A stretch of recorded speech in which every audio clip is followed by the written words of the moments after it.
Only request to join if you're 18 or older, and you think being lesbian is wrong. If you don't do those two things, don't request to join. Hey, what's up, Bella? How's it going?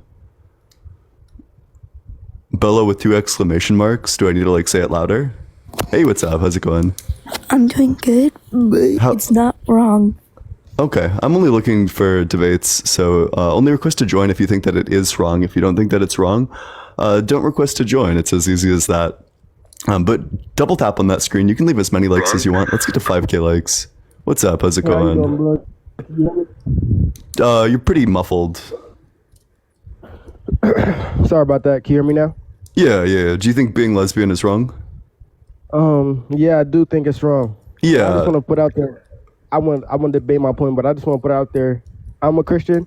I love women, but I don't love the sin. So I just wanted to say that. But okay, yeah, sure. I think it's wrong because I just was thinking about this right when you went live of like, what if the people that believe in like in the sense of like humans are to do what will make humans strive, what if every woman decided to be a lesbian? I mean, yeah, what if every woman decided to be a lesbian? Like, what then? Who cares? The whole world we would slowly cease to exist. Yeah, so it seems like, well, you're saying that like reproduction is good, but that doesn't mean that like not reproducing is bad. Also, there's like plenty of lesbians who do want to have kids, and they do it via things like IVF or like surrogacy.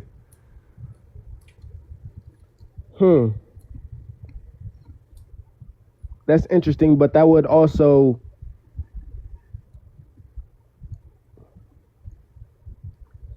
so you would say that they just want to be together for the pleasure? No, well, I mean, they want to be together for like the love, like the same reason why like a straight couple wants to be together is the reason why a lesbian couple wants to be together. Some straight couples have kids, some straight couples don't have kids, some lesbian couples have kids, some lesbian couples don't have kids. Thanks so much for the heart puffs, Hanji. I appreciate that.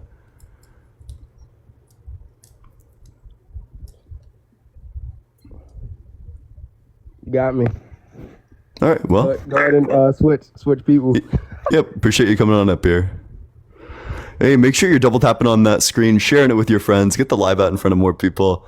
Live's not getting pushed out too much, but make sure you're dropping a follow if you're enjoying the debates. Never want to miss them in the future. Let's get all the way up to 10K likes. Hi, how's it going? Thanks so much for the heart, me. Good. How old are you? I'm 20. What year were you born? What? Sorry? Oh, okay. I don't know. Sometimes I'm like skeptical, but no. Yeah, a fetus indeed, a fetus indeed. Hey, what's up? How's it going? Hi, How old are you? I am 14. You got to be 18 or older to request to join. I currently have nobody in the guest request box. We might switch on over to the God topic if, okay. Thanks so much for the heart, me. I appreciate that, Scott. Thank you so much. Hey, what's up? How's it going? What's up, my guy? How old are you? I'm 27. And do you think being lesbian is wrong? Now, I don't think being lesbian is wrong. I think that fucking sweater you got on, that shit ass. You heard? Yo, this sweater's like fire as fuck. Are you kidding? As hell, this bro. sweater goes hard as fuck. That's ridiculous. That's like the, you can like not like me for like X, Y, or Z reason, but to hate on like this obviously good sweater vest is like just obviously not true. Like this is, well, yeah, you can say like, well, you don't think God is real and that's stupid, or like you think like being lesbian is okay and that's stupid. But to come after the sweater vest, this sweater vest is straight fucking fire. Like it's like the best thing, one of the best things I own. But I'm probably gonna move on to the next guest. I'm gonna run away from this debate and move on to the next one. But make sure you're double tapping on that screen, sharing it with your friends, gets it out in front of more people. I fucking love this sweater vest. Hey, what's up? How's it going? You are like 3. Thanks so much for the rose. I appreciate that. Thank you so much, Eris. Thanks so much, Dank, for the heart me. I appreciate that. Very kind of you. Yeah, this sweater vest goes hard. If you want an emoji of the sweater vest, if you become a subscriber, you can get one. Ali, thanks so much for the heart me. I appreciate that. What's up, James? How's it going? Doing all right. What about you? Doing well. How old are you? 18. And do you think being lesbian is wrong? Yeah. Okay. Why? Why do you like your own gender? Why not? Yeehaw! Thanks so much for the hat and mustache, Dank, and thanks so much for the finger heart, Tia. Yeah, I mean, some people are just wired that way, right? Like, for the same reason that you might like people of the opposite gender, lesbians might just like people of the same gender. What's wrong with that? Just wrong. I mean, it's my personal preference. It doesn't matter to other people, but I'm just stating I think it's wrong. Well, I mean, if you don't want to be gay, then like don't be gay. But I mean, they want to be gay, so dude's a runner. Thanks so much for the heart me. I appreciate it. Make sure you're double tapping on that screen. Let's get this all the way up to 20K likes. You can leave as many likes as you want. And with that, we'll go to the very next guest. Share it with your friends. Drop a comment as well. If you want to support the stream, Venmo's allegedly-Ian. Cash App is just allegedly Ian. I appreciate any and all support. Thank you all so much. What's up, user? How's it going? What's up? I'm gonna join back in like 5 minutes because I'm driving. Okay, I accept your surrender. No. Folded like a chair. Scrambled like an egg. Thanks so much for the... Wait, okay. Thanks so much, Bunny and the Bean, for subscribing, for extending your subscription. I appreciate that. That's really cool of you. I appreciate that. But make sure you're double tapping on that screen. Only request to join if you disagree, if you think that being lesbian is wrong, and if you're 18 or older. Otherwise, don't request to join. Thanks so much for the heart meat, Char Char. Appreciate that. Whoa, what is this? Thanks so much for the good morning, Billy. Wow, you're like 4 years old. I need to talk to people who are adults. Thank you. Don't request to join unless you're 18 or older. If you sound like a fetus, you will get aborted. But make sure you keep on double tapping on that screen, sharing it with your friends, doing all that good stuff as we try to get a real... Wait, is the echo going to be... Oh yeah. Oh. Yo. Hey, what's up? How's it going? I didn't even think you was about to add me up here, but in the Bible it say man should be with woman. Oh, well, I don't really care about the Bible, so do you have like a different argument? You can't. How would that even be correct? You can't procreate with two women. Well, some can procreate via like IVF or via like surrogacy, but I mean, I also don't think it's so. Why is it? Wait. Why is it wrong to like not want to procreate? I mean, I'm just saying that's, you said, why is it, wait, what is it? Why is it being? Yeah, why is it wrong to not want to procreate? I mean, it's not wrong not wanting to procreate, but I'm just saying, woman should not be with woman. Like, then I'm asking you for why that's the case, and you said that it's because they can't procreate, so I'm asking you why is it wrong to not procreate, and you can't give me an answer. I mean, just because off the strength of we need to evolve as human beings and to move forward, you would have to procreate. Like if everybody stays stagnant, the world would eventually die off too. So to keep everything in a cycle and to keep everything continuing, you would need to procreate. Yeah, that's like super cool. Do you think it's immoral when like a straight couple doesn't procreate, or do you think it's immoral when like a monk takes like a vow of celibacy? No, I'm not necessarily saying anything about procreating. I'm just saying two women being together is not. What? Wait, you said like the word procreate, that you need to procreate like a million times. You gave a full ass argument for why procreation is good, that it like helps the species evolve, so that we don't like die off or whatever. Like, what do you mean you're not talking about procreation? You very clearly are. Yeah, I didn't come up here to like that wasn't my explanation of why women shouldn't be with women. You know what I'm saying? In general, I don't think what is your explanation? I just don't think it's correct. Like if you and I understand that, but I'm asking for the substantiation. Like, just why is it not correct? What other species other than human race have lesbians? Oh, lots of them actually. There's like what? Yeah, I can pull them up right now. There's like a big long list of animals that have that engage in like this type of behavior. There's like unironically like thousands of animals. Like I mean like bonobos, penguins, so many of them.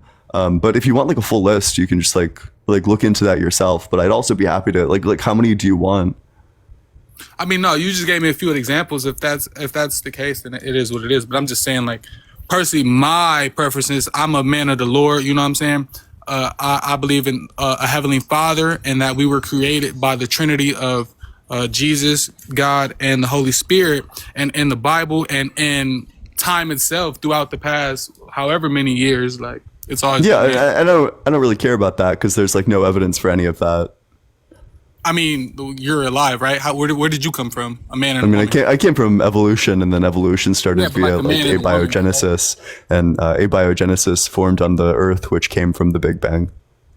Right, but like, how were you born? Is what I'm saying. Yeah, I was born from my parents, but like, so I think what I don't understand, I don't understand why, because clearly like procreation isn't like the wrong maker. Like if people want to procreate, that's cool. And if people don't want to procreate, that's cool too. But Just because I came from two people who decided to procreate doesn't mean that procreation or that not procreating is like bad. I'm sorry, could you repeat that? Yeah, so just because I came from two people who had sex, that doesn't mean that not having sex or like that not producing a child is wrong in some way. Plus, there are lesbians who do have children. They adopt, they do surrogacy, they do IVF. There's just a million ways that lesbians can come into having a kid. Got it. Oh, Rosa Runner. Hey, what's up? How's it going? Hey, just wanted to say hi. Hey, yeah, how you doing? I'm doing pretty good. Yeah, that's awesome. Hop in. Why not? I like Yeah, you're more than welcome to hang out here if you want. But yeah, while we get the next guest up here, make sure you're double tapping on that screen, sharing it with your friends, doing all that good stuff as we go to the very next guest. Make sure you're dropping a follow if you never want to miss a single debate in the future, and if you want to support the stream. Venmo's allegedly -Ian, Cash App is just allegedly Ian. I appreciate any and all support. Thank you all so much. What's up, user? How's it going? Can we talk about something real quick? What are we talking about? I want to pull out these chat logs here.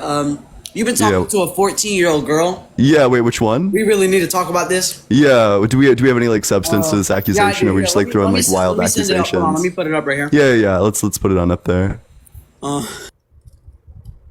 Okay, yeah. Rose full of nothing. Gotcha. Okay. Yeah, I don't know. Like this is like Bro, people are running away. Yeah, like for real. Like I don't know, hands right here. No kicks involved, but like yeah, bro has like literally no evidence. I fucking love that. No, but make sure you're double tapping on that screen. Yeah, I mean my Discord's like 18 plus, so I'm not really sure like a 14-year-old would be in there, but I also don't really know what I'd talk about with like a 14-year-old girl, so I don't know. Hey, how's it going? What's up? Hey, how are you? Doing well. How about you? I'm alright. Yeah. How old are you? Me? I'm 24. Yeah. And do you think being lesbian is wrong? Yeah.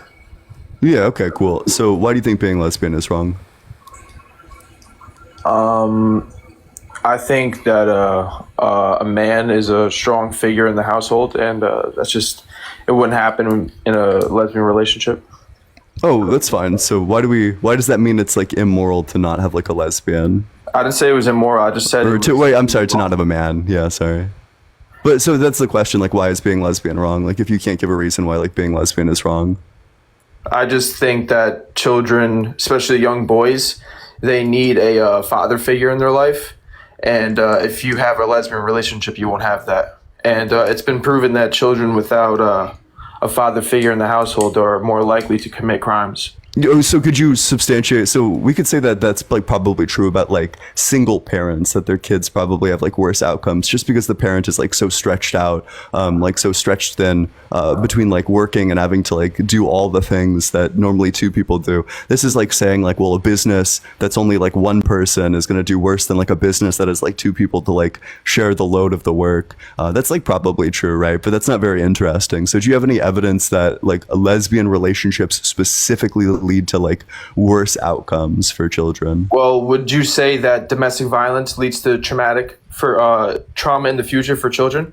Yeah, probably, but all your studies are like hugely debunked. Like the one that talks about domestic violence and you ask, so it doesn't specify who did the domestic violence, but in the follow-up studies, when it does ask who does the domestic violence, it is like 99% men from their past relationships. So lesbian relationships don't have a high level of domestic abuse? Arion, thanks so much for the $20 on Cash App for the Destroying RC for 3 hours straight. I appreciate that. W Arion in the comment section. Thank you so much for the heart me as well. If anybody else wants to support the stream, the Venmo's allegedly-Ian. Cash App is just allegedly Ian. I appreciate any and all support. Thank you so much. Huge W Arion in the comment section. Yeah, can you provide any evidence that lesbian relationships have like a higher level of domestic abuse? No, I don't have any sources like prepared to give to you, but I've just noticed that this is just like a common like fact that people know, that domestic. I mean, you can make all these faces you want, but yeah, I'm gonna keep on. Yeah, because you're like making these crazy claims that there's like high rates of like domestic abuse in lesbian relationships with no evidence. Like, Also, yeah. do you have evidence that it's debunked? Yeah, I mean, I can like just send you the studies. Also, just FYI, rumors aren't facts. So saying that you heard it somewhere or you think that it's a fact doesn't make it a fact. You need a source. So if you and me were in a room and I claim that you essayed me, is that not enough evidence? What? This is like for what standard? Like, I mean, probably not. Like, if it's just like if it's two people in a room and I came out and I said that I was essayed. Do you know what a sane examination is? A sane examination? Yeah, SANE. What is that? Like a almost like a grape kit?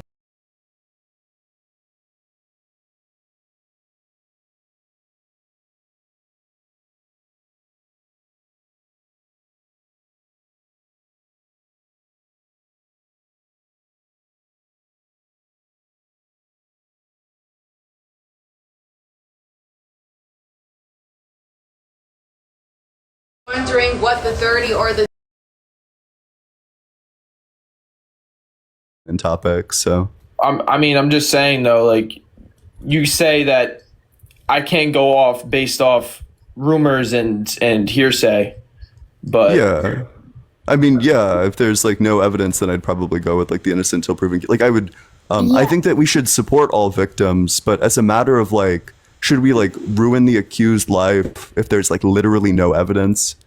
Probably not. I don't know. And also making a just grandiose claim that all lesbian relationships have higher rates of violence based off of rumor, that's a little bit extreme, don't you think? I just want to know why that's like a common misconception then. Yeah, it's because like homophobia is like crazy prevalent, right? Like everyone wants like the narrative, but if you actually look into the facts, the people who are abusing lesbians are the people from their past relationships, the men from their past relationships.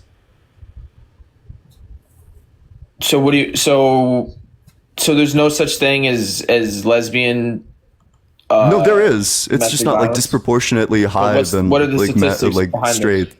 Yeah, so you're making the claim that domestic violence is high in lesbian relationships. I'm telling you that that's not true.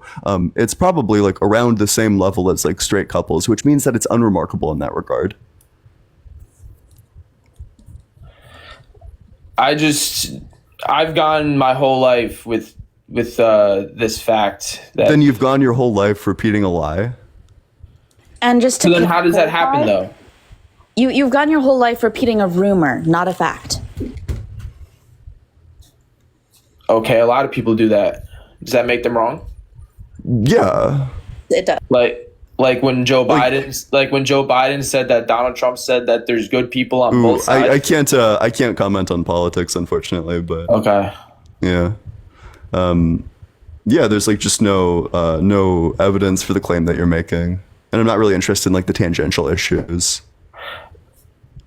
So would you say that if these statistics came out to be true, that lesbians do have a higher degree of domestic violence, would you say that that's detrimental to a child? Correlation doesn't equal causation. Not all lesbians are going to be the same. Yeah, I'm asking a hypothetical. Yeah, the evidence that you would need to provide to make this like very clear is that you would just need to actually study the outcomes of the children themselves, because there's like lots of variables that you would account for. So even if there was like higher amounts of like DV that comes from specifically the lesbian relationship itself, which there's not, and you haven't been able to prove that, and I can give you like sources that says the opposite of that. Even if that like was the case, I could just say that it's possible that these people just didn't have children, like they end up like disproportionately not having children, which means that there's no way that it would affect like the health of their children because they don't have children. Like you would need to go like directly to the source and just study like what the rate of like how children do when they come from lesbian relationships, basically. Yeah, do you think that there's like accurate data on that, like long-term data on that? I haven't looked into it. I bet there probably is. That seems like something there would be. I don't know. I feel like people would lie on these statistics to. Yeah, lots of liars out there about statistics. I mean, I feel like people would lie about their experiences in order to protect gay rights and things along that nature. Just FYI, when people do conduct these studies, what they'll do is they'll dive into like police reports and analysis of actual crimes. They don't just ask people. Questionnaires are probably one of the least reliable sources of data. Just coming from an actual person who's in the field of science, I know that people are more likely to go for the more quantitative and reliable source of data rather than the more subjective, unreliable source. All right.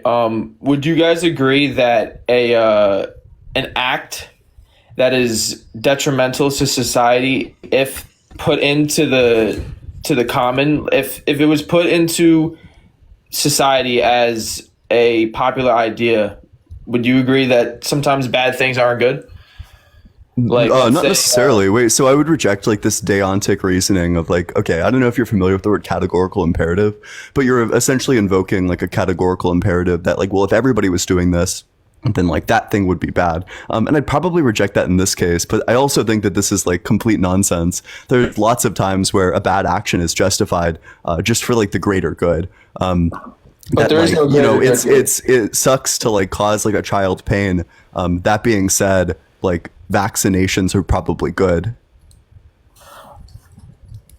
Okay, but there's a massive issue right now on population. And especially in first world countries, that there's a population drop off. If you look in certain countries like South Korea, South Korea is like, if you're looking at like Japan and South Korea, that's from like largely like social factors rather than as well. Like it's not because like lesbians are doing so well over there in like South Korea and Japan.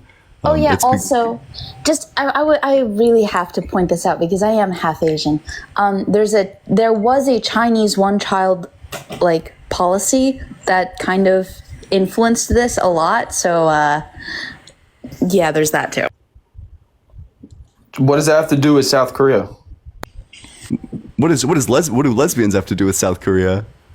Yeah. Also, there's a net overpopulation of the planet. So there's an underpopulation issue. We're going to face a severe underpopulation. The birth rates in first world countries are dying. They're going down, in every major first world country. Damn, bro, it's all like the Wignat talking points down. That's nonsense. You could look it up. Could you tell us the population of the world and tell me how many people are living on this planet? Around like 8 billion. Yeah, you think that 8 billion is dying off and becoming extinct? In first world countries, yes. But in third world countries, they're not. Wait, okay, first of all, I don't even know if that's true. Second of all, it is true. Like, why do I care? Like this, I think people should have the liberty to make their own choices. Yeah, and there's more than enough humans on this planet. I don't think we need to worry about us going extinct anytime soon. I mean, you can just say that. You have no facts to back your claim. What, you literally haven't provided a single source for a single claim that you've made. I mean, you can look it up. You can look up. Conceded that you make. Wait, you can't. I'm not going to look up anything. You can just give me like the name of the source. If you want to give me the name of a source, I'm not going to do your research for you.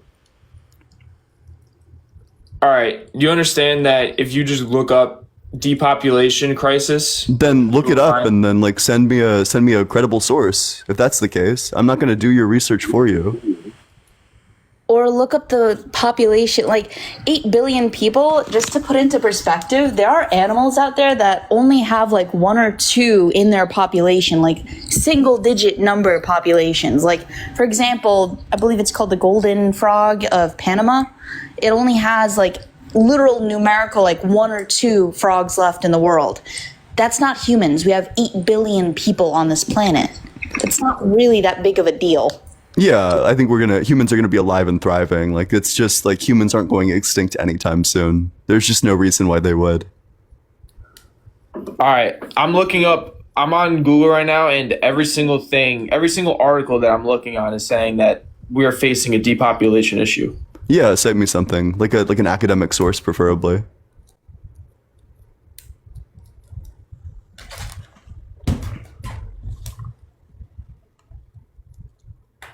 I also would like to point out that this is like completely irrelevant to the lesbian issue. It's not like if lesbians weren't getting with each other that they would suddenly start getting with men. That's like kind of the point of being a lesbian, I thought.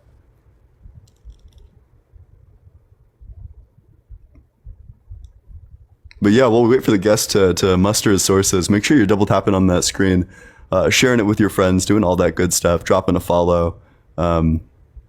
Let's get all the way up to 60K likes. You can leave as many likes as you want. And that's like pretty good. Y'all have been doing great. We have like 1,000 people. So if everyone left like 13 likes right now, we'd already be there. What's up? How's it going? I have a source from healthdata.org. Healthdata.org. What's the source?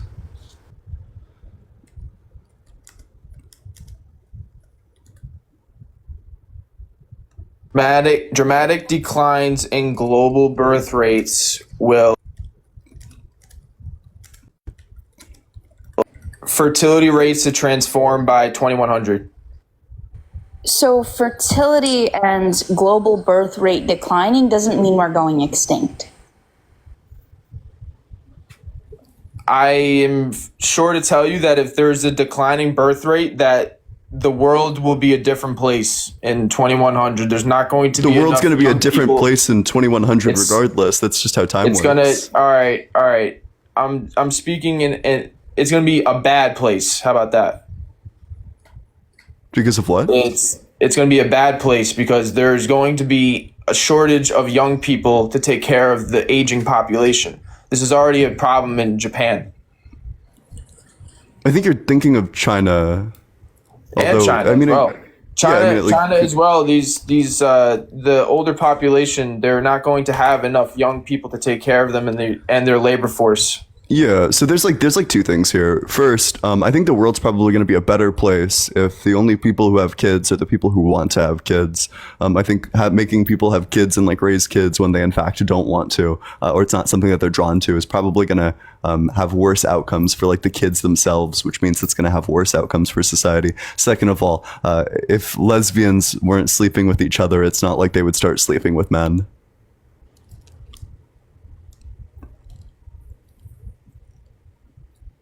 And also, it should be noted that people are not just not having kids because they're lesbian or gay. They're also just not having kids because of fertility.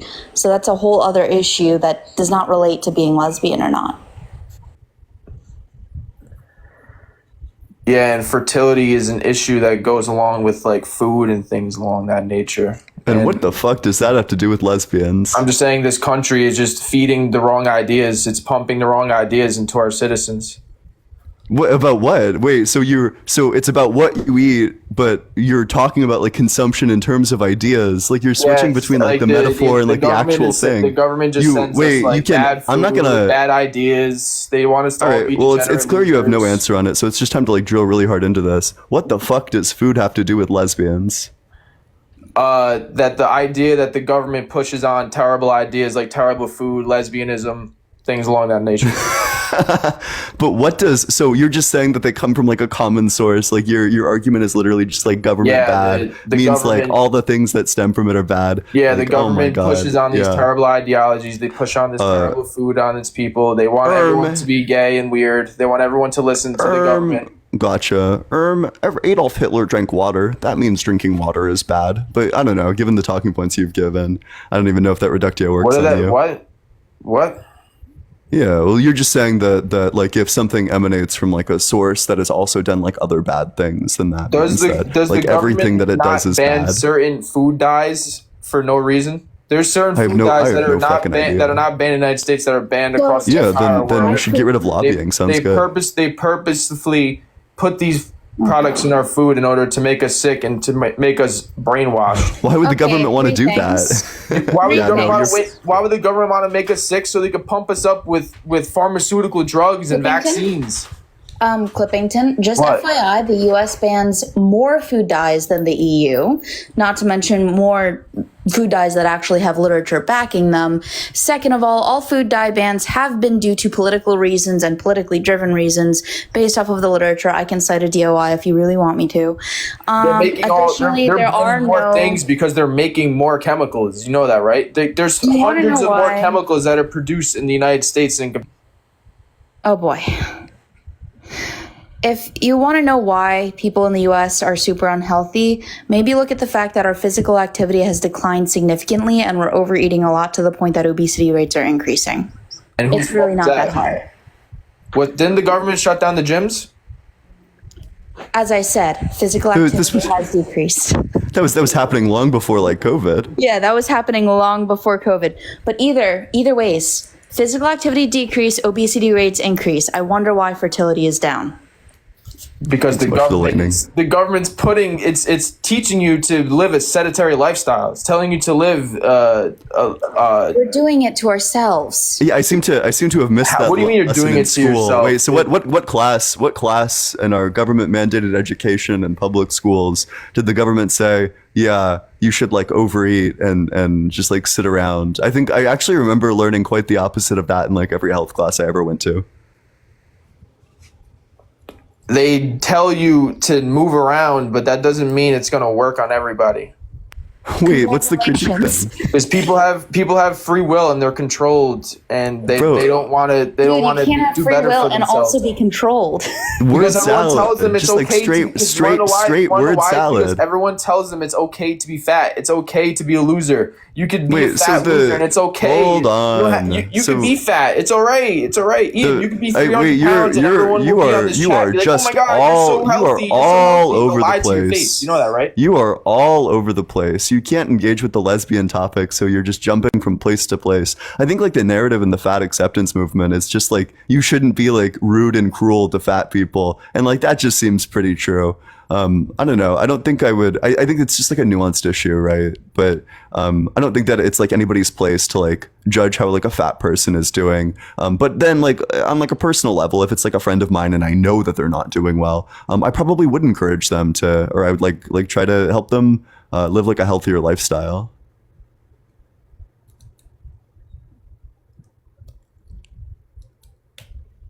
You can but what's a healthy lifestyle to you? Yeah, I can just like go on walks with them or something. I don't think just going on walks is going to make you not fat. So actually, it's just a calorie deficit. It's called an energy deficit. Surprise, but over-consuming energy makes you gain weight, and not over-consuming energy makes you lose it. So if you walk and you net a negative, you're going to lose weight. It doesn't matter how you do it. Yeah, but if it was Robert, thanks so much for the $3 on Venmo. Huge W, Robert. All the I appreciate people it. Just started walking, they would all be skinny. If they walked like how enough, about the fact that they're stuffing their face with chemically you care so much about fat people. It's like super weird. Like these people don't even know you. Like what? I'm just saying. I don't know. I just think it's like it's just a disgusting thing that's being pushed upon us. Like when you go to other countries, you don't see fat people like this.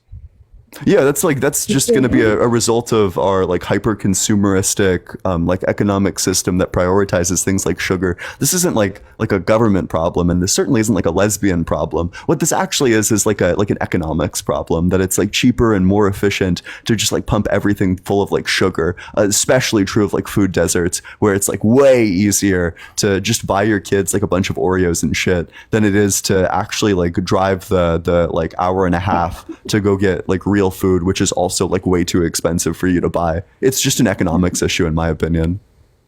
That, and in addition to that, usually individuals that have obesity or their children almost have a twofold rate of obesity because of not only epigenetic markers, but also genetic markers, as there are mutations that are consistent in our genome that can contribute to obesity. So it is a multifactorial issue, whether you like it or not.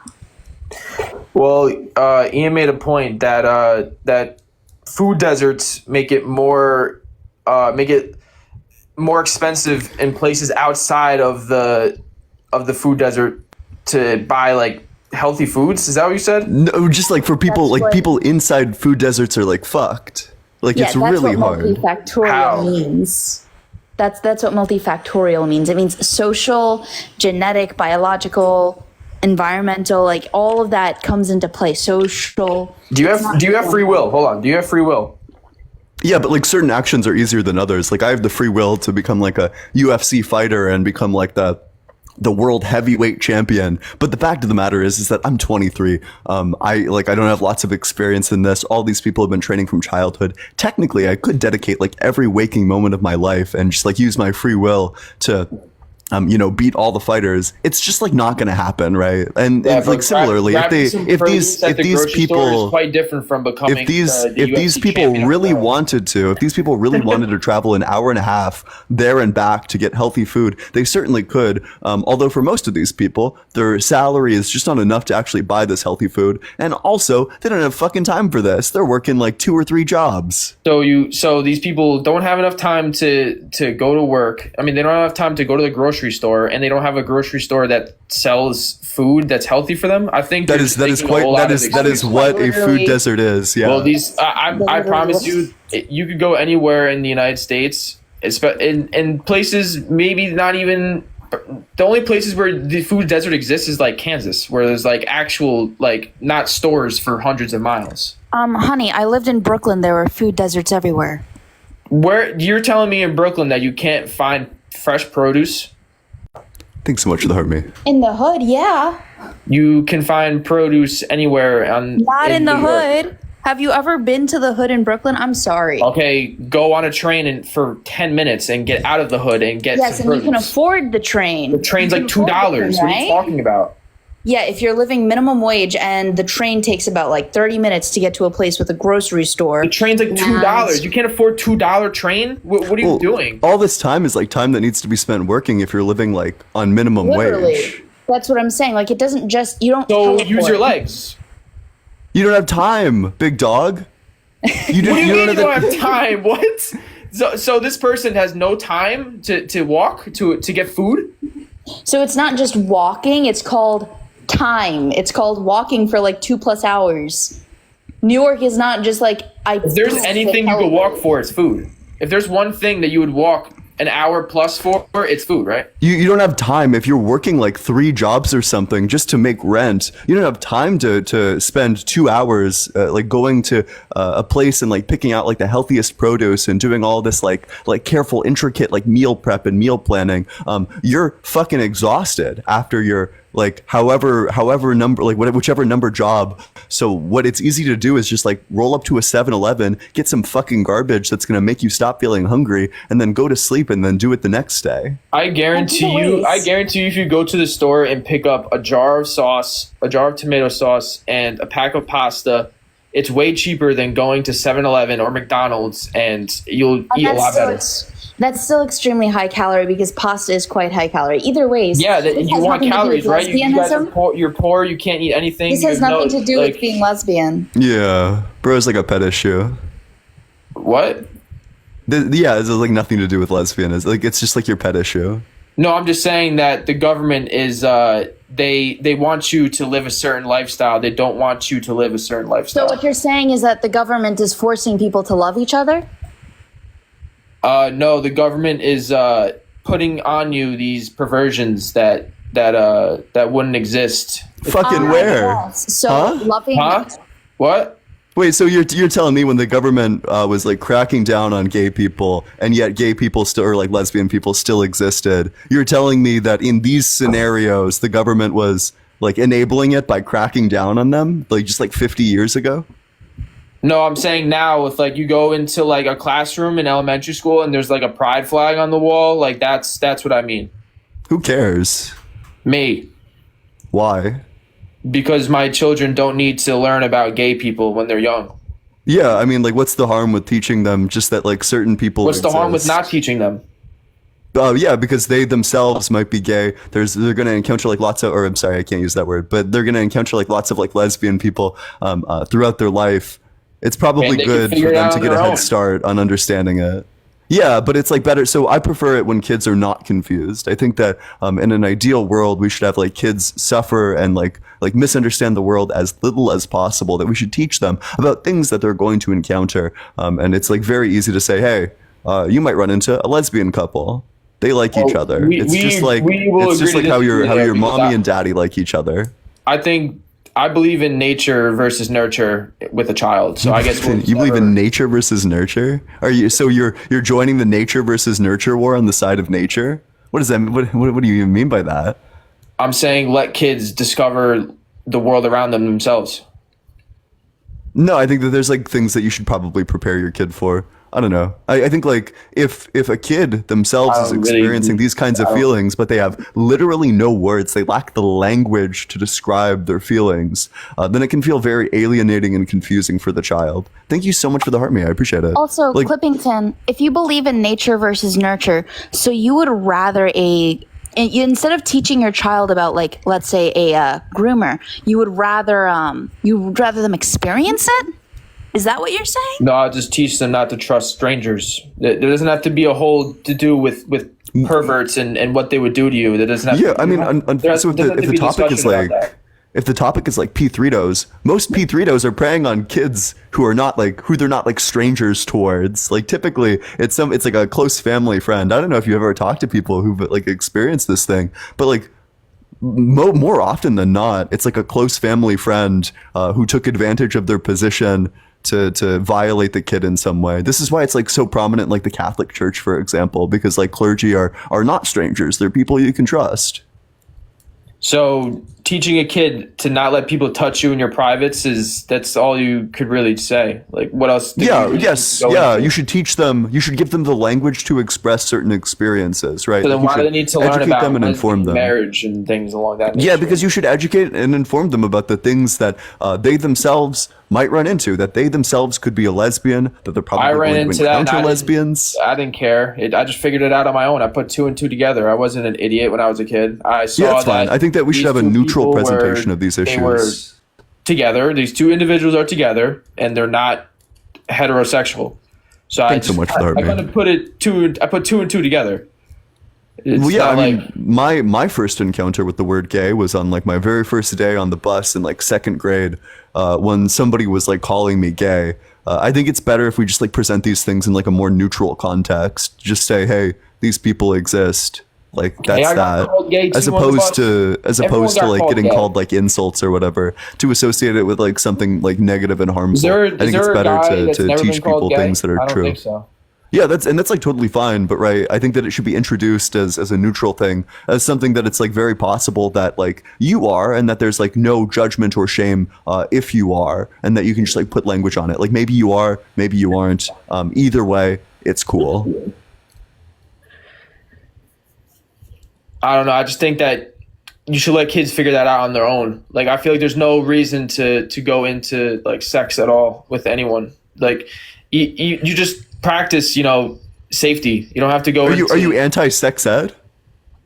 I mean, I learned more about sex on my own than in a high school classroom, bro. And I think most people can agree with me there too. You learn more on your own than you do in a classroom about sex. No, that's not the case. I mean, you can look to all the people who like don't even know how to put a condom on properly or don't know like basic sex facts. I mean, most people know how to. It's not like a crazy concept to put on a condom. Yeah, but like it's not a crazy concept. Not rocket science. But lots of people still do it wrong. Okay, and there's people who smoke a cigarette backwards. Like, what do you mean? Well, yeah, but like smoking cigarettes is like bad and should probably be categorically discouraged. Whereas like, putting a condom on is like something that everybody should be able to know and engage with. I just think sex ed is good, and all the data would indicate that sex ed is you don't have to get taught how to smoke a cigarette, right? In school, you get taught how to smoke a cigarette. No, because smoking cigarettes is bad. So do you know that there's a filter side and a regular side that you smoke? Well, I can just like figure that out based on like. Okay, so if you looked at a condom, you would see that there is a side that points up that you would stick it in, right? Yeah, and I agree. Like I think it's like pretty intuitive how like a condom works. But yeah, so you'd why be surprised by the number of people who still fuck it up. Oh yeah, just because like we have data on this. We know that the consequences of sex ed is like categorically good in terms of things like stopping teen pregnancy, in terms of things of like stopping assault by making people educated and allowing them to have the words and language to express specific ideas. I'm pretty sure you can get that point across without sex ed, not sexually assaulting people. Yeah, do you have any? Well, yeah, I mean, I agree, right? But do you have any data that says that like sex ed is bad? I'm not saying it's bad. I'm just saying it's unnecessary. Also, I mean, I can just like cite the good consequences of it. Also, just FYI, Thanks so much, sex ed Rosie. is not assault. What? Sex ed is not assault. I'm not saying it's assault. I'm saying it's just unnecessary. You just said it. You just said we don't. Oh, okay. You just said that people can learn about this stuff without assaulting people, as in like, sex ed is that. It's not. I said they can learn without going to sex ed. They can learn to not assault people without going to sex ed.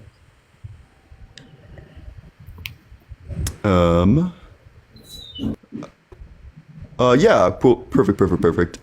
So comprehensive sex ed is an effective educational tool for children and adolescents with a significant impact on variables such as cognitions and abstinence. It should be incremental from childhood and adolescence to adulthood. This is a meta-analysis titled "A Meta-Analysis of the Effects of Comprehensive Sex or Sexuality Education Programs on Children and Adolescents." Children shouldn't be introduced to these ideas. I mean, like, it depends at, like, what age, right? So I think I learned about it in, like, 5th grade. That seemed like an appropriate age. I agree, like, we probably shouldn't be giving, like kindergarteners the talk or whatever. But I think that there's, like, an age when people are, like, right around. I think ideally everybody should be, like, familiar and up to date with all these stuff before it happens, would you rather agree than that there's after. people who would say that this should be taught in kindergarten? Oh, I'll just say that those people are probably wrong. Yeah, but a lot of those people would be... Also, no, there isn't. I mean, a lot of people would agree that it's just wrong to teach kids that. Well, wait, so I think that, first of all, I have no idea who's saying, like, we should do, like, full-blown sex ed, like, the whole 9 yards in kindergarten. Could you find me even a single individual who says that? Second of all, I would just say that those people are probably wrong, that we can probably wait, that there's, like, no harm in waiting till, like, 5th grade, because it's not like kindergartners are doing that. Thanks so much for the finger heart. I appreciate that. I just remember seeing, like, on Twitter, like, many times that, like, there were these events called Drag Queen Storytime, and these drag queens were purposefully going to target children to speak to them, and I think that's just sick and apparent. Do you think that that's sex ed? Yeah. That's I think you have no idea what you're talking about. That person is going to try to teach you something about sex in that discussion. So just Sure FYI, aren't. What? That's not the case. They're not doing that. Yeah, they are. FYI, sex ed. This is you mean to tell me a dude that's dressed in a leotard, that's wearing makeup all over their face, and that's purposely going to children, out of their way to go to children? You think that there isn't some sort of agenda here for this individual? That's not sex ed, though. That's not I don't the really. topic. I'm not really interested in like the conspiratorial thinking, but It's you not have, like, conspiratorial. This is a dude. Yeah, this so is a they're not. dude They're not. that's Can you getting off demonstrate? sexually Can you by demonstrate the speaking to one who's children. like going? Could you demonstrate like the drag queens who are going and reading like these like sexual books to children? I'd be really interested in learning that. Would you agree that? Would you let a pedophile read to your kids? Probably not, but drag queens aren't pedophiles. People that are drag queens, they Also, are, I bet you are let- I engaging bet in you'd a be- sexual perversion.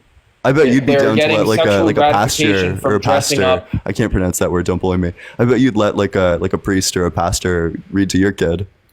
No.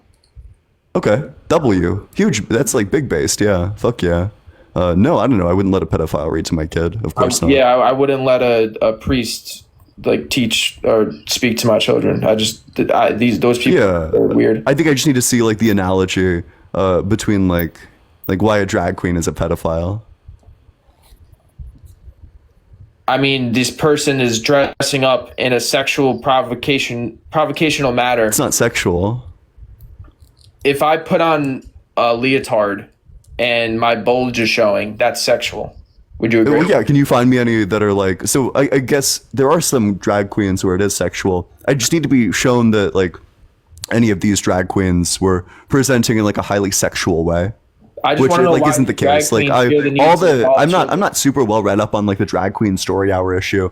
But all the pictures that I've seen are like people dressed in like, if I were a kid and I saw this, I'd just be like, oh, what a whimsical costume. Like that's fun. It's like a character or something.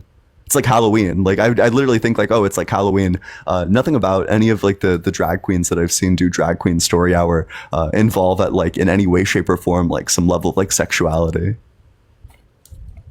I mean, you could just. I mean, what's your name? Scientific. You live in Brooklyn, right? No, I currently live in Michigan.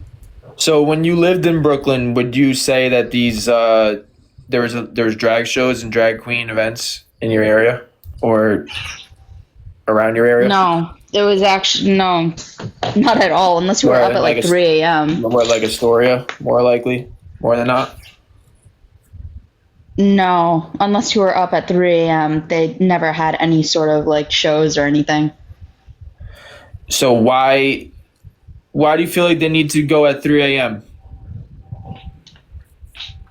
Because they were clubs, not story times. Yeah, the fuck? I never had that as a kid. Why are these people who are dressed in the attire of a club scene going and talking to children? Well, yeah, so you can They just like weren't, wear it. though. It's like different context. It's the same right? outfit. It's definitely not. No. It's the same. No. There's no difference of these outfits. You can't point them out. You wouldn't be able to point out these outfits and say, this one's story time, this one's club, this one's story time, this one's club. You wouldn't be able to do that. So I'm not trying. Well, yeah, but like what I would be able to say is that if it's like a very sexual outfit, not even just like to drag queens, but if somebody's wearing like a very sexual outfit to go to talk to children, that's bad, and I condemn that. The problem is that's not true. Like that's not what's happening with Drag Queen Story Hour. If it is, then you should have no problem going and finding me like a picture of like a hypersexualized drag queen reading to children very easily. Otherwise, like it's just yap. Thanks so much for the 3-month subscription. Who is this? Nat, thank you so much. And I appreciate you staying in the community. So if a drag queen was reading to your child and they insinuated anything sexual, would you stop that right away? Yeah, I'd probably be pretty upset. Well, I mean, it depends on how old my child is, but like, yeah, almost certainly, yeah. I mean, unless my kid is like a high schooler or something, and they already know about all this stuff. I just want to know why. And certainly, if they're like go flirting after with my kid, that's going to be a problem too. But yeah, like otherwise, no. I just want to know why do drag queens go out of their way to go to children? I just want to know. Yeah, because I mean, it's like good to. I mean, children need people to read to them. Also, I think gay acceptance is good. Are all drag queens gay? A lot of like it's like an integral part of like gay culture. I suppose there could be like the straight drag queen. I just haven't met them yet. I don't know how you don't see an issue with that. I'm sorry. Yeah, you haven't been able to make a critique, so I don't know. Like every second I talk to you with no critique, the critique is that I'm saying is that there's a grown man dressed in like a freak outfit, in like a sexual outfit that's reading to. It's not sexual. You haven't been able to substantiate that.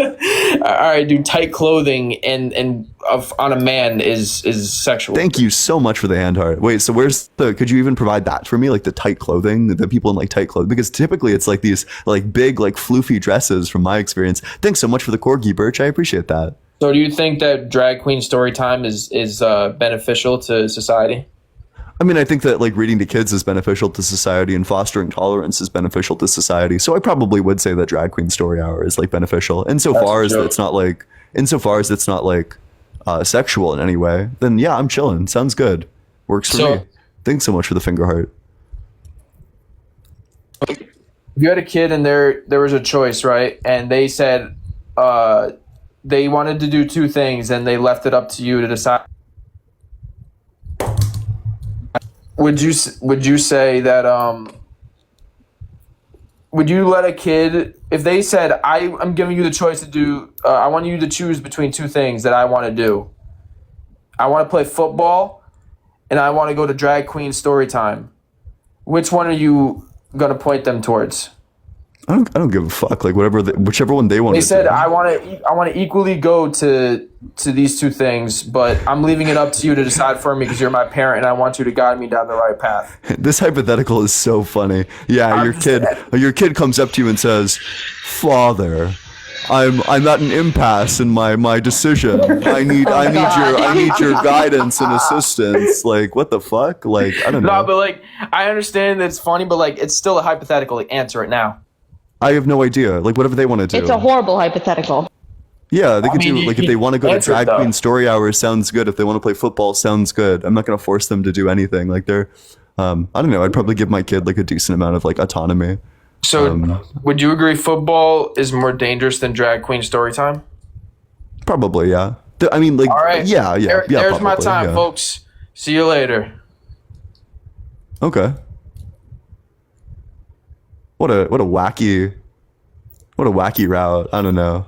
I think that this issue is like one where people just like smuggle in all their pet issues. We were talking about like fucking being cruel to fat people, the reason why fat people exist at all. Drag queen story hour. What we didn't get to talk about, however, was like lesbians. So that's pretty fun. But make sure you're double tapping on that screen.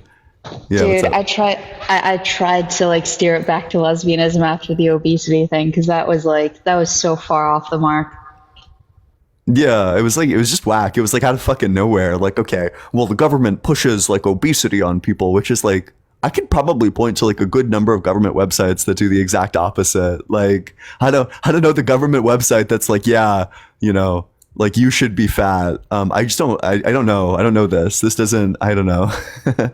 The funniest part is I took like a 400 level course on obesity management for my degree. So it's like, it was so cringy, bro.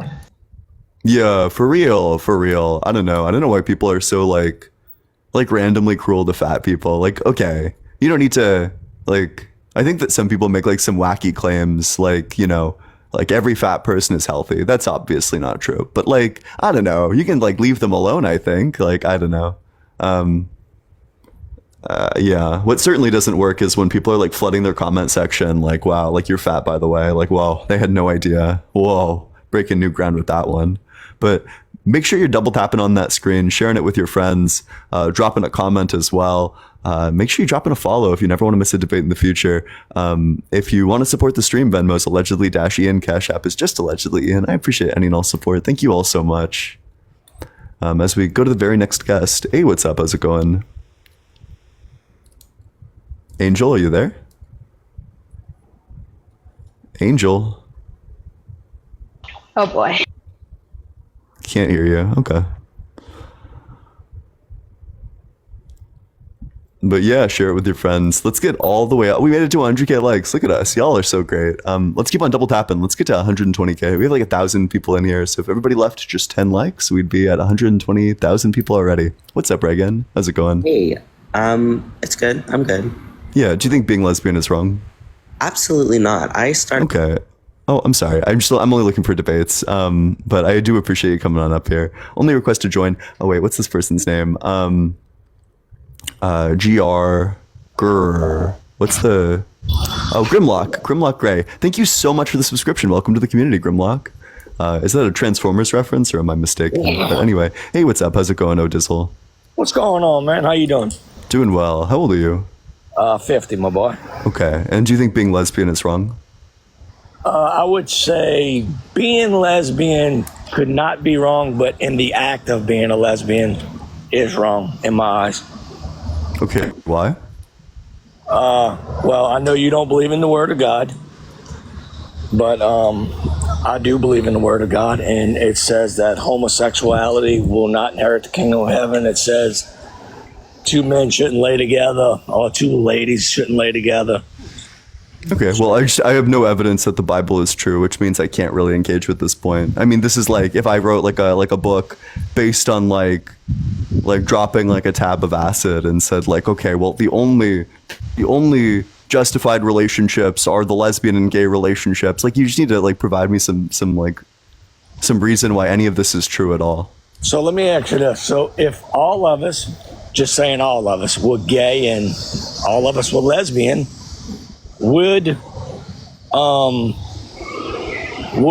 there be any birth to any new human beings?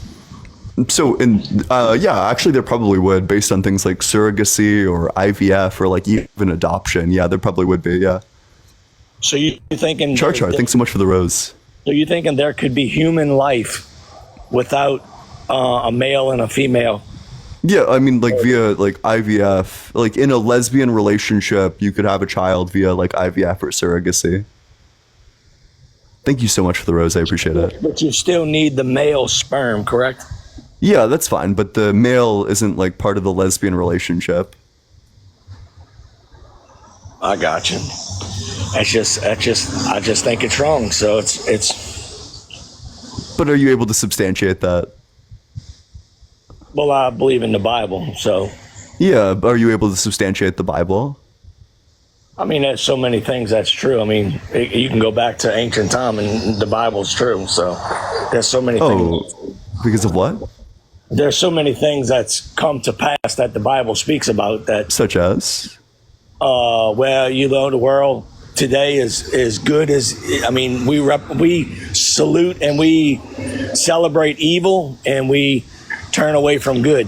So when it says that good will be more liked than evil, you know, we living in them days where more people celebrate evil than they do good.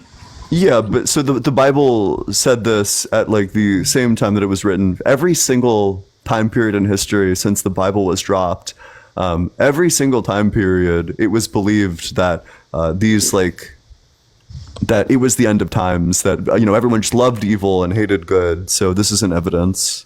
So and like, yeah, like it was, people were thinking that it was the end times, like 100 years after the Bible came out, and 200 years. Tuetsky, thanks so much for the $6.66 on Cash App. Huge W Tuetsky, W666, W Satan, hail Satan. I appreciate it, Tuetsky. So let me ask you this. If the Bible's true and you stand before the judge, what will you say? Damn. I've got it wrong. Yeah, I'd be like, oops. My bad. So the thing is if you are right and I'm wrong, me and you going to end up in the same place, correct? Because there's no heaven. Yeah. Oh, that's true. But like Pascal's wager. So I'll give you an analogy for Pascal's wager, because I can point to like affirmative logical contradictions for why the Bible is not true. That there's like contradictions in the Bible. Contradictions aren't true. Therefore, the Bible is not true. So based on this simple fact, I can evaluate the probability that the Bible is true at like just like a solid 0%. I evaluated the same probability that the sun could both exist and not exist at the same time. It's just an impossibility. So to give you an analogy, let's say I came up to you with like a spinner. The spinner is entirely red. 100% of the spinner is red. And I say, hey, take a spin on the spinner. If it lands on green, I'll give you $1 trillion. Most money anybody has. I'll give that money to you. And all it takes for you to spin the spinner is just going to be $50. That's a scam. There's no way to win the $1 trillion because the green doesn't exist. In the same way, there's no way to get into heaven because heaven doesn't exist.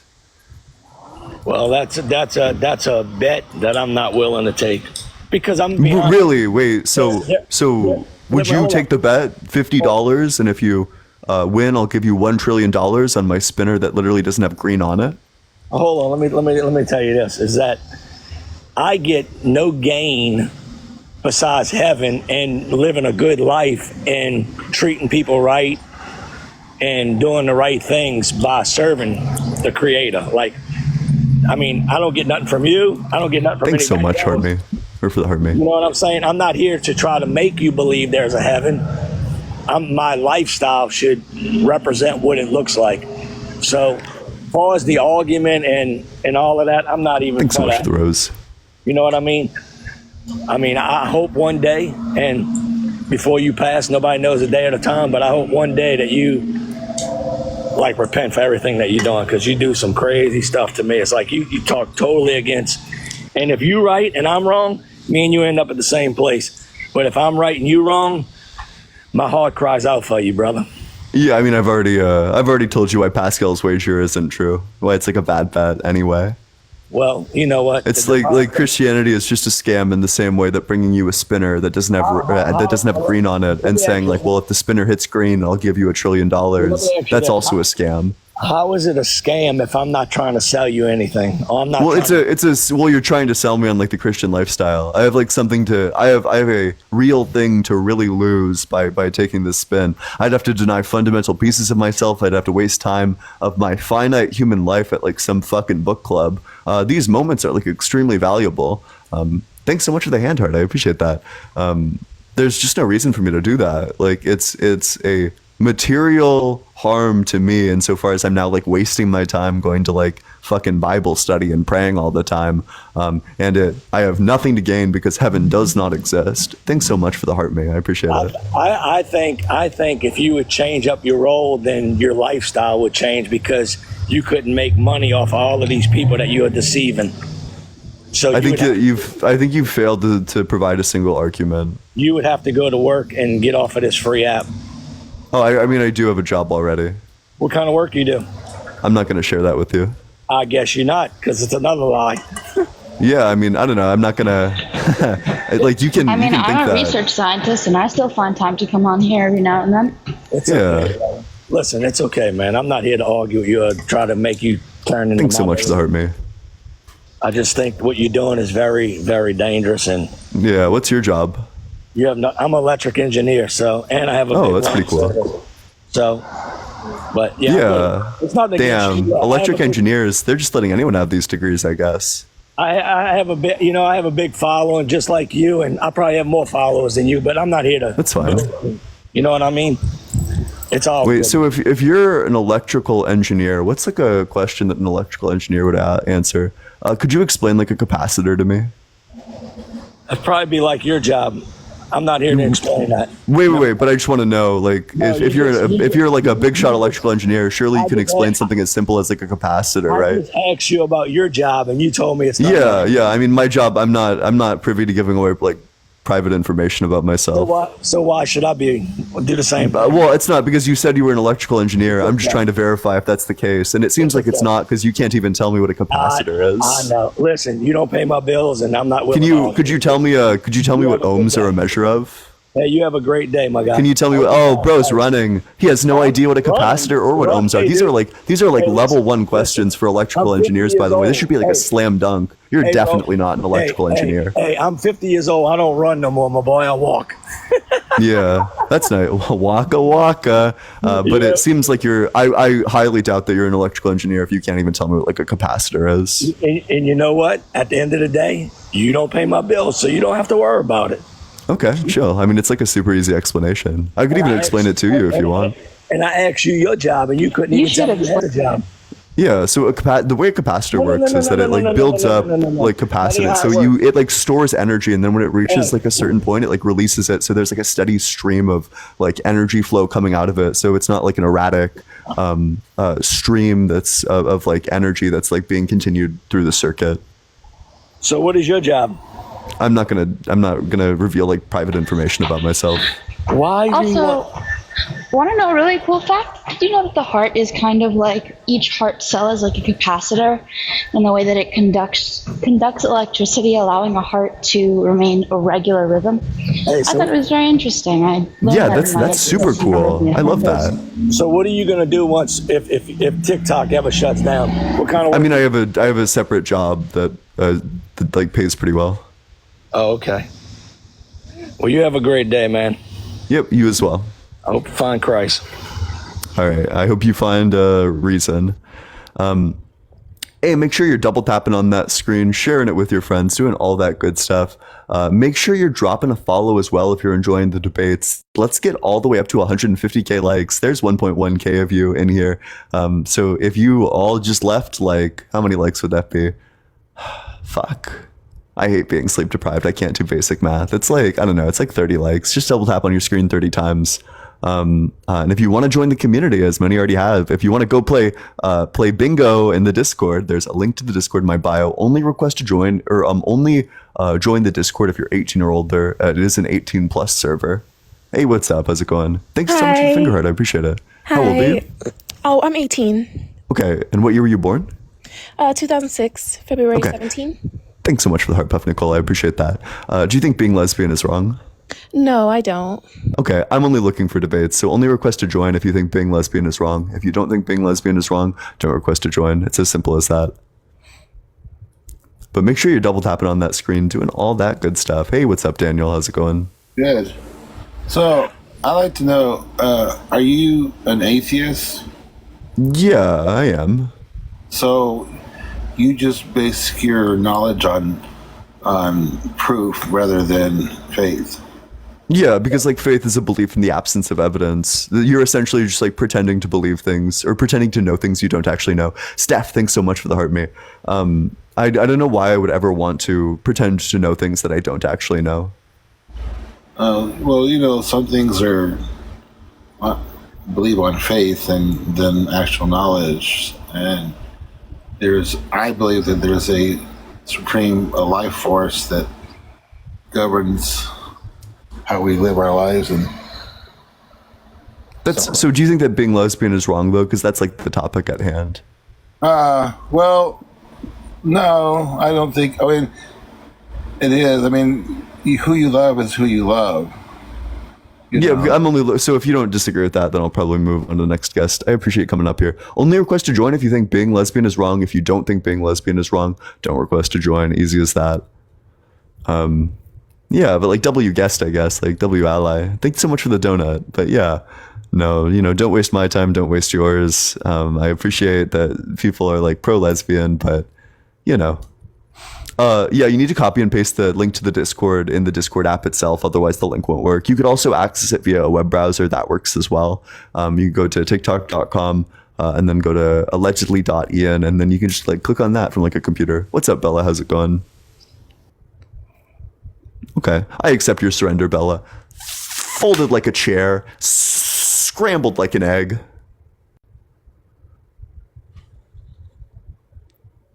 But yeah, keep on double tapping on that screen as we try to get a guest on in here.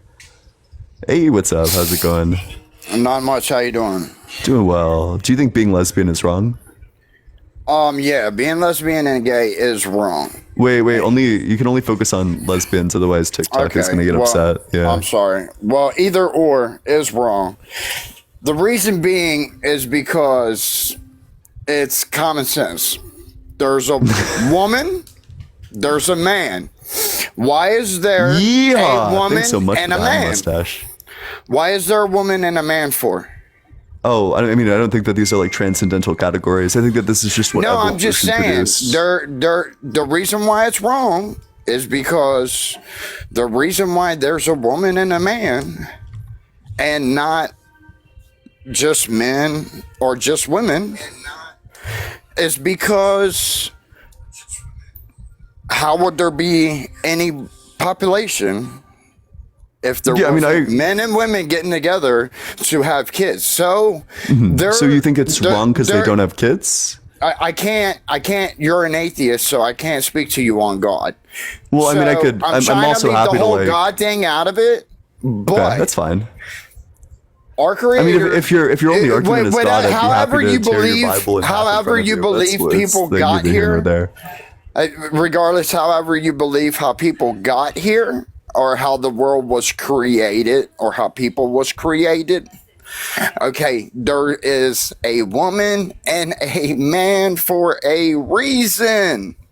Yeah, like if by reason you mean evolution, that way you gotta let me respond. There is no reason. You gotta let me respond. Okay, I'm sorry. Okay. Go ahead. Yeah, so I don't. I think if by reason you mean evolution, then I agree that there's like evolutionary reasons why it would produce like a male and a female just for the purpose of reproduction. But just because this is what evolution produced, that doesn't dictate morality. I don't think that there are like biological normative facts. I think that there's biology and it tells us about like function and mechanism. But this doesn't have like an inherent purpose. It's a tool. You can use it for lots of different things, just like you can use a hammer for lots of different things. If you want to use it for reproduction, that's totally cool. If you want to use it for like pleasure, that's totally cool as well. If you want to use it to like bond with your significant other, that's also like super cool. I just think that there's like lots of ways that you can use it. And I also don't think that there's anything wrong about like not producing children. I mean, do you think that it's wrong when a straight couple doesn't have kids?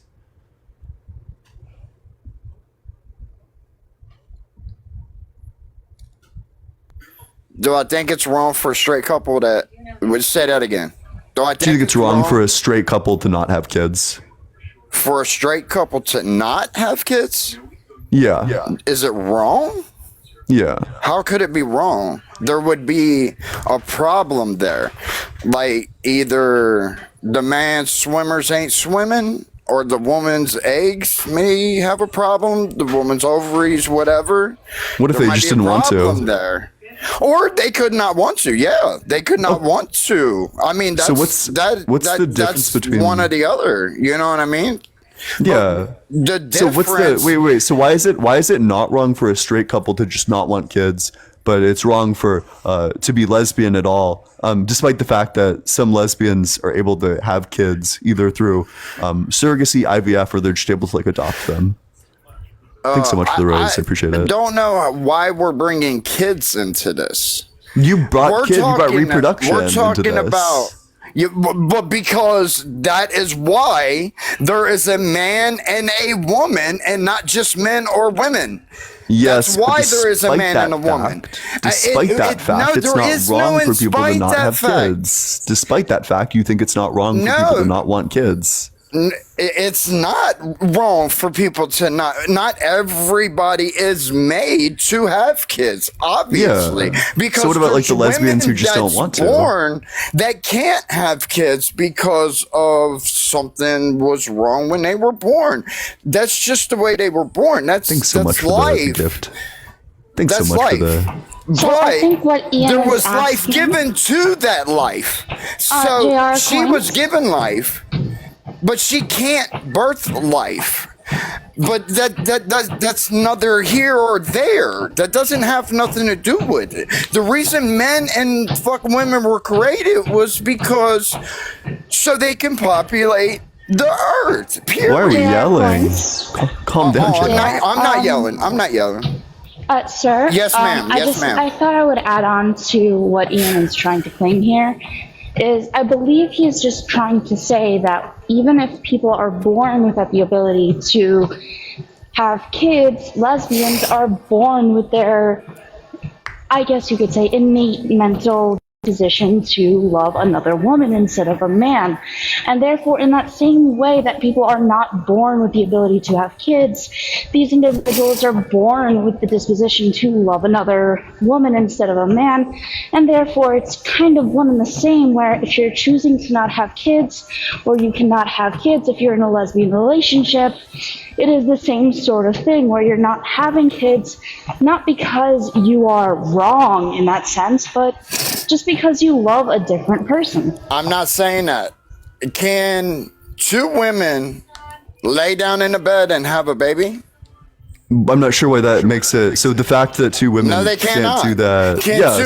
Wait, hold on. No. But Marissa, thanks so much. Can they have babies? Marissa, and thanks so much for the $6.66 on Cash App. Huge W, Marissa. W666. W Satan, hail Satan. I appreciate that, Marissa. Can they have babies and raise them? Yeah, they can. And can the baby not be lesbian or gay just because the parents are? Yeah. I'm not saying that. I'm saying the reason why God made woman and man was because to populate the earth. Yeah, but by this logic, you would say that like a straight couple that doesn't populate the earth by not having kids, that they've also done something wrong. Or you would say that like no, I'm not saying nobody's doing wrong. You would say that like a nun is doing something you're not wrong, doing wrong by taking a vow of celibacy, or like a monk is doing something wrong by taking a vow of celibacy. Where you're see, the problem here lies with people that believe 90% of the people, well, I can't say 90, but it's probably more like 70-30 of the people that believe in a higher power of some sort, okay? To people like you that don't believe in a higher power of some sort. Got it? So that's where your higher power of some sort comes in. It's because our higher power says that it is, thou shalt not lay with another man. Thou not lay with another woman. Oh, well, but your higher power So what's your that's what I'm saying. That's where that comes in. What's your evidence? What your guys are talking about? What's your evidence What's that my the Bible evidence? or that the Bible look, is true? I just want to say this. Yeah, let's hear it. The Bible is the oldest and the most mass-produced book in America. You think it's the oldest book? You think the Bible is the oldest book? Tell me an older book than the Bible. Tell me an older book than the Bible. Fucking easy. That's like, oh, okay, wait. This is like super simple. I can just like appeal to like all of Plato's dialogue. So let's go with like so you're saying Plato was before fucking God? Yeah. Well, it was like before the Bible. It was before the New Testament. Yeah.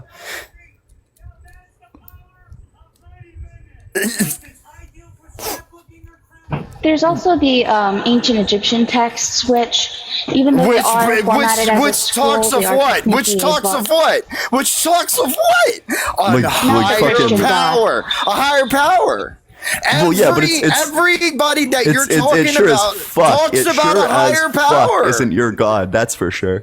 They all talk about a higher power, higher than them, stronger than them. Which is not your God. The key word here is not your God. So the Egyptian God is not your God. How do you know? Because the way I look at it, do you think fucking Ra? Do you worship Ra? Look, no, hold on a minute. This is what I'm trying to say. Do you worship like the one motherfucker with the alligator head? Do you like the fucking alligator head? Can you listen? I don't know what the other ones. Do you worship ISIS? This is what I think that when it comes to religion, everybody's praying to the same person. They just have a different name to it. Oh, you're going to super hell if you believe that, because God says pretty clearly, you shall have no God. It's the first commandment, buddy. Here, bro, it's the first commandment. Bro. God, it's the first commandment, buddy. It's the first commandment. You can't have any gods other than God Himself. So to say that like the people who are worshiping Ra, to say that the people who are worshiping Ra are worshiping the Christian God, that's just nonsense. You're going to super hell. It's a different name. They go by it sure isn't, because they think he is this person, or they think he is that person, or he does this, or he does that. Do you think Zeus is the same God as yours? Zeus? Yeah. The fuck? Do you think Zeus is the same God as yours? I think that people just call him different things, dude.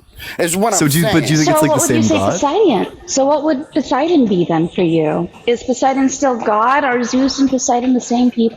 I don't. To be honest with you, there's nobody in the world that can say what his name truly is. We don't know if his name is God.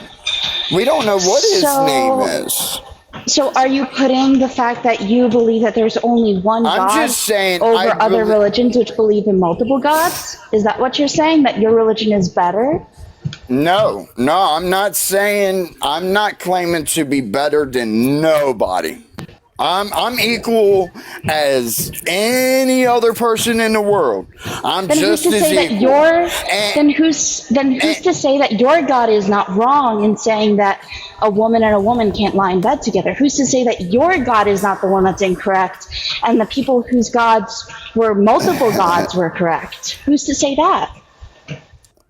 That's why everybody has an opinion. That's your opinion. No answer. Wait, that's just your opinion. Isn't an argument. It's your opinion. That's just okay. It's not all this everybody's opinion. It's not. That's just your opinion isn't an argument. We know it's your opinion. We're arguing about it. Like, obviously it's your fucking opinion. We know it's your opinion. Just like saying like, well, the sky is red. And then when somebody is like, no, it's not an appropriate response to just be like, well, that's just my opinion. Cool. Your opinion's like dumb as fucking rocks. That's stupid. I don't claim to know everything because I'm not a Bible thumper. I don't believe that I have to go to a church which they have turned, in my eyes, they've turned church into a money maker. Instead of speaking a word of God, That's why they But hang around the plate you are to fucking literally collect money. But I'm what do just you saying, mean? I What do you don't mean know. you're not What a I'm Bible saying is thumper? I You're literally believe in citing the my Bible to own prove God that like being the way lesbian I is believe wrong. in Him. Hold on. I never claimed You to are be a Bible literally thumper, bro. citing your Bible Never to claimed to prove be. that lesbians I never is wrong. claimed Wait, to be a so Bible. where? I did Then not where does say the that. then where does I the said okay that's Jr. where so then where does the Bible or so what book are you citing to say that being lesbian is wrong?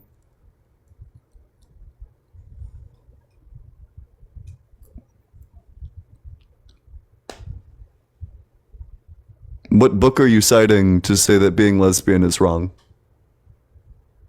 Do you want to unmute? There should be like a little button on the bottom somewhere that lets you unmute.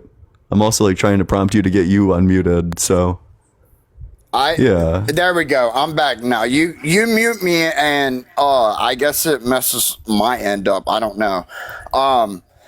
So I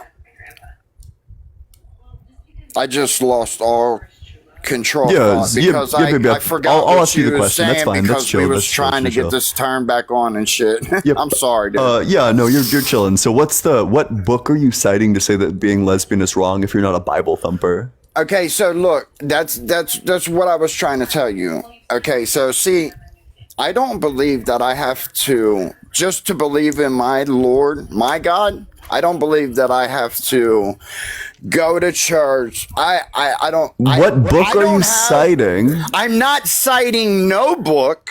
Gotcha. Then where does it say that being lesbian is wrong? Well, it does say it in the Bible. It does so you are citing the Bible. Okay, so you're a Bible thumper. all right. Okay, so my bad. So I will cite that it does say it in the Bible because it does. Gotcha. So I'm just not.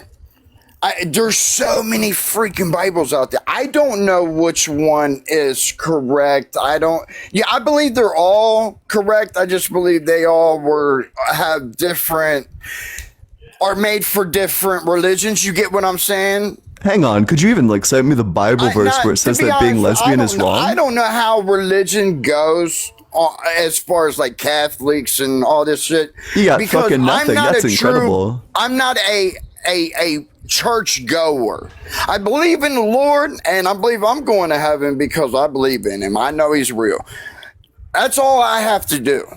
I don't believe I have to go take my time like you was trying to explain earlier out of my time and thump the Bible and be a Bible thumper and go to Bible study and all that. I've never read the Bible.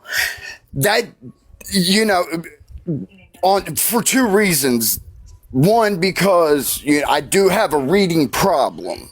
I can't understand it. You know what I mean? The words they use, I just don't understand. You know what I mean? So that I've never read the Bible all the way through, but that does not mean that I don't believe in them. And I'm trying to tell you, how can I explain this?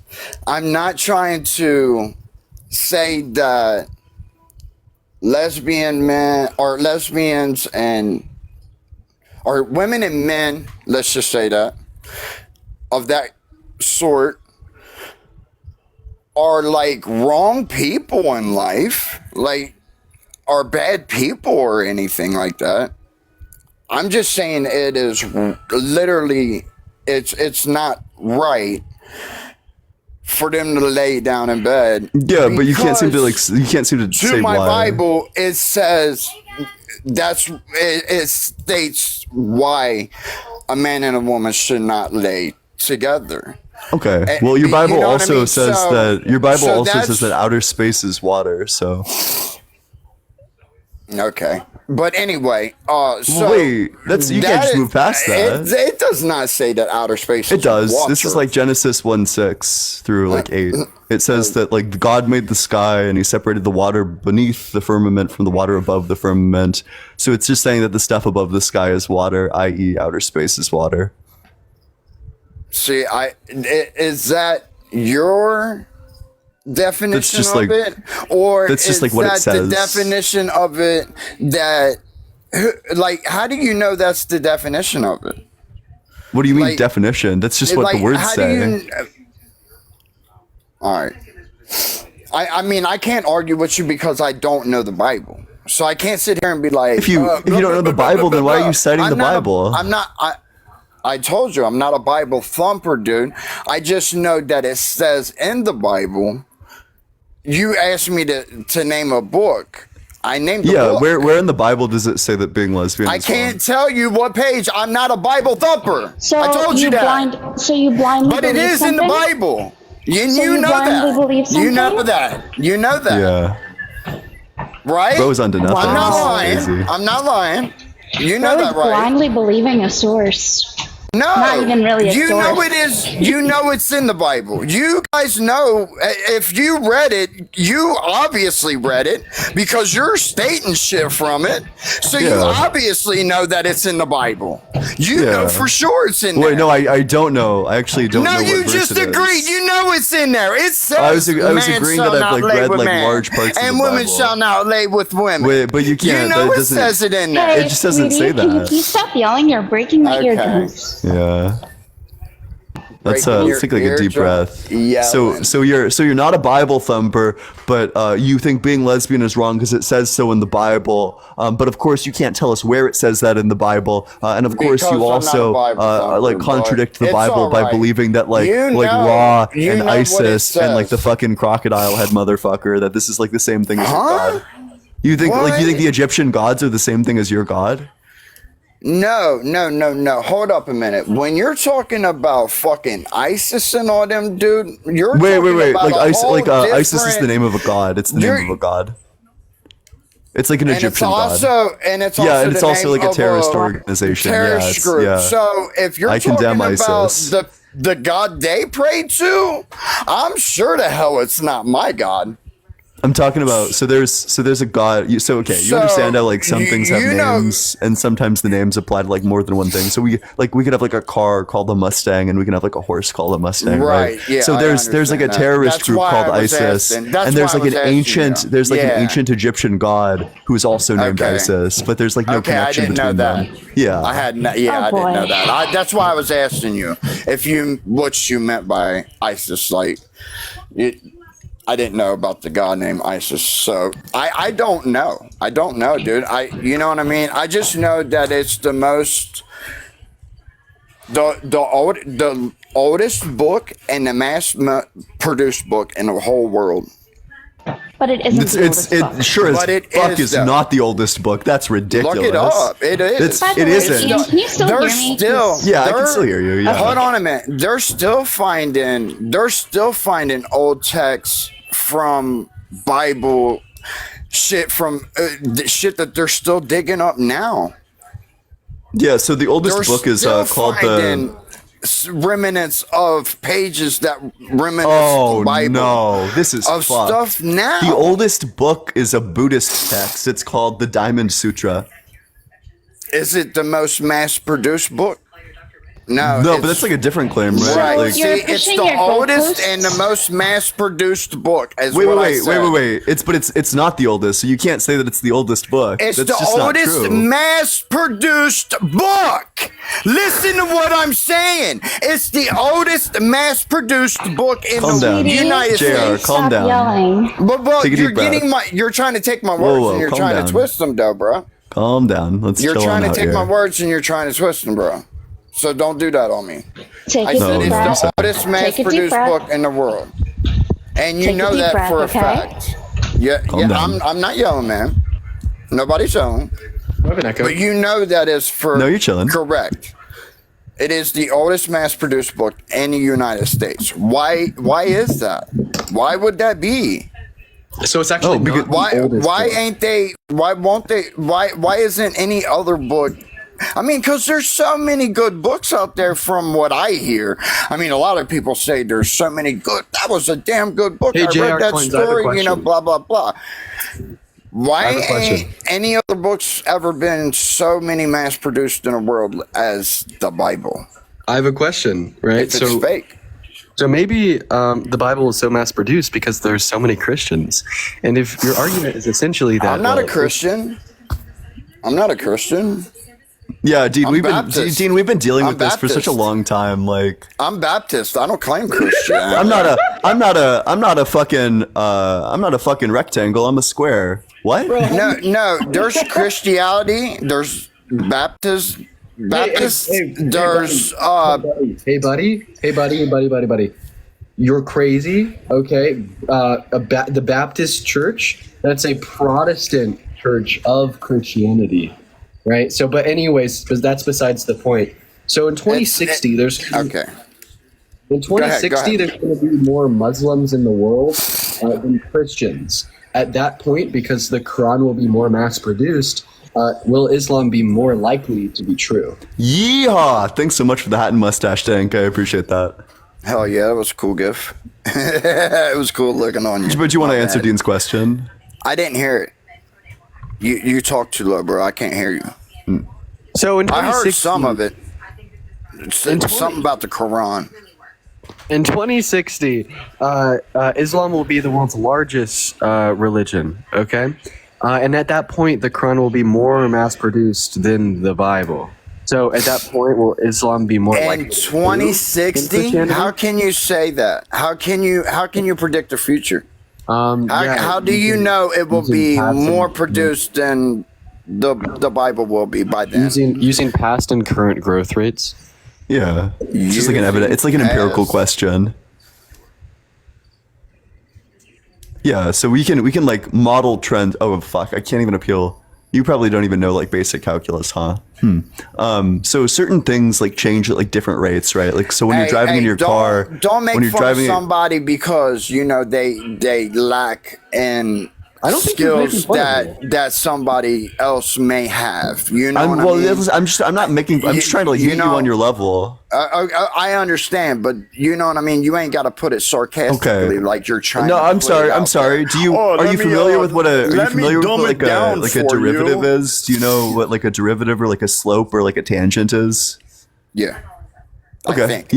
Yeah. Cool. So like the we can by taking like finding like a function that models the growth rate, we can take the derivative of this function to figure out like the rate of change, and from that we can see that the slope of this for Quran or for the Quran and like the number of people who are Muslim is going to be higher than the slope of people who are Christian, or like the production rate of the Bible, which means that eventually or it's expected to outpace it in the next couple of years. Okay, so that's what it's expected, all right, and that's what's going to happen, sir. That's what you're thinking is going to happen. So what if it turns out to not happen? And well, then fuck. Like the statistics would be wrong, I guess. Then what if 2060? I mean, I can make the same thing. I mean, what if the sun doesn't rise tomorrow? Fuck. Right. You know what I mean? Like, so no, you can't predict future. You know what I mean? You can't. I mean, you can. Don't get me wrong. What you're saying, I get what you're saying. I understand that. How about we talk about But you can't say that that's actual facts and gonna be facts. Yeah, because it ain't. It ain't honestly, 2060. So we can't talk about future. So, sir, like, it's a hypothetical question. I'm asking you if this is the case. Then would it be less likely for Christianity to be true? But let's talk about the past, because maybe that's more consumable. Likely be that Christianity isn't true. When Jesus, listen. I'm actually. And hold on a minute. The whole God thing, dude, is on everybody else. So I'm not here. What am I? I'm not on here. Yes, you are. You are on here. No, I'm not on here to. Yes, you are. You are on here. Why are you saying you're not on here? Go ahead. Why you want to interrupt me? So go ahead and say what you got to say, bro. All right. So when Jesus was leading his 12 apostles, the Bible wasn't even, put together yet or mass produced. Right. Is Christianity less likely to be true at this point? Was Christianity less likely to be what? Like accurate or true? At that point, is that what Yeah. Was that what you're ending? Yeah. So before so your argument is that because the Bible is mass produced, that means that Christianity is more likely. But the problem is, if we go back in time, if we go to a point where the most mass produced book was like the Buddhist book that we just looked at, or something like that, or like just a time before the Bible was even written, at like Jesus' time. Mass production. Yeah. Does that mean that Buddhism at this point is like more likely, or that like Hellenism at this point is more likely? No, it just states that they were believing in a higher power than them of some sort. Obviously, they thought there was a higher power than them. So then that's nice, but we can account for these. You get what I'm saying? Why? Sure, who are but they we praying account to? for this. So they're praying to somebody. They're People thinking thought that somebody is over them. People thought that like the sun revolved around the earth for a while, but just because a lot of people thought it doesn't mean that it's true. Then you're right. You're right. That's why I'm saying I'm not here to like say that, believe me, dude, you will go to hell if you don't start believing. Like, no, I'm not here to try to convince you to believe that there's a Lord. That's why I try to say I wasn't here to speak on the Bible because you don't believe in the Bible. So I wasn't here to speak on that part. The only thing I was saying, the reason why man made woman, I don't want to put God in this. So the reason why men and women were created was to procreate. And why is that? And why is that? And that is the only reason why men and women were here. Buddy, you need to substantiate your claims. How the fuck did we get here? How did we get here? You can't track. So did a woman and a woman make us? Did a woman and a woman make us? They made some people. So then how the hell did we get here? A woman and a man, we came from evolution. Yeah, but that doesn't mean that like if somebody doesn't want to reproduce that's like somehow wrong. I'm not oh my god, dude, you're not listening. You're just not making a coherent argument then. That's fine. How you figure?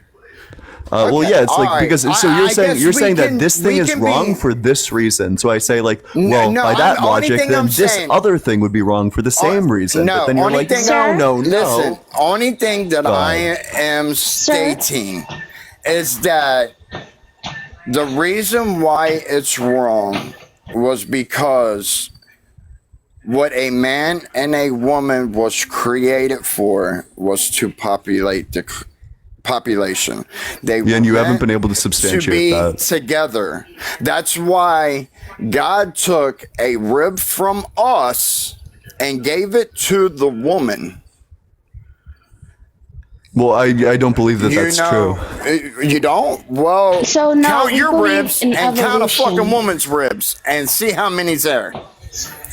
So we believe in evolution and Hang this shit up. We're done talking to these motherfuckers, dude. we believe that we came from Neanderthals. Specifically, we evolved from. Oh, what the fuck? Oh boy. Oh. Yeah, apparently that isn't true. The vast majority of people have 12 sets or 24 ribs, no matter their sex. Okay. Yeehaw! Thanks so much for the hat and mustache, Heidi. I appreciate that. I think I'm probably going to hit a reset really quick and then go into the God topic. So I'll be back in like 30 seconds. And you're welcome to come back up if you want. Yep. All right. See y'all soon.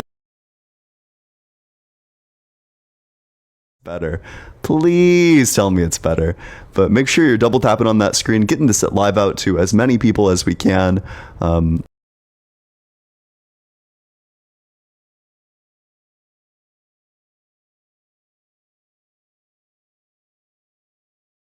Yeah, how old are you? I'm 31. Okay, and do you think God is real? Of course. So what's your strongest argument for God that does not involve personal experience?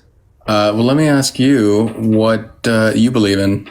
Well, depends on your religion. I could either be agnostic, leaning towards that God doesn't exist, or I could just be an atheist. So why would your beliefs depend on what I believe?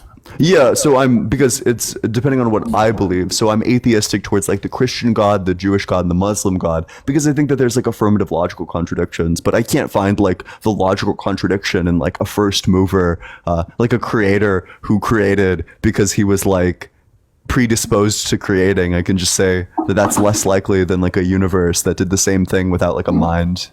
So do you believe like in like scientists such as like Francis Bacon, or do you believe like what Aristotle has to say? Like where are you? I sure as fuck don't believe what Aristotle has to say. But what I do believe in is the scientific method. I think that science is a process, not a product. It gets better over time, which means that it's just a matter of like running the scientific method enough times to root out the bad conclusions. I would never hitch my wagon to a specific scientist and say that like this person is like the dogmatic gospel. What I would hitch my like wagon to as just like the scientific consensus as being like the most evidentially supported position. Okay. So then you believe in the scientific method. Then can you describe to me what is matter? What is matter? At like what, to what degree? I mean, like just what does science say is matter? Can you describe what is matter? Because if as a scientist, you must worship matter. Because that's where you put your faith. I don't worship matter. I like acknowledge the you put your faith in the scientific method. So asking. Well, it's not faith, it's like evidence. The scientific method has brought us to the point where we have like modern technology and modern medicine. Like it's not faith, it's based on evidence. So I think it's important to distinguish what is operational knowledge that science gives us. And do you agree that there's a difference between scientism and science? I don't even know what scientism is. Yeah, so scientism is basically ontological naturalism. And ontological naturalism is saying there's no supernatural forces in nature. Yeah, and I am an ontological naturalist. Wait, what the fuck? That's, oh my god, is it Blitz? I'm gonna drop you. Did that fix it? Is the lag better, or like are we chilling? I wonder if the I don't hear any problems. I wonder if it's like a Blitz issue. Fuck, is it just a Blitz issue? This is such nonsense. Damn. It's like Blitz targeting. Okay. Yeah, I'm an ontological naturalist, and I come to this conclusion based on the fact that I'm not sure what the phenomena is that I'm not able to explain with science, or I have no reason to believe that there's like a phenomena that I won't be able to explain with science at some point in the future. Okay. So do you believe that this world is like a machine? I'm not really like I think everything is either deterministic or like indeterministic, so I don't know. Okay, so everything is just basically a bunch of particles bumping into each other according to natural laws? Yeah, basically, like more or less, yeah. Okay, and so where do you find those laws? How do you describe a law? Yeah, based on like scientific and empirical research. And you still haven't answered the question, what is the scientific formula? Like, what does empirical research even mean? Yeah, so empiricism is it comes from a man named David Hume, who basically believes that all knowledge comes from like specific sensory experiences. That I learn about blueness from the experience of like looking at blueness, or I develop an idea of causation of like gravity, for example, by picking a pen up and dropping it like 10 or 20 times. And then I from that am able to infer customarily based on the evidence that if I drop the pen again, it's very likely that it's going to continue to fall. And I drop the pen enough times until I'm nearly certain that gravity exists. Okay. But like we can't go and like look at gravity. Like it's not like a physical thing that we can actually like see. We can only see the effects of gravity. Yeah, that sounds more like methodological naturalism instead of ontological naturalism. Because I do think the ontological naturalism is like preferable because it's simpler. Okay, so basically you're taking all truth to be what you gather through your senses? I don't really know what like truth in this sense means, but what I do know, like I treat things as like customarily true, that because this thing has like happened enough times that I'm going to treat it as if it is true. So you don't think that there's any fault in what we gather with our senses? No, it is, because as soon as we get like contrary evidence, then it puts our senses into a state of like uncertainty, that I'm pretty certain that when I'm looking at blue, that the thing I'm looking at is in fact blue. But it's like possible that my senses are wrong, and science is good because it allows the openness for the possibility that we're wrong. Whereas religion locks you like pretty heavily into the notion that like your religion is not wrong, that it's like perfectly good. I mean, yeah, that's if you're practicing religion without any proper philosophy, then you become a zealot. Yeah, I mean, but I think you're locked into like some level of dogma, no?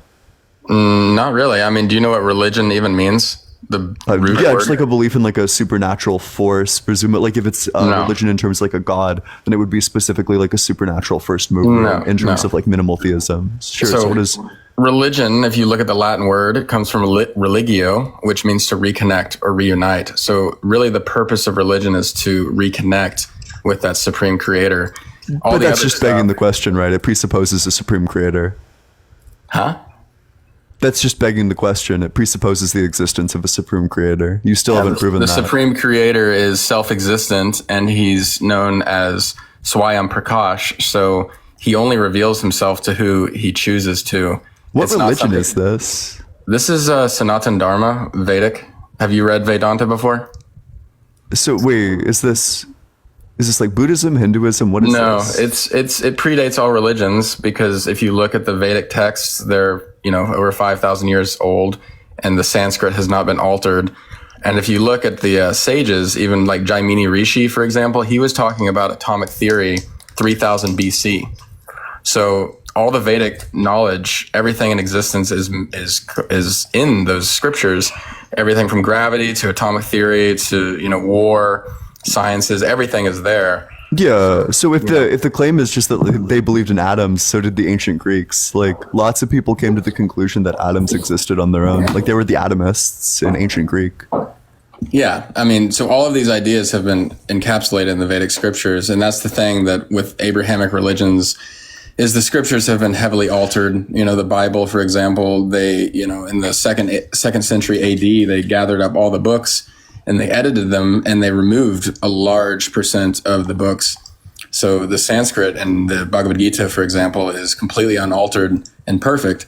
So if you're a man of science, I think you'd appreciate it, because it's a spiritual science. It's not a dogmatic science. Can it be repeated? Is it testable in a lab? Oh yeah, of course. Yeah, sure. So what's an experiment that's been done?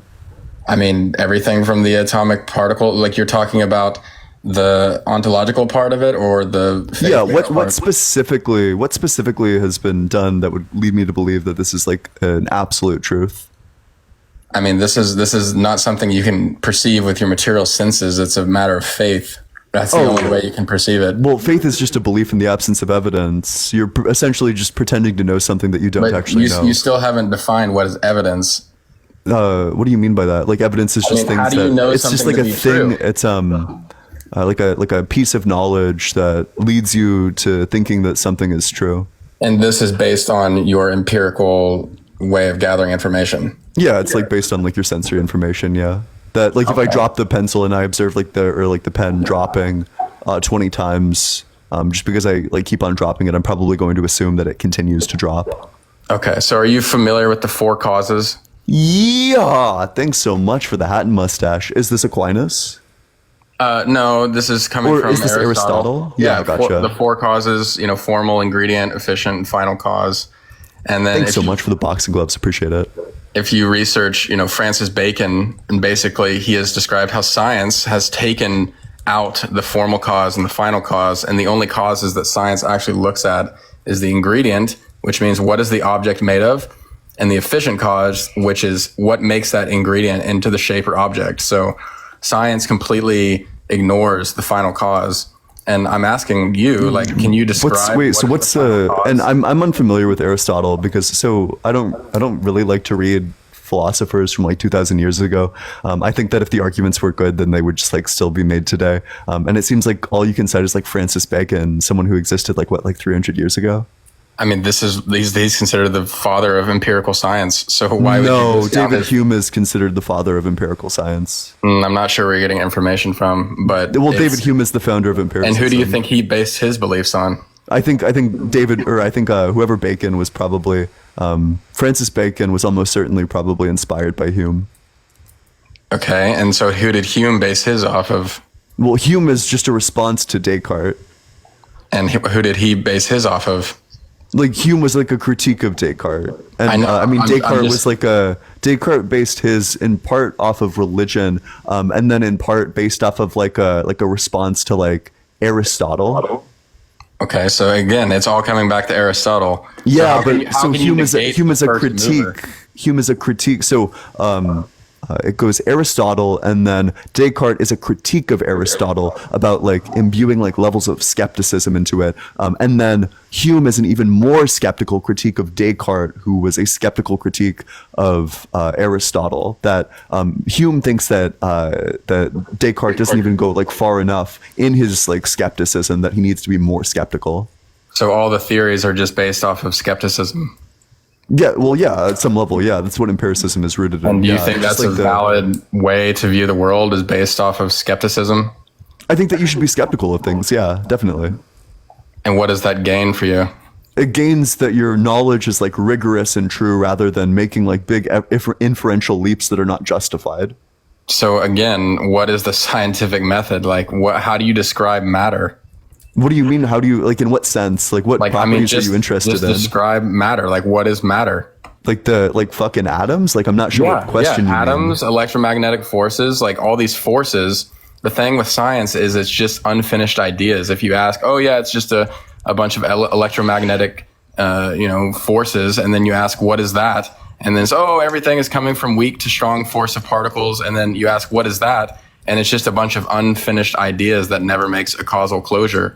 Well, yeah, but it's like, it's better to not make the claim if you don't have the evidence to make the claim, right? That's like, this is just like a basic like epistemic truth, that if you don't have the evidence to make the claim, that it's probably better to hold the agnostic position rather than to make an affirmative stance that like this is definitely the case. That's going to be the problem with religion, is that you try to like fill the gaps with your God, and as more and more things get like uncovered, it gets proven like erroneous, that there's no reason for your God to be there at all. And in fact, we can just explain it via laws of physics.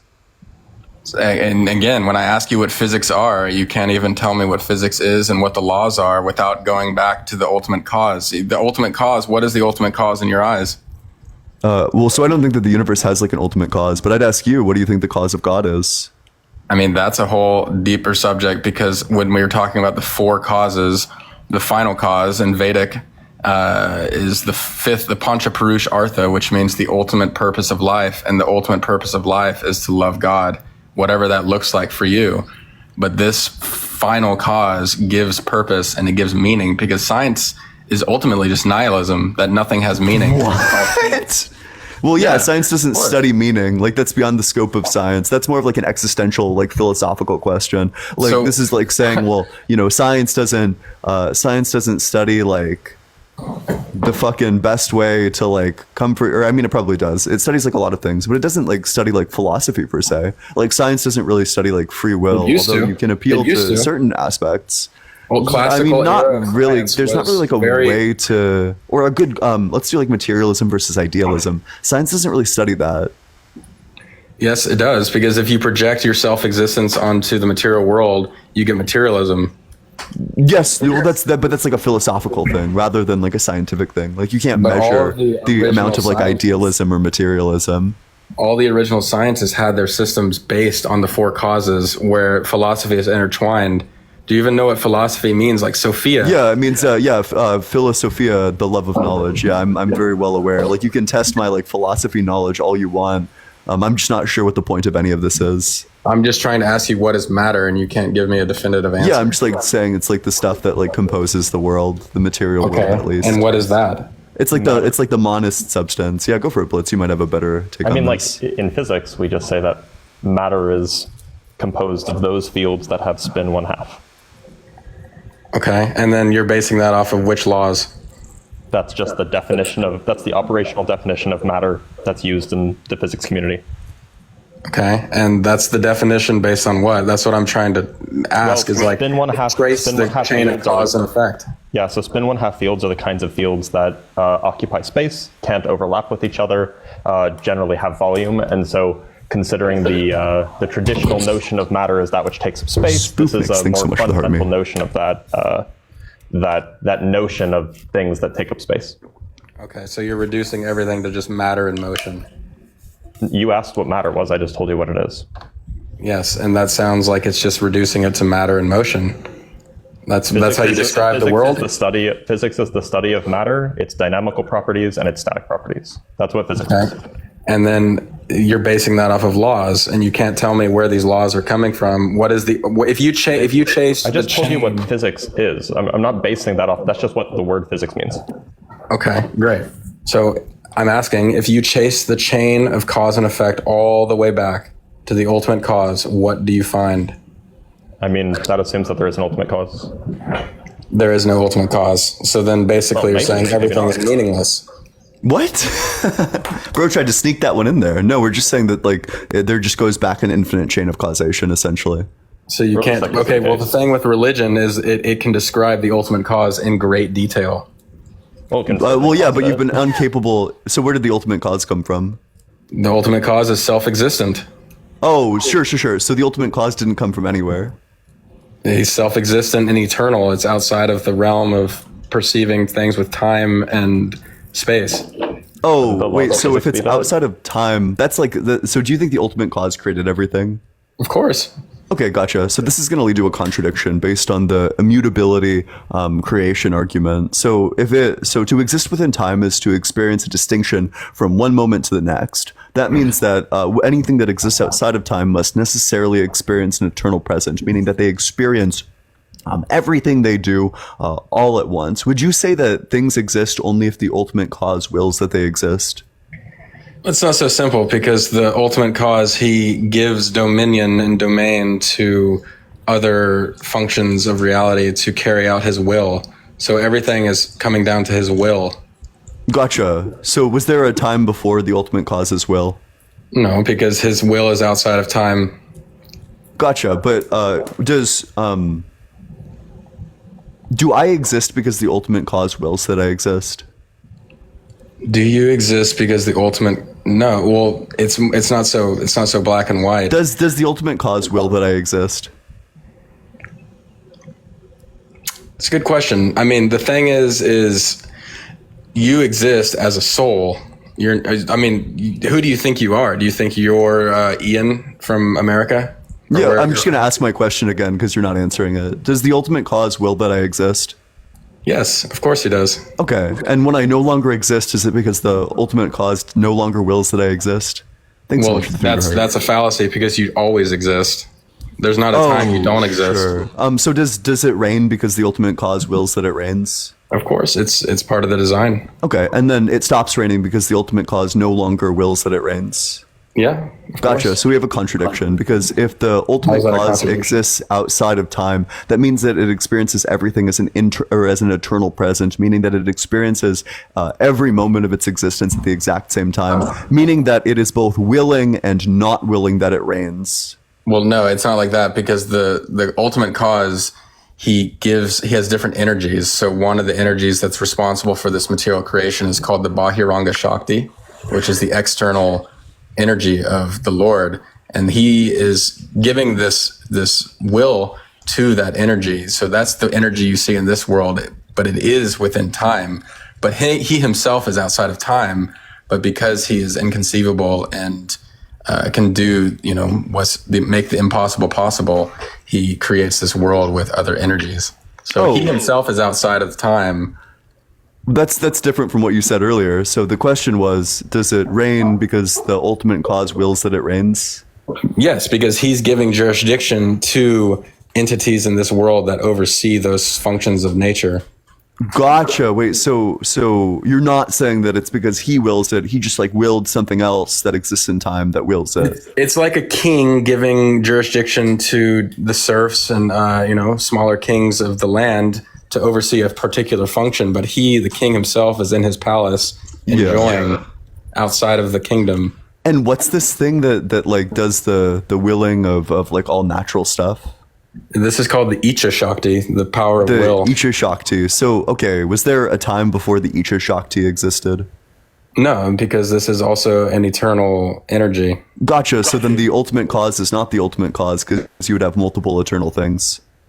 No, it's not like that. There's a non-dual reality where the ultimate cause exists. So was there a chain of causation where is it the Ikta Shakti, where yes, that didn't exist? No, this is an omnipresent eternal energy of God. They're inseparable. You can't separate the parts of God because he's one. Gotcha. So we have two eternal things then.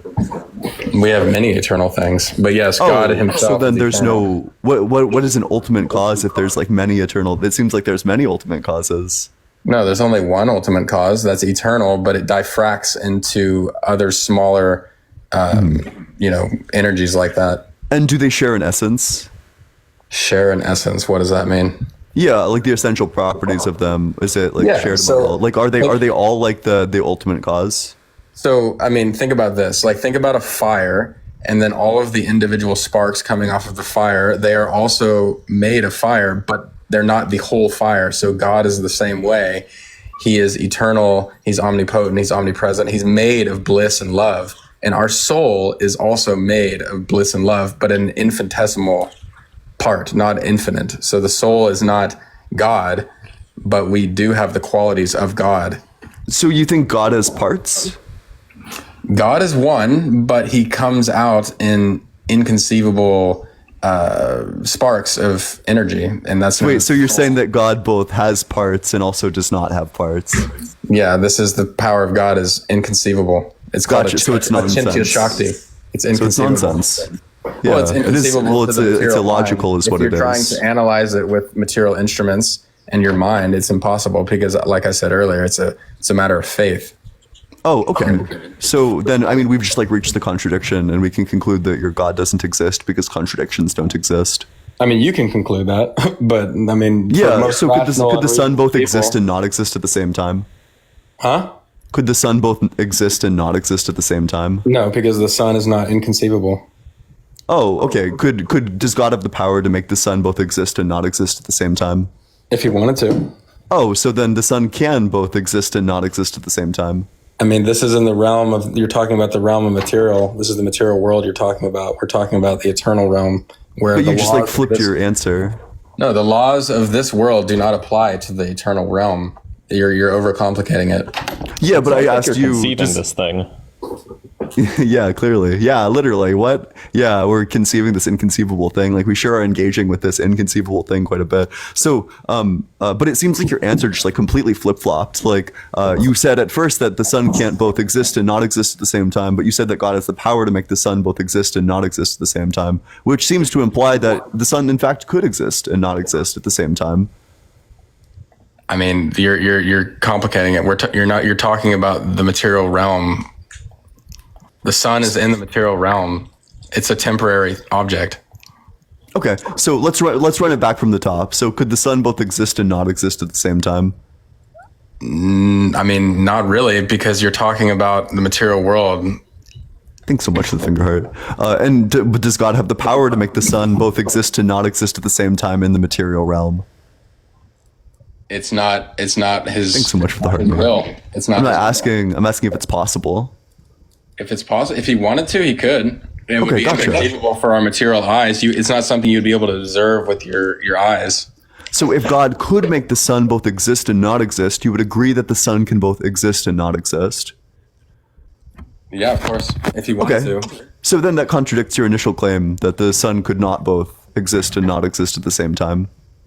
I'm not really sure what your train of thought is. You're just talking about contradictions. Well, yeah, like you've twisted yourself into a pretzel. I'm not. I don't really feel twisted. I think you're the one that is having difficulty understanding something that's inconceivable because you have no eyes of faith. Well, your worldview leads to a complete rejection of like the law of non-contradiction, right? Like contradictions now aren't impossible because all things are possible through God. That's the problem with saying that God exists outside of logic. Not really. I mean, God is the most reasonable and logical thing you can think of. And again, you can't even tell me the ultimate cause. And yet inconceivable? Yeah, he's inconceivably... Yeah, he's the most great thing that you can't think of. You can think of him, of course. Yeah, it seems like you know a lot of properties of this ultimate being for it to that's because be inconceivable. It's described in the Vedic scriptures in great detail about what he looks like, what his activities are. Not inconceivable, right? If you know what he looks like, then it's not inconceivable. Also, what does it mean for an ultimate being that exists outside of space and time to look like something? I mean, this is God has a form. Where do you think forms are coming from? You think forms just exist? Wait, God has a form? So like, of course, God has a form. so what do you like think? He's just a light? Photons bounce off of it, and then, No, he like, doesn't have a enter he your doesn't eye? have a material form. It's Yeah, it's like Platonist nonsense. It's a transcendental form. Oh, okay. So does God occupy volume? When he comes in this world, yes. Because like a cube occupies volume, right? Even in the Platonist sense. Yeah, and when he comes in this world, he occupies volume. So like, but his form is not. It's not material. It's not like our bodies. Our bodies are gross Platonist stuff, right? bags. I mean, how is that Platonist stuff? This is just common sense. Well, it's a non-physical form, right? So Yeah, so non-physical form. Where does this form exist, except in the abstract, though? It exists in the eternal realm. It is everything. He is everything. Is there space in the eternal realm? No, not in the way you think what, it is. What is in the eternal realm? The eternal realm is it's made of eternality, bliss, and joy. That's it. Like it's a realm of moods. It's a realm of love. What's the shape of love? The shape? It's not a shape. It's a mood. Do you know what a mood is? Yeah. Sure. So like everything in the eternal realm doesn't have a shape. Except it does. It has form. It has form. I just asked you what the shape of love is, and you said that there's love in the eternal realm, but it doesn't have a shape. I mean, the problem here is you're trying to understand something of transcendence with your mind, with everything you've gathered in this world, trying to understand that realm. This argument doesn't work if you want to like go back to, if you want to return to like Aristotle or Plato. Like you just get like demolished by like the allegory of the cave. That like you can, if you accept like Platonism, then you're probably also going to be accepting that you can use philosophy to come to an understanding of these forms. Of course. How else do you think you can understand forms? Well, so then the forms are knowable. The forms are eternally present in the eternal realm, and this world is like a reflection of that eternal realm. Wait, so are the forms knowable or are they not knowable? They're noble, of course. Knowable. Knowable, what is that? Capable of being known. Yes, they are, but only with the eyes of faith. Okay, wait, so then you can know God? Of course, you can know when he chooses for you to know him, you can know him. Otherwise, thanks so much for the roses. It's not something you can intellectually understand with like a microscope or like the CERN or some superatomic particle collider or whatever you try to understand it through. It's a completely different matter. It's on a different wavelength entirely. Gotcha. So then it seems like God like is knowable, which means that he's not inconceivable. He is knowable and he is also inconceivable. Then he's not knowable. What?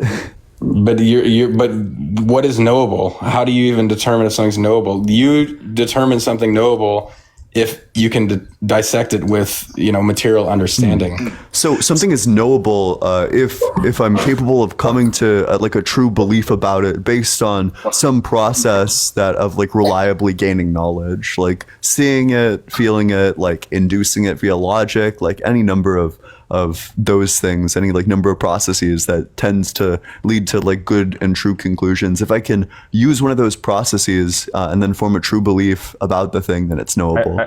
I mean, they're literally synonyms. Like unknowable and inconceivable are literally synonyms. They're in the thesaurus next to each other. To say that something can be knowable but not, or something can be knowable but also inconceivable, it's just I just don't know what you mean when you say those words. Yeah, you can't know what you mean because you're an atheist. That's the problem. Well, no, you I can't just don't know what either. your English words mean, right? You're using two words in ways that are not the common understanding of those words because those words are synonyms. So if you're saying that they're not synonyms, I don't know what sense of the words you mean. Yeah, this is because you're trying to understand it with your material intellect. No, I'm just trying to It's understand because it these with words English. are like it's because these words are like an empty signifier at this point. Like you can't define them. It just means nothing. And you can't even define what is matter. I already did. I mean, yeah, it was. No, you already didn't. defined. You didn't go all the way back to the ultimate cause. You just said, "Oh, it's There this isn't an law or ultimate that cause. law." We reject the ultimate cause. Yeah, because you still can't describe what are the laws coming from. It's just a bunch of laws, interchangeable variables. That's all it is. Happy? The laws are the ultimate cause. Yeah, so you put faith in the laws, which means you put faith in mortal men. Ian thinks he's Baudrillard. That's fucking crazy. Who said anything about faith? You can just test these things.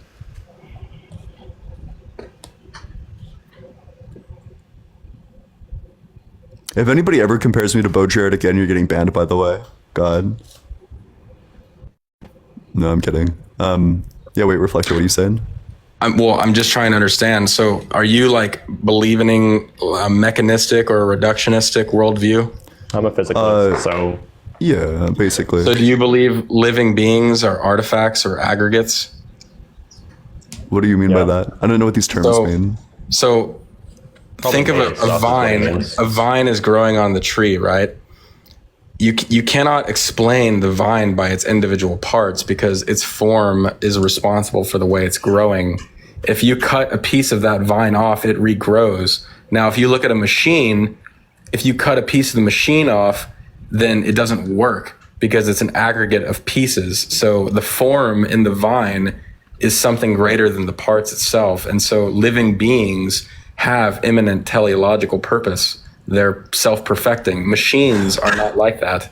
Bro tried to slip the Platonism on in there. I can just say that there are emergent properties based on material processes, like a mousetrap, for example. The individual pieces of a mousetrap don't take the lives of mouses, but when you finally put it all together, it does. Yeah, it has no intrinsic purpose because the purpose is given by an external force. What's given by like the laws of physics? The person who made the mousetrap is giving that item purpose, but the machine has no value. Let's say I'm like randomizing atoms, and I randomize atoms into the form. I have like a little cube creating random combinations of atoms, and I randomize it for enough that something that perfectly resembles a mousetrap appears. It's like a mousetrap in every single way. There was no intention or purpose given to this. Is this still a mousetrap? I mean, so you're saying you can arrange particles in a way that makes it a mousetrap? It's a hypothetical, yeah. Well, did you like if I just randomized it, like there's no intention or purpose behind it? And it takes the form of a mousetrap. Yeah, just like randomized particles. Yeah, so then you're talking about randomize into a mousetrap, yeah. Then you bring in universals into the equation, and so the universal for a mousetrap would be perceived in that object that you're instantiating it into. Gotcha, but there was no intention and no telos made behind it. How do you know? It doesn't matter. The universal. How do you know that it matches the form? Like Is it based on some like material factors? Eliza, thank you so much for the subscription. Welcome to the community. Think about an apple. Think about an apple in your mind right now. You're not thinking of any particular apple. You're thinking of the universal of apple that describes. I'm thinking of my conception. I'm like just invoking like a specific properties that I've learned through sense experience. Okay, Hi, thanks so much for the harmony. I appreciate that. Like if every single apple that I've ever encountered is just like a really bad apple that's like rotten and has worms in it, then I wouldn't be invoking I'd be invoking my understanding of an apple, which would be one that's like rotten and has worms in it. I certainly wouldn't be invoking the idea that I currently have of like this like beautiful shimmering red apple. Yes, but it's going to come down to experience, not the grasping of forms. The same thing applies for the mousetrap. Yeah, wait, so how do we know that the mousetrap actually fits the form? Because that's what your mind would be perceiving as the universal that you know as mousetrap according to the information you've gathered through your faulty senses in this life. Let's say that I've never encountered a mousetrap before, but I do in this room, and then I have my like atom randomizer next to me. So I see this one and I observe it, and then I happen to just randomize it. Is that still a mousetrap? I mean, this is just in the realm of hypothetical situations. So Bro can't answer the question. You need to say, well, that's just a hypothetical. I know it is. Answer it. It doesn't even make sense for this part of the conversation because you're fundamentally incapable of answering the hypothetical. So, okay, we'll change the conversation then. Wait, I'm not going to let you pivot away from this. Just answer the argument. I'm just saying we're if I have wait, you can't answer the hypothetical. You're literally just running from the hypothetical. I mean, it's irrelevant. It is relevant. It proves that like forms are not based, or like the substance that something has is not based on like some teleological form, that it's possible to randomize something that would very clearly be a mousetrap by just randomizing particles, even if you didn't intend on it ending up as a mousetrap. So you think there's no intrinsic purpose in anything? Is that what you're saying? Purpose comes, it's subjective. It's something we ascribe to things. Adam, thanks so much for the $5 on Venmo. Huge W, Adam. If anybody else wants to support the stream, Venmo's allegedly -Ian. Cash App is just allegedly Ian. I appreciate any and all support. Thank you, Adam, so much. W, Adam, in the comment section. Based, Adam. Yeah, it just sounds like a bunch of unfinished ideas that you can't really answer. Wait, this is like just raw projection. You're literally the one who's not answering. This is very simple, and I'll break this down for you step by step. You still have. Wait, oh my God, bro's short circuiting. We already answered this. No, you haven't. You haven't traced it back, and you just say, "Oh, it's a law. It's a law based on what?" Blitz gave the definition of it. It's a definition. A definition based on an abstraction. No, it's based on like analytic truth and like evidentiary data that you're gathering through what? Through your senses as you gather all information. Okay, so when you said I asked you if your senses are perfect. Definitions are definitions, right? A definition is a definition. Whether it's a useful definition or not, that depends on data, that depends on use cases and things like that. But it's just a definition. It's just what the word means. And you're just gathering all of this through what you say are your perfect. You say your eyesight is infallible. What does that have to do with a definition? No, because we were talking about how do you gather information in this world through imperfect senses? Sure. Yeah, because you repeat the methodology enough times until you root out the imperfect conclusions. Okay, and so that's still. It's just so funny, like talking to scientists. Like and I agree. You can like fake laugh and say it's so funny, but what you can't do is give a critique of the statement that I just made. What statement? You don't even remember. Like you're stunned. I'm not stunned. I'm just like it's just impossible to even have a conversation with you. Yeah, that's fine. I'll break this down. Oh yeah, no. I was just gonna repeat the statement. See if we can get like a critique. So. Even though your senses are imperfect, you repeat the methodology enough times until you root out the imperfect conclusion by viewing it from many different angles. For example, like the dress, the famous dress that went viral. It might look a specific way, but if you could do like more sense observations of it, if you could actually like be in that room and observe it and like see it through like multiple different forms of lighting, you actually would be able to determine what color it is just by running like sensory experimentation on it. And what value does that bring? You now know something about the world, or you're like more certain about something. Yeah, you know some operational knowledge, you know things of how this world works, but you still haven't described the ultimate cause. Yeah, because we reject the ultimate cause. What? So that's you're a nihilist. That everything has no meaning. Not that at all. There is no ultimate cause, and that everything has no meaning. I think we can just like create. I think we can create our own meaning, and like you literally think that God is illogical. I guess I should have just ran like the funny questions on you. That was my mistake. Do you think God can make a rock that's so heavy he can't lift? Yes, of course. Okay, and does God have the power to lift the rock that he doesn't have the power to lift? Yes. Gotcha. So it's nonsense. Yeah, because you don't understand how inconceivable powers work. Yeah, so does God have the power to make a sword that cuts through anything? Yes. Does God have the power to make a shield that can't be cut through? Of course. And what happens if you swing the sword that cuts through anything at the shield that can't be cut through? It depends what the will of the Lord is for that particular sure. So let's say that the will of the Lord is that the shield that cuts through everything slices through the sword that cuts through everything slices through the shield which can't be cut through. Yeah, of course, if he wanted to do that last time, yes. So you'd say that the shield that can't be cut through got cut through? Yeah. Can God will himself into not existing? No. Oh. But it's like the Lord's will that the sword that cuts through everything slashes through the shield which can't be cut through. Yeah, but he's self-existent. He's not a sword or a shield. Yeah, but it's a hypothetical, and you're pivoting away. I know, and you're still just bringing these nonsense hypothetical things out, and you're still avoiding the hard questions. You can't tell me the. Wait, I'm answering all the hard questions very directly. You're just not asking very hard questions. No, because I know that you can't give an answer, and I'm asking you again and again. What is the ultimate cause? I reject an ultimate cause. I've answered this like 20 times. You're just not tracking. You should. So then I'm not a nihilist. You are a nihilist because an ultimate cause gives purpose. Yeah. Why? So then, what is the purpose of your life? Oh no, I think humans give purpose. I can create my own purpose. What is your purpose then? Yeah, I enjoy doing things like this, having friends. Reading up on like philosophy. Okay. Yeah, and then you die, and then you die, and then what? Yeah, then I die, and then I'm dead. Okay, so there's no purpose of life because you're just going to do it all for nothing. Yeah, I mean, I make my purpose in the life. Like, I don't need to cope with like a religion. I don't need like to be spending my entire life like huffing this like weapons grade copium. I can just accept the fact that one day I'm going to be dead and that I only have a finite amount of time. But there's a lot of things I really enjoy doing, so I can spend a lot of time doing those things. I find a lot of meaning in my life based not on like some document that was written like 4,000 years ago, but rather based on things that I enjoy, that I know I find purpose and meaning in. So the purpose of your life is to enjoy through your sensual pleasures? I think it's to find like an ultimate, I think the purpose of life is whatever you make it out to be. I think my purpose, the purpose that I ascribe to myself is to just get like better at debate and get better, like more well-read on philosophy. Okay. And so when you say I, who are you referring to? You keep saying I think. Who is I? Myself? I'm good. Do you not understand like indexical statements? Which is who? Who are you? Yeah, who are you? Myself.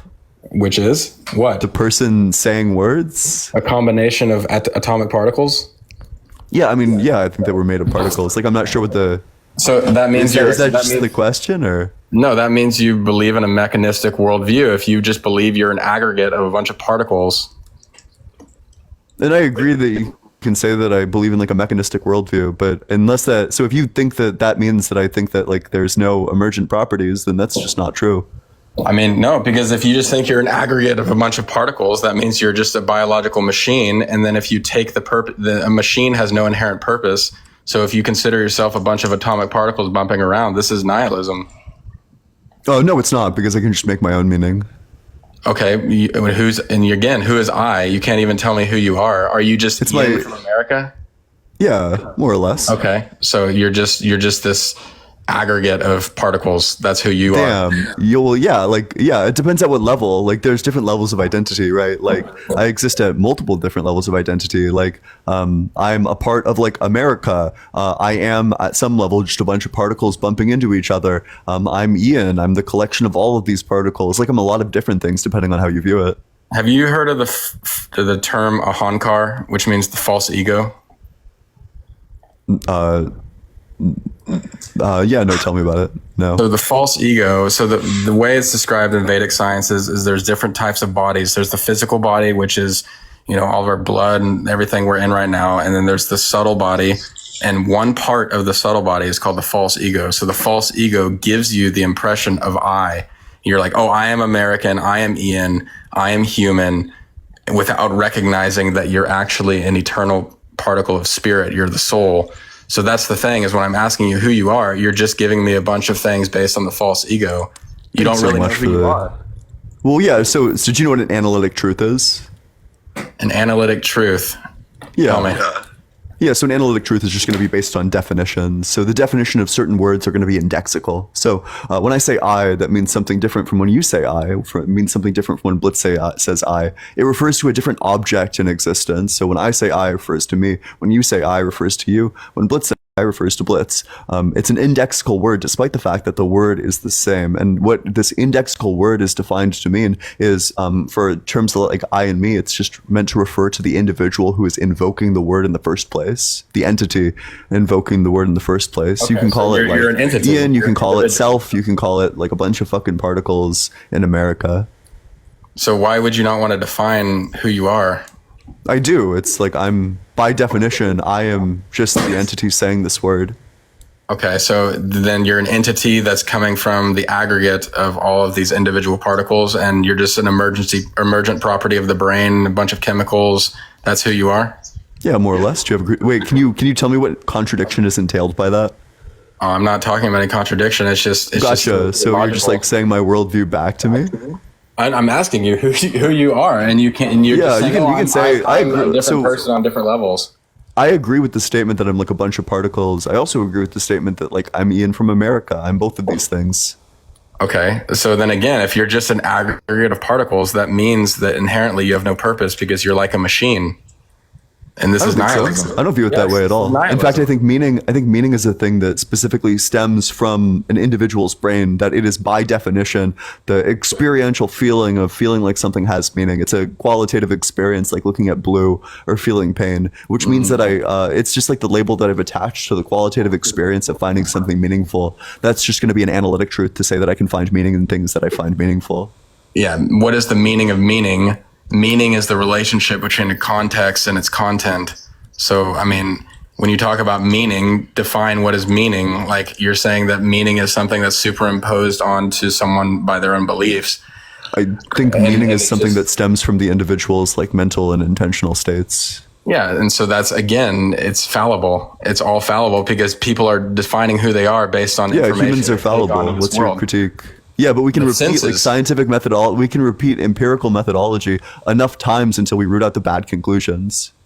I mean, you just, it's so interesting how your mind works. You just completely ignore anything outside of analytical truths. I mean, even though you can't even define what an analytical truth is or what a law is. Literally, wait, and okay, Reflector, I agree that we can like rely back on rhetoric, but everyone heard me define analytic truth just a second ago, and in fact, you didn't even know what it was. An analytic truth, again, for the second time, is just a truth that's going to be made true by the definitions of the terms themselves. So I could say Jerry is a bachelor. If bachelor is defined to be an unmarried man, Jerry is referred to be whichever individual is signified by Jerry, and it's true about the things signified by the word Jerry, like the entity. It's true about Jerry that Jerry is an unmarried man. Then it's just going to be an analytic truth that Jerry is a bachelor because Jerry is unmarried and a man, and bachelors are unmarried men. It's just that simple.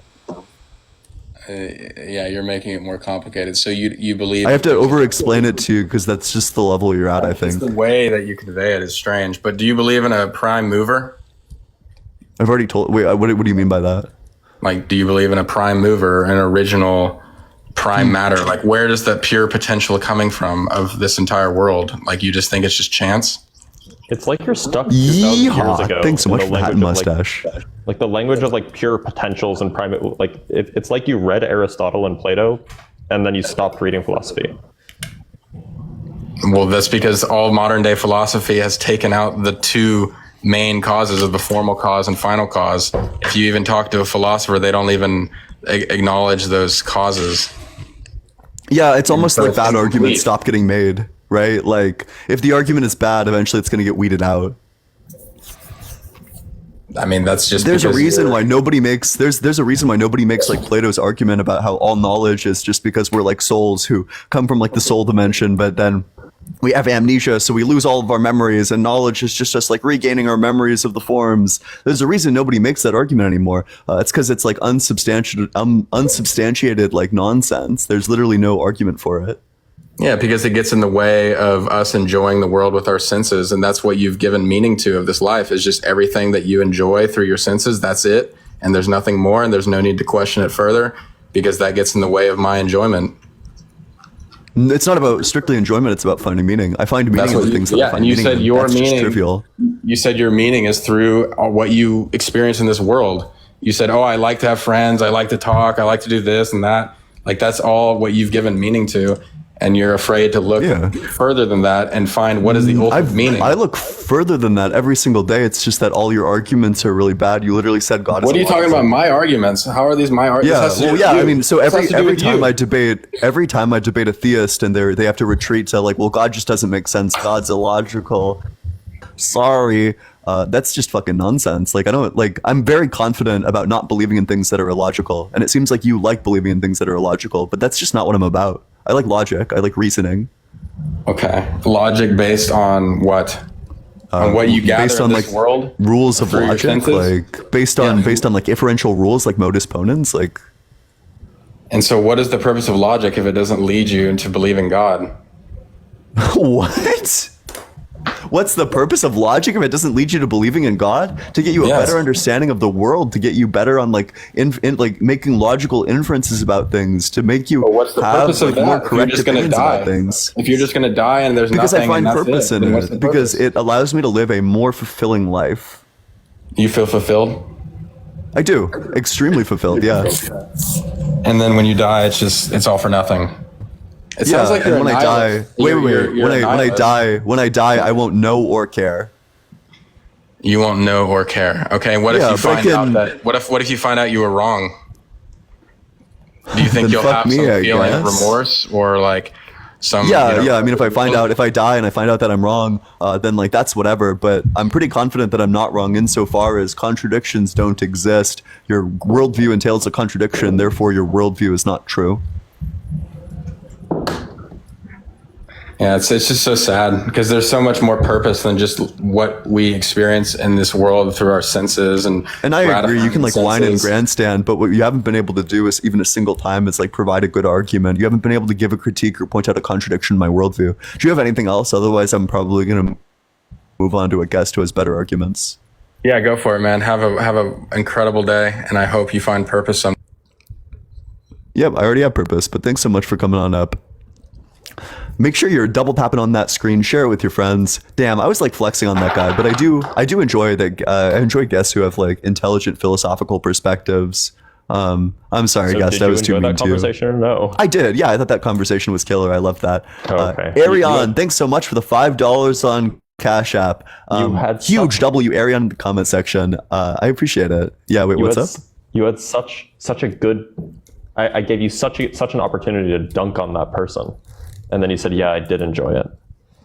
Yeah. No, I actually did. I love that. Yeah. I mean, I love it. I will take like an intelligent theist who makes real arguments over like a person who's not engaging even a little bit. Like, I love arguments where I can run like real objections to it, rather than like arguments where it's like just yap. Where it's like just preaching. Like, that person was great. I was too mean on that person. Like, W that person, not gonna lie. Not in the debate, of course, but yeah, just like for the conversation. But yeah, make sure you're double tapping on that screen, sharing it with your friends as well. Let's get all the way up to 60K likes. There's 1.4K of you. So if all of you left just 10 likes right now, double tap on your screen just 10 times. You could get it all the way there immediately, but share it with your friends, do all that good stuff. Make sure you're dropping a follow to me and Blitz so you never miss a live in the future. But I hope everyone's having a good day. And with that, we'll go to the very next guest. If you want to support the stream, Venmo's allegedly-Ian. Cash App is just allegedly Ian. I appreciate any and all support. Thank you all so much. And if you want to join the community to play bingo, there's a link to the Discord in my bio. I would love to see you there. Only join if you're 18 or older, and you need to copy it and paste it into your Discord app specifically. But you can go in there and then you can just type like $God and you can play bingo. Thanks so much for the hi bear. What's up, Polo? How's it going? Yeah, how's it going? Yeah, how old are you? Or I'm sorry, that's a dumb question. Would you believe in God? Oh yeah, definitely. Okay. I believe in God. I was just going to ask you, what's your strongest argument for the existence of God that does not involve personal experience? Well, the obvious reason for the belief in God, the most persuasive, is that the Bible and the Christian view is the only view that explains the human condition. This is that explains the transcendent truths that permeate the human condition. If you look at atheism, there's a reason why so many people reject atheism. Can I just ask you a question really quick? It got like one. Hold on, let me finish my point. Sure. It's only like what 1% of African Americans are atheists. Like 3 to 4% of the world population. The reason why atheism is akin to flat earthers or gravity deniers, because your argument is not persuasive. If it was so obvious that God was not real, as you claim, and it's so, why don't more people accept that argument? Why don't more people buy it? Because atheism has no explanation for what humans experience and for the human experience. Everything in the Gotcha. So instead of producing like a genuine argument for why atheism is untrue, you're just going to appeal to popularity. Like, this is literally like what they did to like Galileo. When Galileo said that the Earth revolves around the sun, they said, no, that's not true. Because like, look at all the people who believe in it. It's a brute fact. Let me just say one thing. Can I just ask a question really quick? I promise this will be quick. What do you think about the many worlds interpretation of quantum mechanics? I think it's garbage. Okay, it's angel investor. It's angel investor. I think it's garbage. Yeah, I think it's garbage because you got us in the Spider-Verse and some. You got to wait. Let's not do this again. But let's not do this. Yeah, wait. So can you make an argument that just concludes with like God is real? What's your argument for why God is real? I don't care about the grandstanding. God is a self-evident truth. The transcendent truth of God is inherent in all human beings. God said He's put eternity in man's heart. And what atheists try to do is they try to say, well, don't believe your humanity Don't believe you're just come from a puddle of mud. Believe you're just a soulless animal with no purpose. Believe you can't explain atheism. The reason why atheism is reduced to flat earthers and gravity deniers, and only 1% of African Americans even accept it. And if it's, like I said, it's logical to say that if your argument, atheism has been around for years, if your argument is so sound and it's so obvious that God isn't real, why is only 1% of African Americans believing it? Why is only 3%? Well, wait, I think that's going to have like, that's going to be for like colonial reasons, right? Like there's a huge historical context for that. But the more important, the more important factor.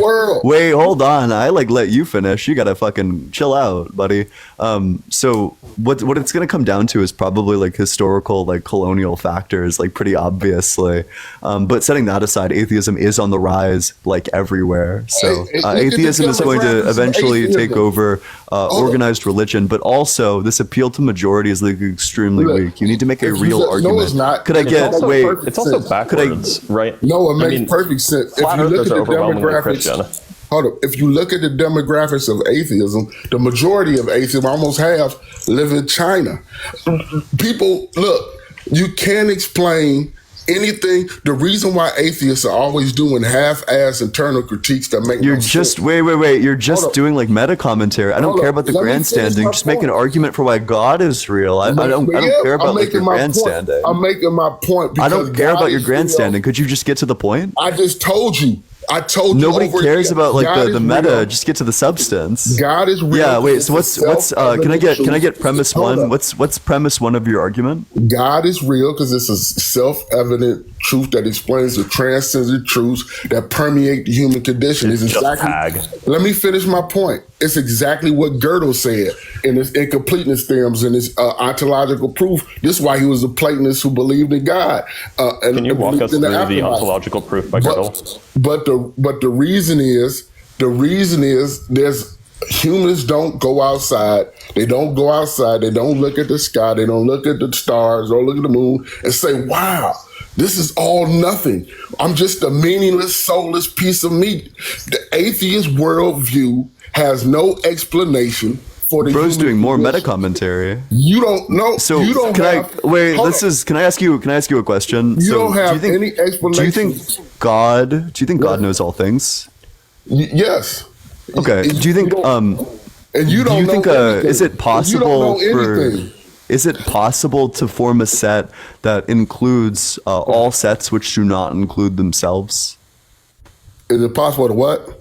To make a set that includes all sets which do not include themselves. What does that have to do with God? Yeah, I'll tell you. I will tell you exactly what it is. What I'm just asking you. Is it possible?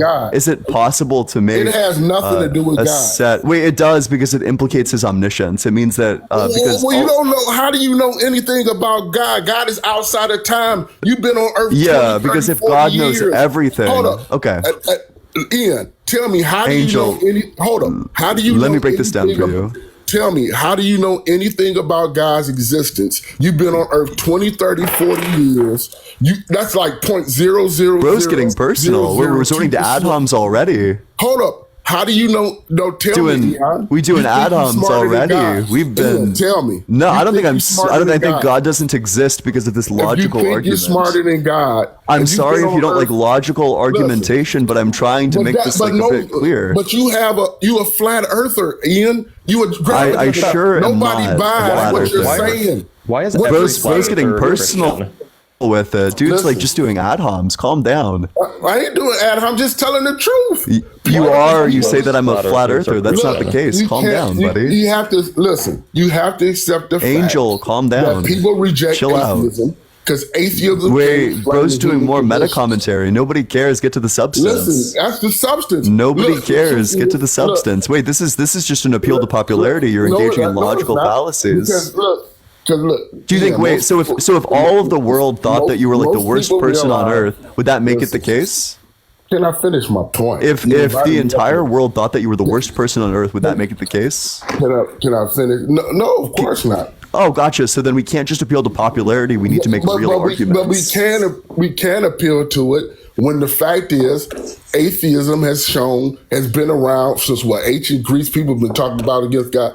And you have shown that your argument is not persuasive. Nobody buys your argument. And that's why you have that comes down to, wait, so you're still appealing to popularity. No, I'm not. This is just I'm a logical fallacy. Do you know what an argument ad populum is? You're making a silly argument. Can you explain what an argument ad populum is? Yes, it has nothing to do with that. It is literally the argument. Wait. I'm not gonna let you not answer this question. Do you know what an argument ad populum is? Do you know what an argument ad populum is?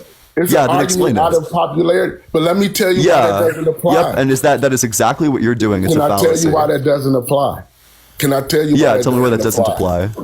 It doesn't apply because you can make the same case for flat earthers and gravity deniers. Majority of people believe that gravity exists. Majority of people don't believe the earth is flat. But there's a small group of people who believe that the earth is flat and that gravity doesn't exist. It's the burden of proof is on that small group of people. Yes, exactly.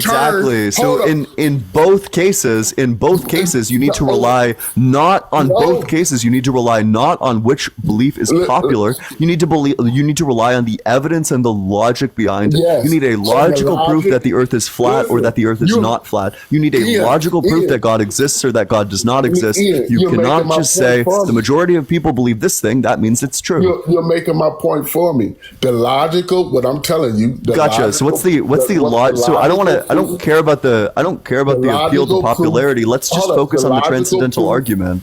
Listen, the logical proof of God's existence, God is the self-evident truth that's inherent truth, whose transcendent truth is inherent in all human beings. This why it's not self-evident to me. That premise isn't true. Of course it is, because even you think you know me? You think you know me better than I know myself? Really? You think you know me better than I know myself? Really? Let me tell you why, Ian. Even in non-religious organizations, they represent transcendent truth. If you look at humanism, if you look at human rights, it's all about these transcendent truths. If you just follow our way, you'll reach a better world. You'll reach a better.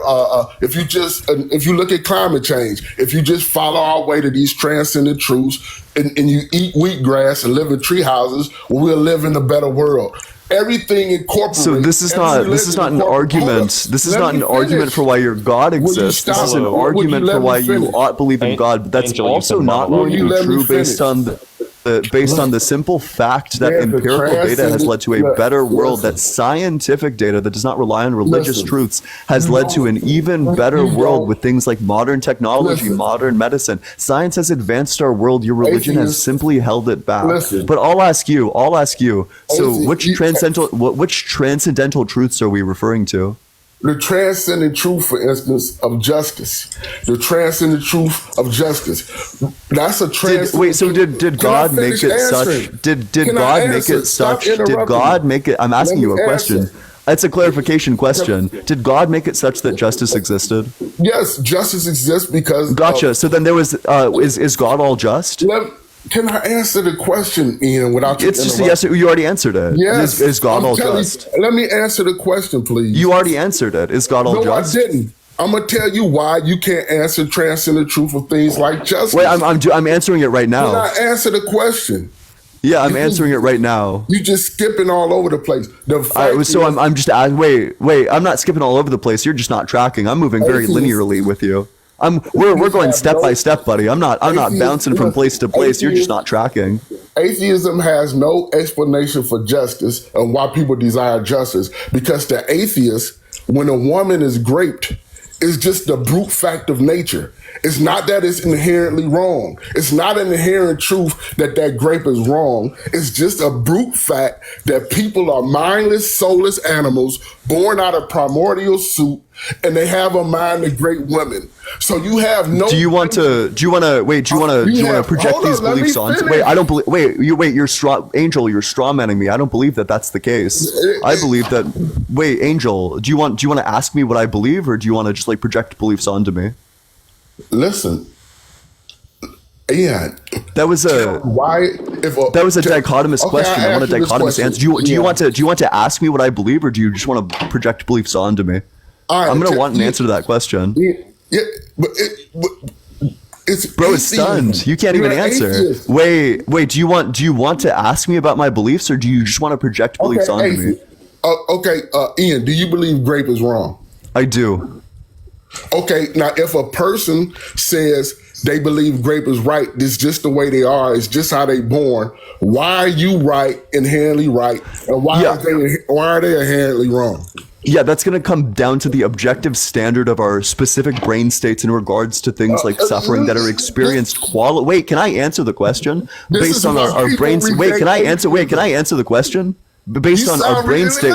Can I answer the question? Can I answer the question? It's based on our brain states, which are seen or which are experienced qualitatively as bad. It's not going to come down to the can I answer the so it's not a matter of fact about like our mind or our subjectivity or our subjective experience. It's going to be an objective fact that something like grape causes an immense amount of suffering, which is externally verifiable via specific brain activation, and this suffering is experienced by everybody universally based on the way we evolved as a universal bad thing, i.e. if I experience the suffering that this person was experiencing, I would think it's bad. If anybody experienced this suffering, it would be bad just based on the fact of how our brains evolved in the first place. So we do have an objective standard for why specific things are wrong that are externally verifiable and qualitatively experienced as bad. Wait, I have a question for you now. So if God, I have because you asked me. I have a question for you. If it was in God's nature to grape children, would that mean graping children is good? He's stunned. But it's not. To speak. Oh, you asked it. But it's not. Wait. So you asked me a hypothetical, and I had no problem answering it. Now I ask you a hypothetical, and all you can say is silence. But it's not. But that's not the case. I answered your hypothetical. It's time for you to answer my hypothetical. Because you know why I can say that? I answered your hypothetical. I need you to answer my hypothetical. I answered it. No, it's not in God's nature, but it's in the nature. Yeah, but I'm asking you. So the hypothetical again was just if it were in God's nature, but it's a hypothetical. Okay, so if it's not, then it just becomes a vacuous truth that if it were in God's nature, then grape would be good, which means that it is vacuously and directly true. You refuse to answer because you know it tears your worldview to shreds. No, it doesn't. Because Ian, if it doesn't tear your worldview to shreds, then just answer the hypothetical. If it were in yes or no, if it were in God, yes or no, if it were in God's nature to grape children, would that mean graping children is good? It's a yes or no question. It is a yes or no question. Angel, you can't fall back on that. That's just a hypothetical card. You just asked me a hypothetical. Everyone saw you just ask me a hypothetical about like a person who subjectively thought that grape was good, and if that would mean that it's like objectively wrong. I had no problem answering your hypothetical very directly, but then when I ask you a hypothetical, you're like, well, that's just a hypothetical. Do you like hypotheticals or do you not like hypotheticals? Can I explain to you why this doesn't apply?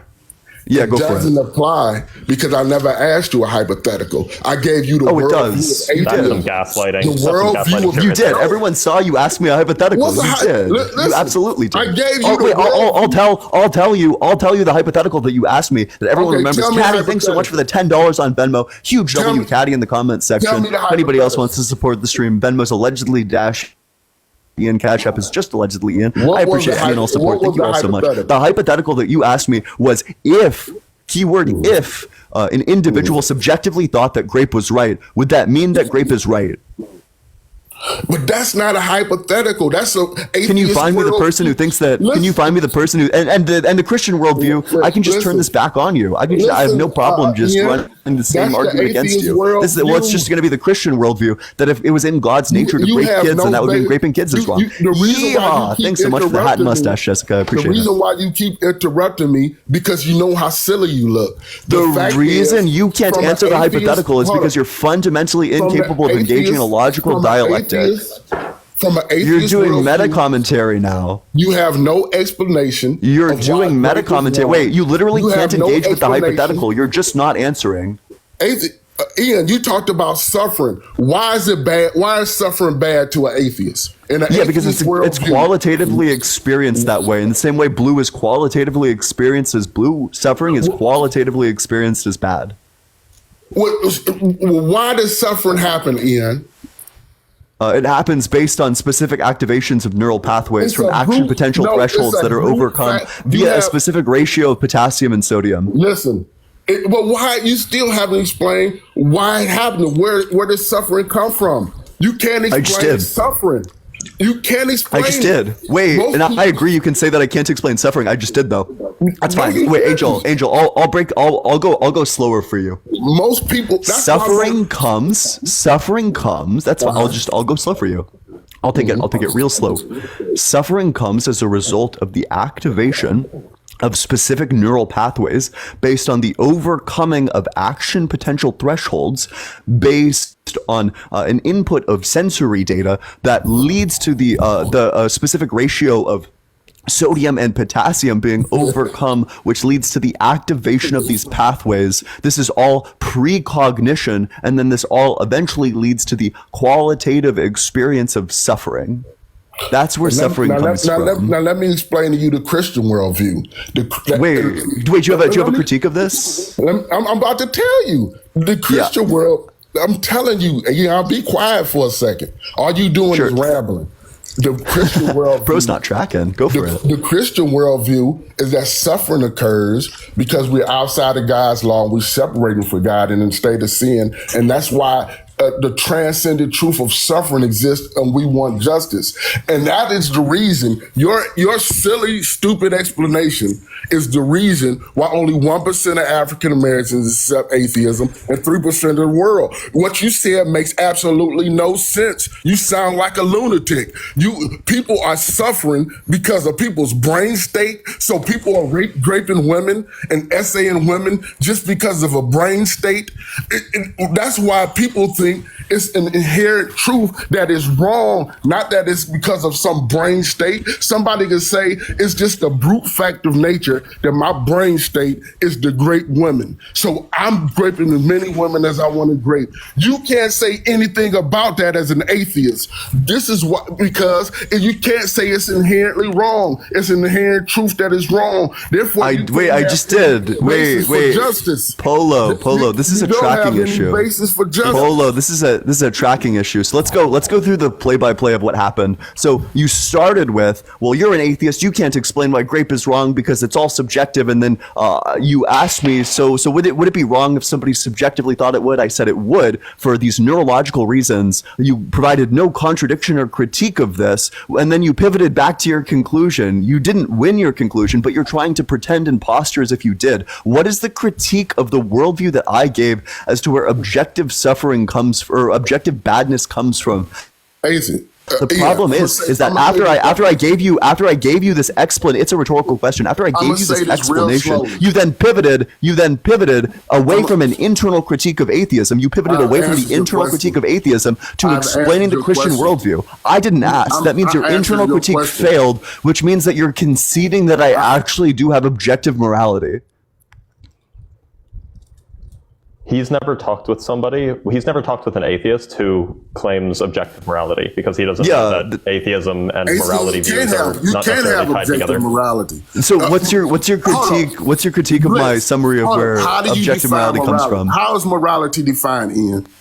Oh, it's just it's going to be the philosophy of things that should happen and shouldn't happen. No, it's not. How is it defined, Ian? You should know this. That's what morality is. It's like the philosophy of the things that should happen and shouldn't happen. No, it's do you want the set of things that should or shouldn't happen? Is that what you prefer? Let me read you the exact definition. Yeah, wait. I don't care about dictionary definitions. I engage at a level that's a bit deeper than that. Because you're not smart enough to read the exact definition. You're just rambling. The exact definition of morality is the distinction between good and bad behavior, or the distinction between right and wrong. When you're an atheist, so bar for bar, my exact definition, the set of things that should or shouldn't happen. No, it's a distinction between good and bad, or right and the distinction between things that should happen and things that shouldn't happen. Ian. What? Ian, stop rambling. Wait, you think I'm the one rambling? You're the one grandstanding after you get blown out on points. You're losing it. You're losing it, Ian. Wait, and I agree. You can say that I'm losing it, but you're just not substantial. You can't provide a critique. You need to back up to the definitions. You can't provide a critique. You can't provide a critique of why my morality isn't objective. So you back on. You pull it on back to some level of like. Well, let me read the definition of morality at you. A term that has not been contested. He's rambling. Look. Do you think there's a distinction between redness and blueness? Do you think there's a distinction between redness and blueness? Yes. Now, do you think there's a distinction between suffering and non-suffering? Oh my goodness, Ian, listen. The distinction between the definition of morality, what the definition of morality doesn't include is what's good and bad or what's right and wrong behavior. This is why we call it literally. Can I finish my point without you interrupting? Did you not hear your own definition? Can I say one thing without you interrupting? Yeah, well, you're just saying nonsense. Like, say real things. Stop rambling. You think I'm the one who looks like I'm rambling? Listen, you failed at your internal critique, and you're now trying to declare victory. Wait, what is the contradiction? Give me the P and not P contradiction in my worldview.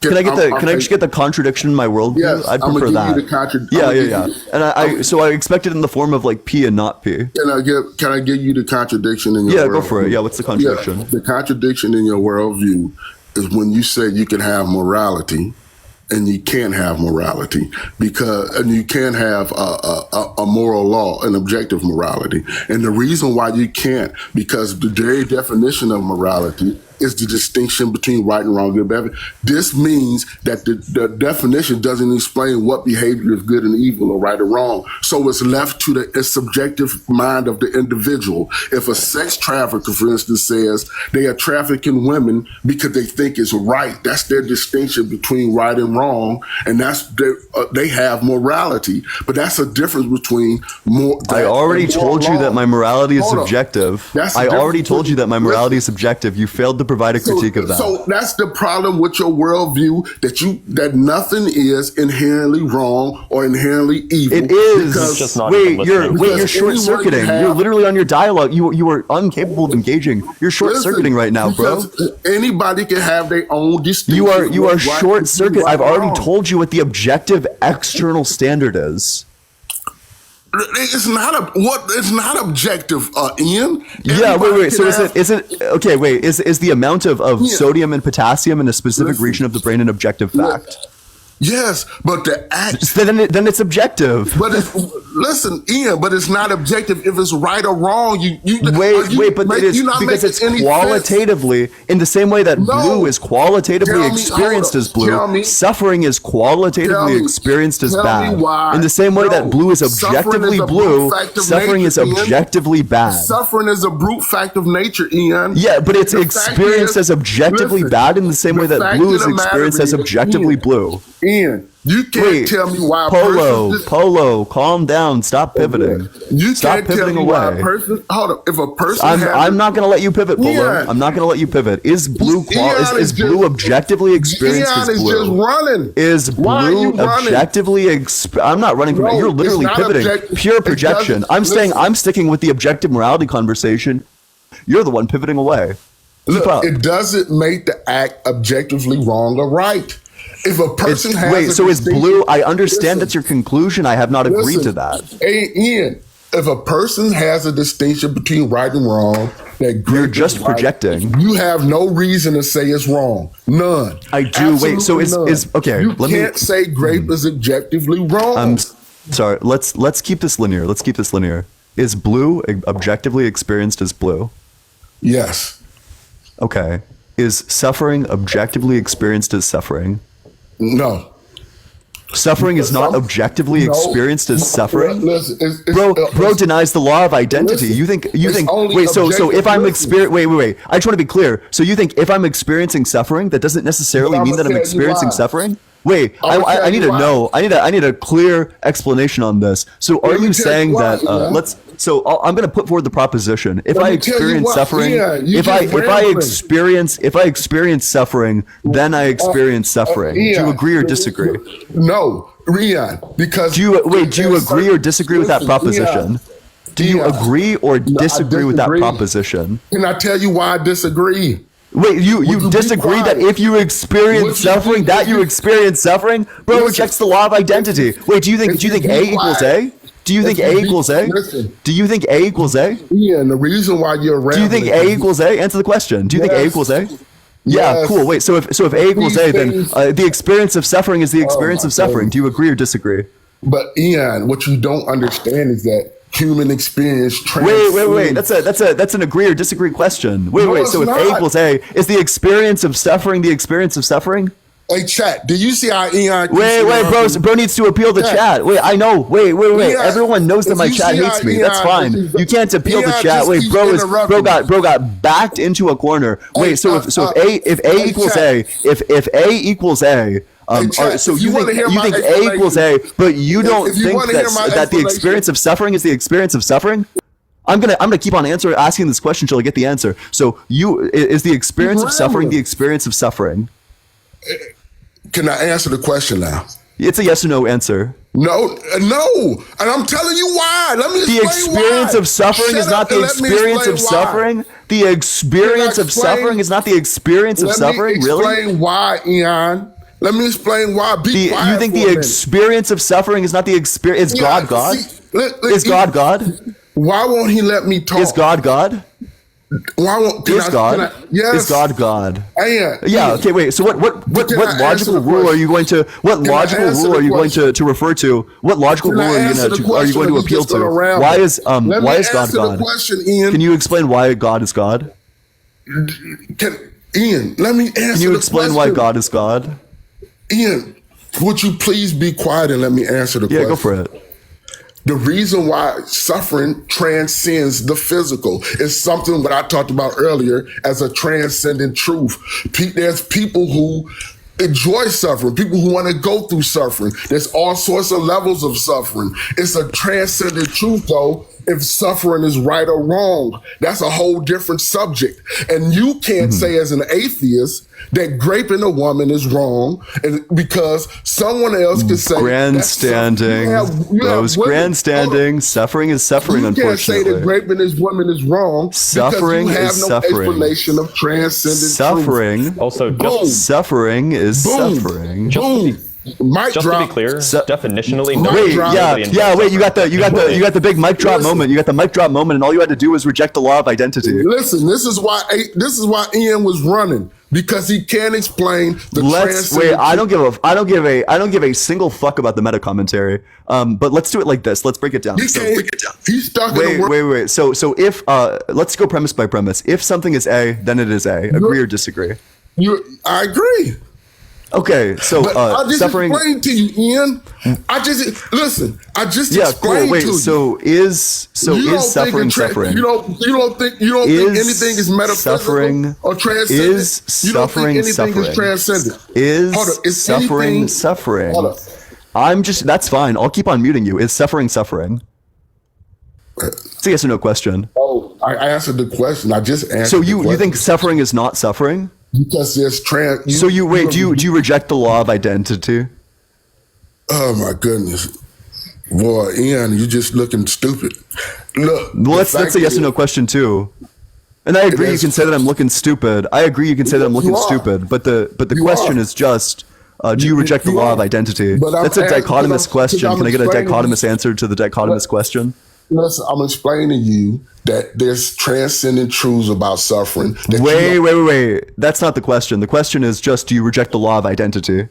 No, I don't reject the law of identity. Oh, so if you reject the law of identity, so you agree that A is A? No, I agree that suffering is a transcendent truth to suffering. Wait. So we'll go very linear. Do you agree that A is A? You losing bad. Wait. Do you agree that A is A? It's a yes or no question. Ian, I answered. Do you agree that A is A? Yes or no? I don't care. If you're not gonna let me, all you need to say is yes or the no. I'm gonna keep muting you until you give a yes or no. I said yes a million times, Ian. Gotcha. Wait. So is this gonna be true for any A? People have seen me. Is this gonna be true for any A? It's gonna be another yes or no. Is that true for any A? Bro can't answer. You know where the unmute button is. Is that going to be true for any A? Bro can't answer. Bro's stunned. So is it going to be true for? Is it going to be true for any I A? keep answering the question. You just keep muting me because you. Yeah. Is it true for any A that A is A? The fact is, you have a silly worldview. Wait. Oh, I don't care about the meta commentary. Is it true for any A that A is A? I keep answering the question. Would you let me explain my answer? Yeah, it's a yes or no. Let me explain my answer. It's a yes. It's a yes or no. Wait. So is it true for any A that A is A? What's the point of even talking? Is it? It's a yes or no question. Is it true for any A that A is A? I'm dropping. Okay, I accept your surrender. Folded like a chair, scrambled like an omelet. If you can't engage with basic questions, then I'm not really interested in talking. So he wasn't rejecting the law of identity. He was accepting the law of identity and then rejecting its conclusion, hence rejecting the law of non-contradiction. Gotcha. You got to be quicker than this, Ian. Yeah, true. No, that's like fair enough. Hey, but if you're enjoying the debates, make sure you're dropping a follow so you never miss a single debate in the future. Share it with your friends, do all that good stuff. Drop a follow and keep on double tapping on that screen. Currently have 1.5 thousand people in here, which means that if everybody left like 20 likes right now, we'd be at 130k likes. Let's get these likes on up here. There's apparently somebody with never mind. There's somebody with a PhD in philosophy or something that wanted to come up. Oh, I'd fucking talk to this. Wait, who is this person? Sorry to the person they had dropped. Like E dot some or EX.D or something in their name. I don't know if they're still here. EX.D? Yeah, MA Corano EX.P. They're in the chat. MA and they should have Corano. enough followers. Yeah. Oh, yeah. No, I'd be super interested in talking to like a PhD in philosophy.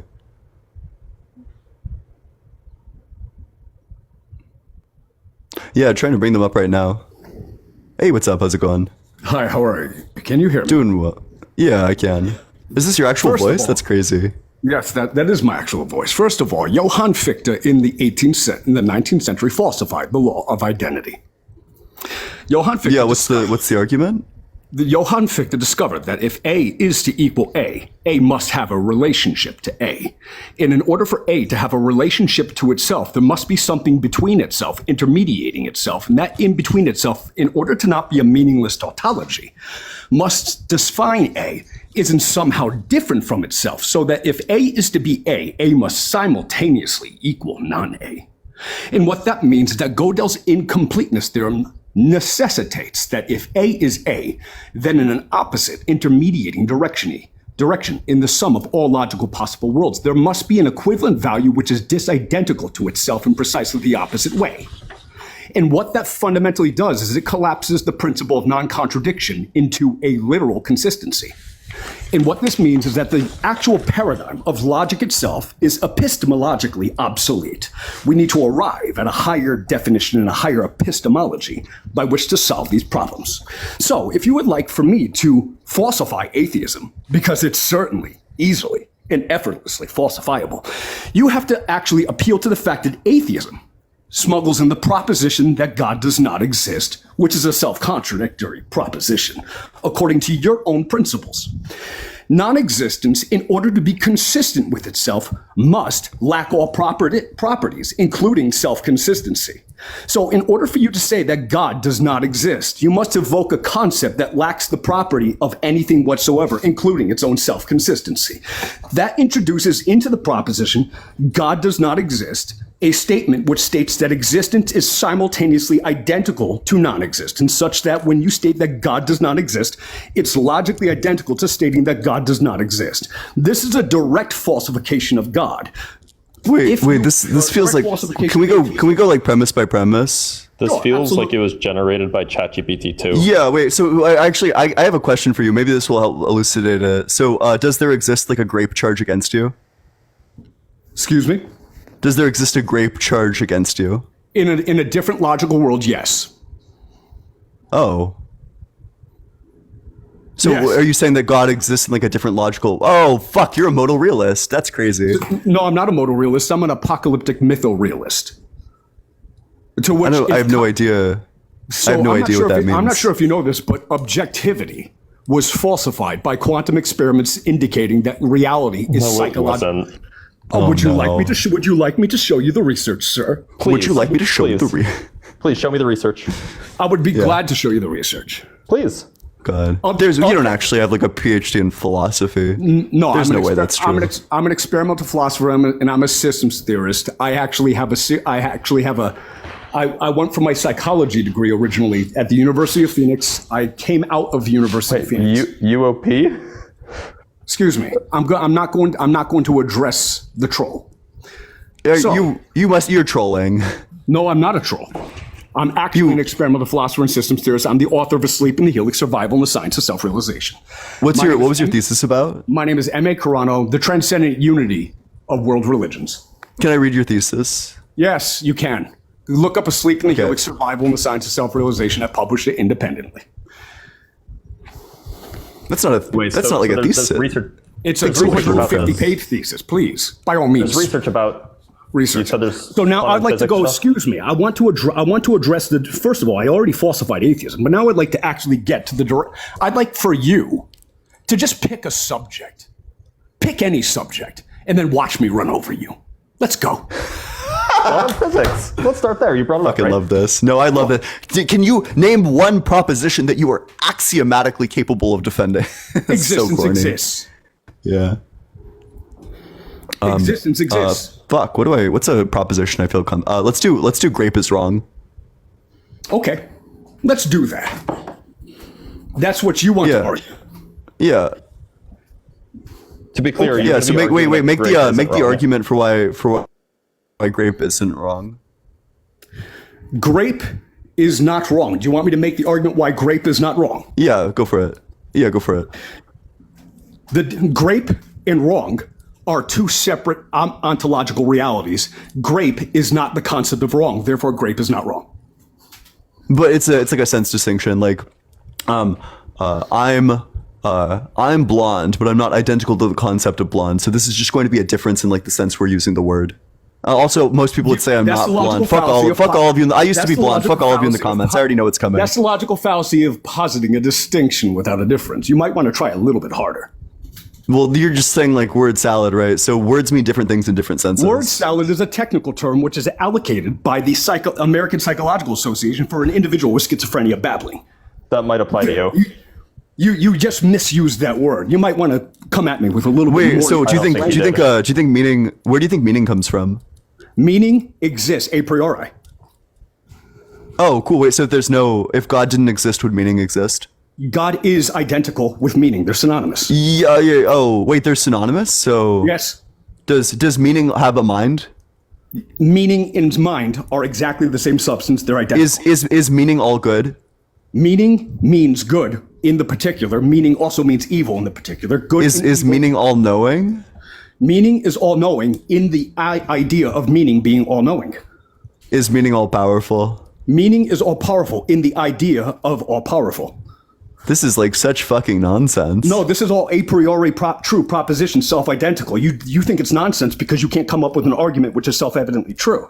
Well, yeah. Okay, wait. So you're saying that? I think that's just the reductio, right? That's just the reductio. Is saying that meaning is all powerful. Like that's just obvious nonsense. No, it's not. Like literal just word salad.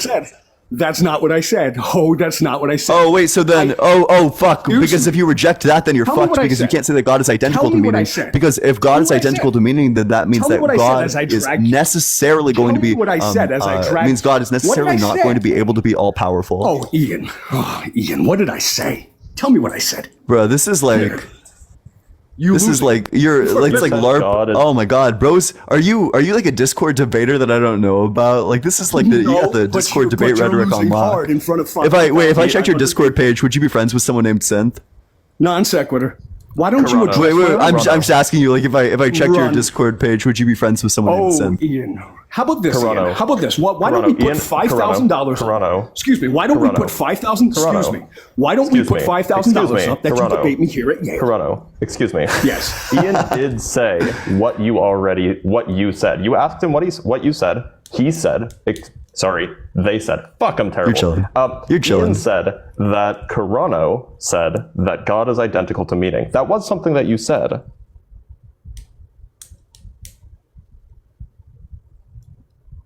Oh. Does he know how to unmute? I don't think so. Excuse me. This person is such a... Sorry about that.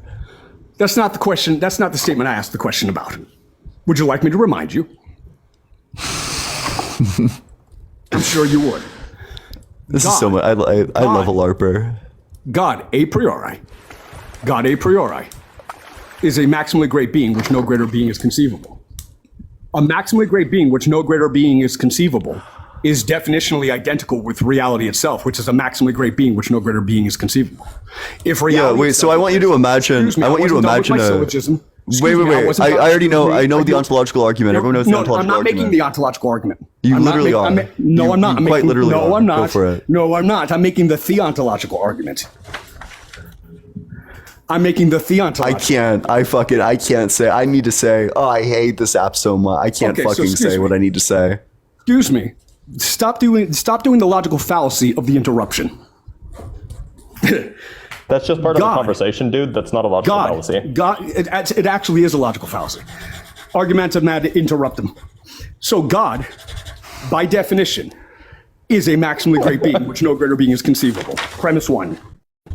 God, reality itself, by definition, is a maximally great being, which no greater being is conceivable. Premise two. God is reality itself. Now, in order for you to argue against that, you have to argue against the existence of reality itself, which is already proven to be identical with the existence of God. But because the reality of your own argument necessitates the evocation of the actual metaphysical groundwork of reality itself to make the argument, you have to falsify yourself as soon as you posit and militate in the opposite direction, and I have you. Now, let's babble. Now let's present the scientific argument against the existence of God. This is like such fucking babble. It's like this is genuine word argumentum. Argumentum ad terratum. Insult the argument rather than address the points. You're losing on your own podcast. Bro, this is like obviously literally. Okay, wait, everyone. This is like this is just what you're buddy. upset Like you're just like entertainment, right? I just reached into your heart effortlessly. Oh my god. Oh, I'm slain. I'm defeated. Oh god. Oh no. Well, don't. Oh my god. Well, what we? Oh, come okay. at me hard. I have a critique. Come at me what harder. You just said. Okay, wait. Let me pull it up. This is 18 plus, but you still gotta be PG-13, buddy. You can't just tell somebody to come at you harder. Ian. Yeah. Okay. Yep. Yeah. I'm working the critique up right now. Okay. What we need to understand is dialectical neotextual theories and capitalist desituationism. The characteristic theme of Wilson's model of capitalistic desituationalism is not discourse, but subdiscourse. In a sense, neocultural Marxism suggests that language is intrinsically impossible. The main theme of the works of Joyce is the role of the artist as poet, but if dialectic neotextual theory holds, we have to choose between realism and capitalist sublimation. Sontag uses the term the subdialectic paradigm of narrative to denote a self-sufficient paradox. That means that God cannot possibly exist. That's the logical fallacy of parody. Try again. wait, it's not parody. You lost. That's not parody. You just didn't track the argument. No, I actually track the argument. Would you actually like me to repeat it? When you're talking about... wait. Yeah, what argument did I just make? Neotextualism appeals to Joyce, communism and capitalism in terms of how intermarket forces precipitate against one another. No, that's not the case, because what we need to understand is that sexual identity is a part of the stasis of truth, says Sartre. Therefore, many narratives concerning the difference between art and society exist. Baudrillard uses the term realism to denote semanticism, as Bataille would have it, but neo-semanticism, consciousness is used in the service of class division, says, I've never learned how to pronounce this one's name. Lyotard. However, it's literally is Lyotard. Don't fucking cancel me. It's the name is Lyotard. He wrote like the postmodern condition. Don't cancel me. However, according to Dietrich, it is not so much consciousness that is used to the service of class division, but rather the fatal flaw and eventually the absurdity of consciousness. But several narratives concerning dialectical neotextual theory may be discovered. The subject is contextualized into a dialectical post-textual theory that indicates that art that includes art as a whole. Thus, Foucault promotes the use of realism to attack the status quo. The character characteristic theme of Cameron's analysis of dialectical neotextual theory is the paradigm and subsequent failure of pre-constructivist society. However, Marx uses the term textual postmodern theory to denote the role of the writer as the artist, and an abundance of theories concerning mytho-poetical paradox exists. And that's why God doesn't exist. We should have a normal conversation instead of just spewing ChatGPT at each other back and forth. Is that normal? Yeah, I'm reading off the post the Pomo generator. Ian, could I ask you something? Could I ask you something seriously? Yeah, go for it. Are you all right? Yeah, I'm chilling. That wasn't chilling. You just had a psychological meltdown live on podcast from losing an argument. No, the argument was just so good. Damn, your rhetoric is way up. It is. It was pretty effortless to beat you too. Unless you want to, would you like to debate me at Yale for $5,000? You would pay me $5,000? No, I absolutely would. Fuck yeah, I'd debate you at Yale for $5,000. Because you know what we'll do? We're gonna get up there, and I'm gonna drag you harder than you've ever been dragged. Gotcha. Yeah, sounds good. Because you know what sounds it is. Hot, even. No, here's what happens. Atheists always. I'm gonna make a psychological non sequitur. And I get paid for this? Fuck, sign me up. You'll get paid for this, and I'll end your career.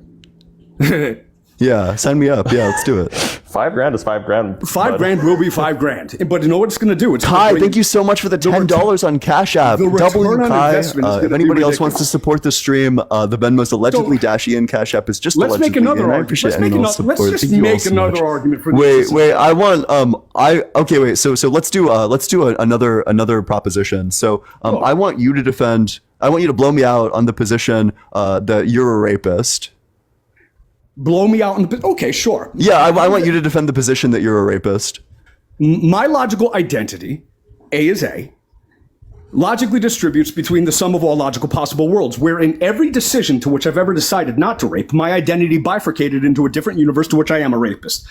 We have no arguments or no evidence against the sum of all logical possible worlds because all logical arguments exist in context as the sum of all logical possible worlds, and this is perfectly complementary with the many worlds interpretation of quantum mechanics. Therefore, because my identity is distributed between all universal forms of myself in any particular world, there is at least one universe in which I'm a rapist, and therefore I am guilty of rape in that universe. Do you believe in the Spider-Verse? God is the multiverse, you nitwit. Bro's believing in the Spider-Verse over here. God is. Wait, do you think possible worlds actually exist? Possible? That's a contradiction in terms. Oh, okay. So you're not a modal realist. No, what you just said. Do you think possible worlds actually exist? I'm saying your statement itself contradicts itself by. Do you know what modal realism is? Modal realism is the principle that logically possible worlds exist in other logically possible paradigms, and subsequently they're concretized therein. I know exactly what it is. I'm a logician. Yeah, gotcha. So, are you a modal realist? No, I told you, I'm an apocalyptic mythorealist. That's and what is that? An apocalyptic mythorealist states that if consciousness alone is all that exists, then anything conceivable exists as an object of consciousness. We have no evidence for anything outside of the existence of consciousness. Therefore, whatever you do conceive of exists by virtue of your conception of it. Therefore, God is the logical substrate by which all consciousness itself is formulated with an identity identical to itself. And if you could conceive it, it therefore exists identical with your self-conception minimally. The mere fact that you could. So, are you rational? Am I rational? Sometimes. Yeah. Okay. Are you? Does an argument exist in my head? That would make you rational all the time? Yes. Okay. So based on the fact that an argument exists in my head that would make you rational. Okay, does an argument exist in my head that would make you rational even without you hearing the argument? Yes. Okay. Are you rational insofar as an argument exists that would make you rational even if you haven't heard the argument? Yes, but here's the problem with the way that you're formulating the question. In a universe where the law of identity has been falsified already for about 200 years, you're acting from a falsified axiom. There is no mutual exclusivity between my being 100% rational and my being 100% irrational, if that's the case, on your paradigm of thinking. You need to graduate to a higher epistemology because your epistemology has been shown by Fichte to be incoherent. Okay, so let's run this way. You have an argument. I have an argument for you that you will not be able to overcome. I've already overcome all this. your If this statement is true, I have a hard time believing you could outsmart me, you dumb motherfucker. Are you an autodidact, a polymath, Carano? Are you an American-born autodidact and polymath? I'll answer your questions later, nitwit. Oh, okay. I guess you can't answer. By the way, I just read the summary of his book on Amazon, and it's very, very funny. I bet it is. Yeah, it's funny. That's an ad hominem. So I want to actually make a nature. Now I will axiomatically and propositionally. I will axiomatically and propositionally make an argument for why God does not exist. With this squirrel. Who here wants to hear me? I know you're running. I know you're running, and I know you're obfuscating. If this statement is true, then God does not exist. This statement is necessarily true via a direct proof. We presuppose the antecedent that if this statement this statement is true, and thus by presupposing that this statement is true, we are capable of arriving at the conclusion that the statement is necessarily true in all cases, based on the simple fact that if this statement is true, then God isn't real, and also that this statement is true, which means that we end up concluding essentially that God isn't real by modus ponens, because we have if this statement is true, then all statements are true, and that statement itself is true, which means that modus ponens comes in, and we conclude that God is not real.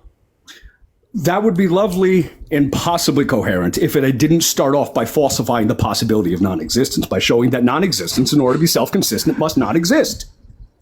Gotcha. Yeah, wait, so then a rape charge against you exists because in order to be self-consistent, it would need, of course, it must exist. Of course. Otherwise, it could not exist because it would need to be self-consistent. Absolutely. And the mere fact that there's unsavory... So a rape charge against you exists? Yes. In a logically possible world, absolutely. Wait, but in this world? In this world, there is no means. We have no justification to separate our world from logically possible worlds. That's the fallacy of reification. Gotcha. Wait, so then you would affirm that in this world there's a rape charge against you? Yes, because according to... Well, I don't talk to rapists. Also, he's not a systems consultant. He's a systems consultant at his own company, which nobody else works for. And he also doesn't have any sort of education. Damn, all the people saying L host in the comment section are defending a rapist. That's crazy. Dude literally admitted to being a rapist. Damn. But make sure that guy is so fucking funny. Oh my god, that dude is funny. I'm sorry for bringing him up to you. I thought he was going to be a serious person. Well, false accusations, he literally agreed to it. But make sure you're double tapping on that screen. Thanks so much for the heart, me.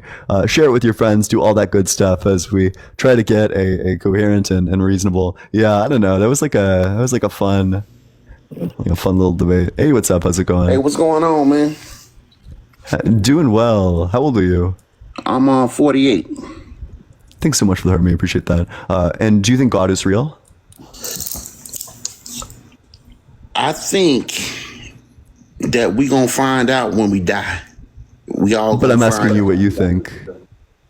I think I believe in God. I pray. I believe. Believe is not knowing.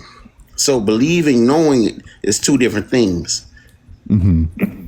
So thanks so much for the GGs, VHS. Appreciate that. So what's your strongest argument for the existence of God? Correction in life. When I do wrong, I'm corrected. What do you mean? Not everybody who does wrong is like Henry Kissinger got to die a peaceful death despite all the suffering that he caused. That I have evidence that when I'm on the wrong path. Damn, VHS. Thanks so much for the GGs. When I'm on the wrong path, I'm directed to being put on the right path. Yeah, but so that's not true. Like, not every person who does bad gets corrected. That's just not the case. If you're aware, if you pay attention and you're aware, you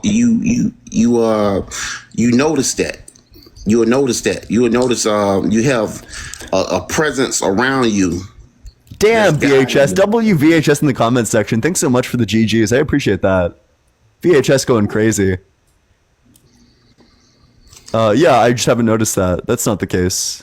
So I mean, yeah, there's individuals like Henry Kissinger who did like some pretty crazy evil things and then just got to die peacefully. So this person wasn't punished for his crimes. Well, how do you know you're not in his body? You're not that person. You can't. Well, yeah, he was like never tried for any of it. I can only speak for myself, just like you can only speak for yourself. Damn, VHS, WVHS. Let's get a WVHS in the comment. Bro's going crazy. Yeah, and I mean I can speak for other people as well. These people weren't punished. How do you know? I mean, you're not living their life. You're not. I mean, as you live your life, you don't know if they stub their toe every day. Sometimes you stub your toe. You don't know what's in your conscience. You don't know how they feel. Yeah, I'm just like confused. I think I'm a little bit lost because you're saying that everybody experiences this, but I'm capable of pointing to people who don't experience this. So it's clearly not true that everybody experiences this. You can't speak for nobody else. You can't speak for somebody else. Well, God. Then neither can you. I feel like there's like plenty of times in my life where I got away with like not getting punished for things. I say God is real because he's real in my soul. That's A-okay, I guess. Like you can say God's real in your soul.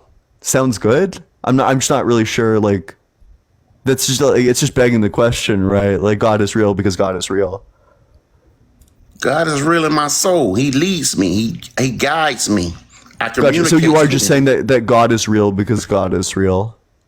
I have a connection to this earth. I have a connection to wind. I just want to. Is that an accurate summary of your argument? You're just saying God's real because God's real. God's real because I feel a connection to him. I feel a spirituality. I feel a connection. God. I'm not interested in personal experience though. Well, I can't speak for nobody else. I can't speak for the Bible because the Bible is basically a parable. You know what I'm saying? It's meant to lead you. You know what I'm saying? On the right path.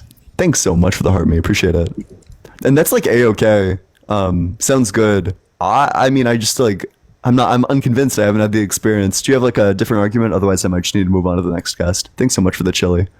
Hey, thanks for having me on, man. Thanks for having me on, man. But you got to be open-minded. Yep. Appreciate you coming on up here. Make sure you're double tapping on that screen, sharing it with your friends, doing all that good stuff as we go to the very next guest. But hey, what's up? How's it going? How you doing? Doing well. How old are you? I'm 38. Okay. What's your strongest argument for the existence of God that does not involve personal experience? So when you say doesn't involve personal experience, isn't your belief system that God isn't real involving your personal experience? No, it's purely philosophy.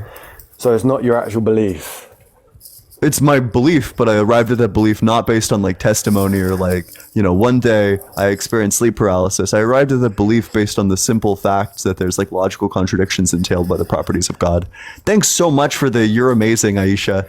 I appreciate that. But simply, your belief is God isn't real through your, say, personal experience. That's correct, yeah? No, God isn't real from logic. But that's the logic that you've come to through your personal experience, through your thoughts, correct? No, it's just logic. But that's your opinion, correct? No, it's just going to be an objective fact. You can't deny logic because it would be impossible to do so without logic. So you could prove in front of the whole planet that God isn't real? Yeah, depending on the God, yeah. So I'd say that the Christian God isn't real. All right, so you can prove that. Yeah, in front of the whole world. So you can make everyone. So you could make everyone disbelieve because it would be proof, correct? No, because people don't operate logically. People don't operate logically, but you said if everyone operated perfectly logically, then yeah, I could. But unfortunately, there's like just a lot of morons who have like crosses in their bios who will support the Christian guest no matter what. Yesterday, I had a guest who was like giving a full-throated defense of like slavery, and the Christians were still supporting this person. But you can't just call people morons like that. You know what I mean? Well, yeah, but so I would say, do you think that somebody's a moron if they support Christians, like no matter what? Like even a Christian was like giving a defense of slavery. If these people still support this Christian, would you say that these people are morons? Well, the fundamental basics of Christianity is that a Christian will give his life for you. I mean, depending on the Christian, I'd give my life for a Christian. Okay, so you shouldn't be calling them a moron then. You know what I mean? Wait, so if I had a kidney problem right now, would you donate your kidneys to me? I mean, I would want to. Yeah, I'd have to take. It would take a lot of balls, wouldn't it? But I would want to. Do you know what I'm saying? Yeah, but like, wouldn't you? Like, would you? I mean, if you'd give my life for me, should be like a really easy answer for you. Well, I would want to. Yeah. Aisha, thanks so much for the finger heart. Appreciate that. It's like that's our nature, isn't it? We're all on the same planet together. We're all in this together. Do you get what I'm saying? We're not. Yeah, and that's nice. Like, I think there's lots of meaning to be found in like just like loving each other and like really appreciating each other. Exactly. You've literally just hit the nail on the head. That was the teaching that Jesus came to teach, and that God's mentality. You've got the same mentality of God, whether you knew it or not. You have it. I can like have the mentality of God. So if Jesus said it's like your heart, grape is, if Jesus said grape is wrong, I can say like, wow, Jesus and I do believe the same thing. But that doesn't mean that like all the other metaphysical baggage is true. So I can adopt like moral stances that I share with like I drink water as does Jesus. That doesn't mean that like Jesus is God. Well, I'm just letting you know, from what you just said, your heart is good because you've got the same mentality of God, because that's literally what God came to teach. So I don't know, like, it doesn't matter how you know that or how you're like that. That doesn't matter. But the point is when we say God, when someone would say God isn't real, you're living proof of, say, God, because however that's come to you, that spirit, that's from God, because that is God, that is his spirit. No, I think God was like pretty cruel and sick. I mean, he called for like child sacrifice in 1 Samuel 15 when he ordered the Israelites to like slaughter the Amalekite children. So you're gonna have to like explain that to me more, because I'm not an expert, you know. Yeah. So the Amalekites were like a group of people who were close to Israel, and when Israel was doing when the Israelites were doing a migration, the Amalekites slaughtered some of like the sick, wounded, elderly Israelites. And because they did this, God placed them under harem, which just means like complete total destruction as like a tribute to God. This is essentially saying that like he then like tells the Israelites in 1 Samuel 15 to go and kill every Amalekite, to take the lives of the men, the women, the children, the camels, the sheep, like the donkeys, the horses, all of it, to take the lives of like all of it. This is essentially God saying that he wants the like children to be unalived as a sacrifice to him, as like a tribute to God.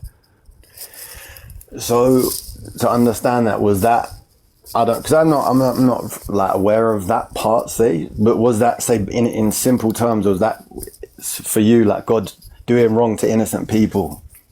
Yeah, pretty clearly. I think if you're calling for the unaliving of literal infants are innocent, right? Like infants haven't done anything wrong. They're not moral actors. I would never, ever, ever hold an infant morally responsible for like anything. No, I understand that if someone is trying to think about God or understand God, and they come across that, and as they've consumed it, it's come out as that. I can understand why someone would feel like that. Do you get what I'm saying? You know, it's what sounds like you're saying that you agree. No, I'm saying what I'm saying, because I'd have to read that to get it. Do you understand? Like I don't know that, so I'd have to really actually read it to actually understand it. I don't know if I could do that now. It's up to you. I can I'll read the verse to you if you want. The verse is pretty decisive. Let me look it up as well. Let me look. Yeah, it's 1 Samuel 15 verse 3. 1 Samuel 15 3. All right, let me try to find it. Yeah. Let's go to the NRSVUE, or at least that's my preferred version. 1 Samuel, what was it? 1 Samuel what? 15:3. All right, hold on. I'm nearly there. Yeah, this is like the Lord commanding the Israelites. So it says, let me know when you're there. Yeah, 15. Nearly there. Alright, okay. So is it the one the Lord rejects Samuel as king? Is that it? Yeah, it's that one. So can we read it from the start? Because for me, whenever I've read the Bible, it's like the whole thing matters. You know what I mean? It's like you know what I mean? Can we read it from the... So this is just like 1 Samuel 15, starting from verse 1. Samuel said to Saul, "The Lord sent me to anoint you king over his people Israel. Now, therefore, listen to the words of the Lord. Thus says the Lord of hosts, I will punish the Amalekites for what they did in opposing the Israelites when they came up out of Egypt. Now go and attack Amalek and utterly destroy all that they have. Do not spare them. Kill both man and woman, child and infant, ox and sheep, camel and donkey." I think God saying like go kill their infants is like pretty cruel. Yeah, but you see how it's because it says I will punish that. Mine has got slightly different words, but let me just read it. It says, I will punish the Amalekites for what they did to Israel when they waylaid them as they came from Egypt. So, you know, Israel, it's like God's people, isn't it? Like this is it. Yeah. So it's a case of those are God's people, so they did wrong to his people. And, you know, God's got a plan, doesn't he? Do you know what I'm saying? Yeah, but his like plan for the children is to fucking kill them. No, but the point is I'd have to read the whole thing to get it. And I probably will. But the point is, you know, if these Amalekites did wrong to Israel, yeah, like it says, I will punish Amalekites for what they did to Israel. I don't know what they did, but obviously they did something. Yeah, does it sound? Well, good? yeah. So they just while the Israelites were leaving Egypt, the Amalekites went and attacked them and like killed like their elderly and their sick and all those people. There you go, man. There you go. Yeah, but that doesn't mean like killing people's kids is justified. So let's say that it was like World War II. And like the very end of it, when the Allies had just like breached Germany, and like Hitler was already dead, would it be justified then to start like killing German kids? Oh, you're gonna have to say that again, but I know. Yeah. For example, yeah, those kids. I get someone not being pro the killing of children. I understand that, yeah. But the point is, yeah, these Amalekites attacked the Israelites, yeah. Those kids would have only grown up to be just like them, yeah. That's what they would have done. They would have had no authority. They would most likely have had no but authority. if we agree that like killing kids is bad, then we can agree that like killing these kids is bad. Do you think that killing kids is like inherently bad? The point, well, obviously it is, but the point is those kids. So then God commanded them to do something inherently bad. No, just hold on a second. Those children, would have gone to heaven. They're innocent. But I think that God knows those children would have been corrupted by the people older than them. Yeah? And God. So you're just like giving a defense of like killing these kids. I actually think it's probably was. This might sound crazy, yeah? But I think there would have been a worse future for those kids if that hadn't happened. You know? Can you imagine that?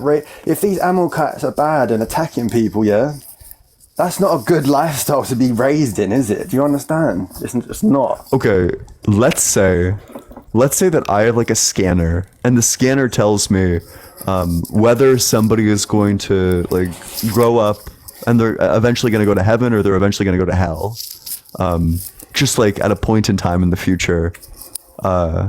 And if I came to a kid with my scanner and it like scanned and said like this kid's going to hell, would it then be morally justified to just kill the kid? No, because like we know like treating people like that is wrong, but you and I, we're in a different capacity to God. Because God, let's be real, yeah, He knows everything, doesn't He? Yeah, you know. So if God does something, no matter what it is, you think it's going to be morally justified? Well, would you? We're sitting in relative peace right now. You know, we're sitting in peace. That's because me and you are not under attack personally right now. Do you know what I mean? Sure. Wait, but so protected. The question is just so if God does something, is it immoral no matter what it is, or is it moral no matter what it is? I was trying to. Is there anything God could do? Is there anything God could do that would make you think that He's immoral? Is there anything God could do that would make me think He's immoral? Yeah. Well, the thing is, that's the thing, the nature of God. And I know this could be someone could object to this, but the nature of God is divine, meaning, God and Jesus, they don't do wrong. They don't do wrong. Me and you could do wrong. The people that are doing wrong in, what do you call it? Israel, Palestine, they're doing wrong. The people in Russia, Ukraine, they're doing wrong. But God doesn't do wrong. Like, I know you may object to that. I know that. But this is the point, like... Yeah, wait. But I just want like a yes or no answer. So there's nothing God could do that would make you think that he's not all good? No, I mean, I know this might sound bad because this is going to come from my personal experience. But no, I've got too much faith in God. Like, I was raised, I wouldn't exist without God. I wouldn't even exist. So if God raped a child, would you still think that was like a good action? To even ask that question, you should have some semblance of the nature and character of God. Do you know what I mean? Well, wait, because I would assume by the nature and semblance of God that God wouldn't call for like the killing of kids. So if that's out the window, if God's like perfectly capable of calling for like the killing of kids, why is he not capable of like raping a kid? All right, let me do a thing where you got to use your imagination right now, like a time machine. Me and you are bystanders to this Israel Amalekite situation, We've just seen the Amalekites touch God's people. This is God. Remember, this isn't a person. This is God. We cannot mess with God. You get what I'm saying? We can't. So we're standing there. We've just seen the crime committed. And then God has wiped out the people who've done wrong to his people, because God is real, like you and me, like your family's your people, my family's my people. These are our people. God has people. You cannot mess with God's people. Yeah. So we're watching it and we've seen the whole lot wiped out, but that's because God's got the right to defend his people. And he does defend his people. Like, you've got the right to defend your people. I've got the right to defend mine. Bear in mind, when we do talk about God, we have the devil, who is an opponent of God.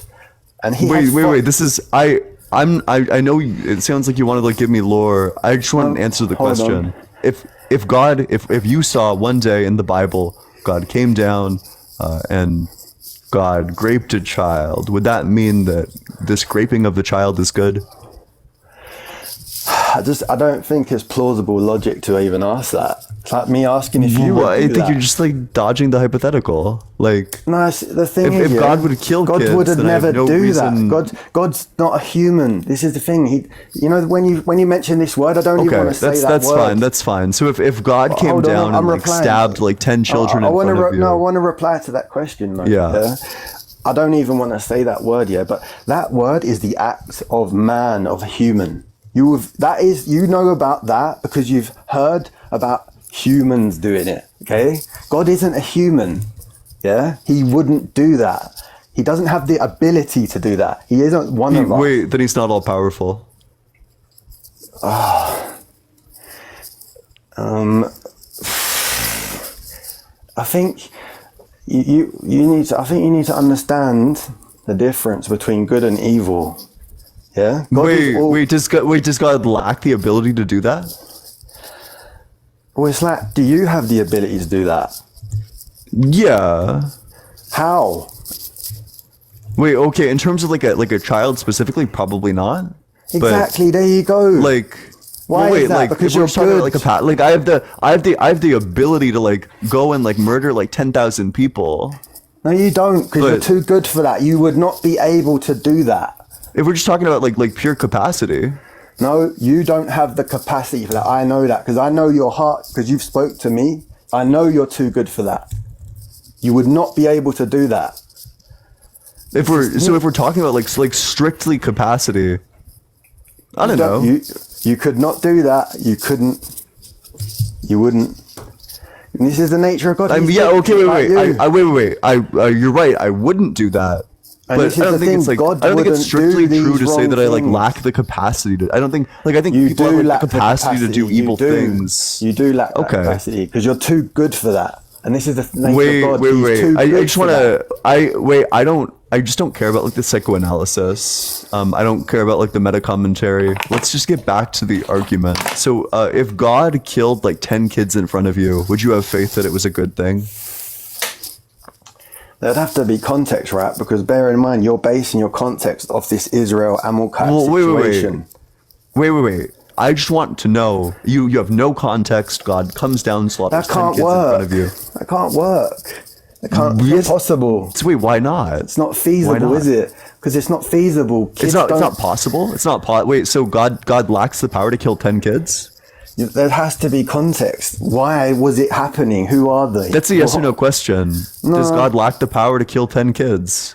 Well, it's like I said to you, and we established. It's a yes or no. Wait, I absolutely probably have the capacity. I would never do that. No, you don't, man. But it's not that I can engage with like a hypothetical. Wait, I probably do have the capacity, but I would just never do it. You don't. I'm sorry, but you don't. You wouldn't probably do. I would never do that. But to say that I don't have the capacity, like that's just not true. You don't have that capacity because you've got a soul inside you, and your soul is guiding you between good and evil. Do you understand? So I would never do it. Your soul is the property of God. I could. It wouldn't be like that hard. You don't. You do not have that capacity. You don't. Let's get like clearer on definitions. You have too much good in you. Wait. What do you? You're good. What do you mean? What do you mean by capacity? Well, capacity, yeah. For you to be able to do that, your nature would have to be evil, and you don't have an evil nature. No, I think people kill all the time without an evil nature. No, I think people kill out of like benevolence all the time. Like people think that they're doing the right thing literally all the time. We were talking about you, not other people. Wait, do I have free will?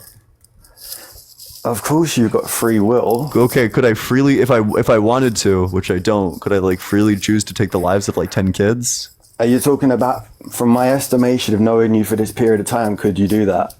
Well, I'm asking, do I have the free choice to do that? Do you have the choice? Of course you have the choice. So then it's an ability that I possess. No, but you're talking, you asked me in reference to you yourself, yeah? And whether you like I'm asking or not. I'm asking about like, I have no idea why this is like not tracking. It seems like we just misunderstand words. Like we're talking purely about capacity. Essentially you want me to agree with you, and I don't agree with you. You know, you're looking for an agreement. But you just like fall into nonsense, right? Like, no, I haven't. You're just looking for an agreement. Yeah, that's what you're looking for. Okay, wait. Does a gun have the capacity to take life? Yes. Do I have the capacity to use a gun? Only you can answer that. But if you're talking about we take your personality, your soul out like of my you, fingers work, like yeah, like physically, do I have the capacity to do that?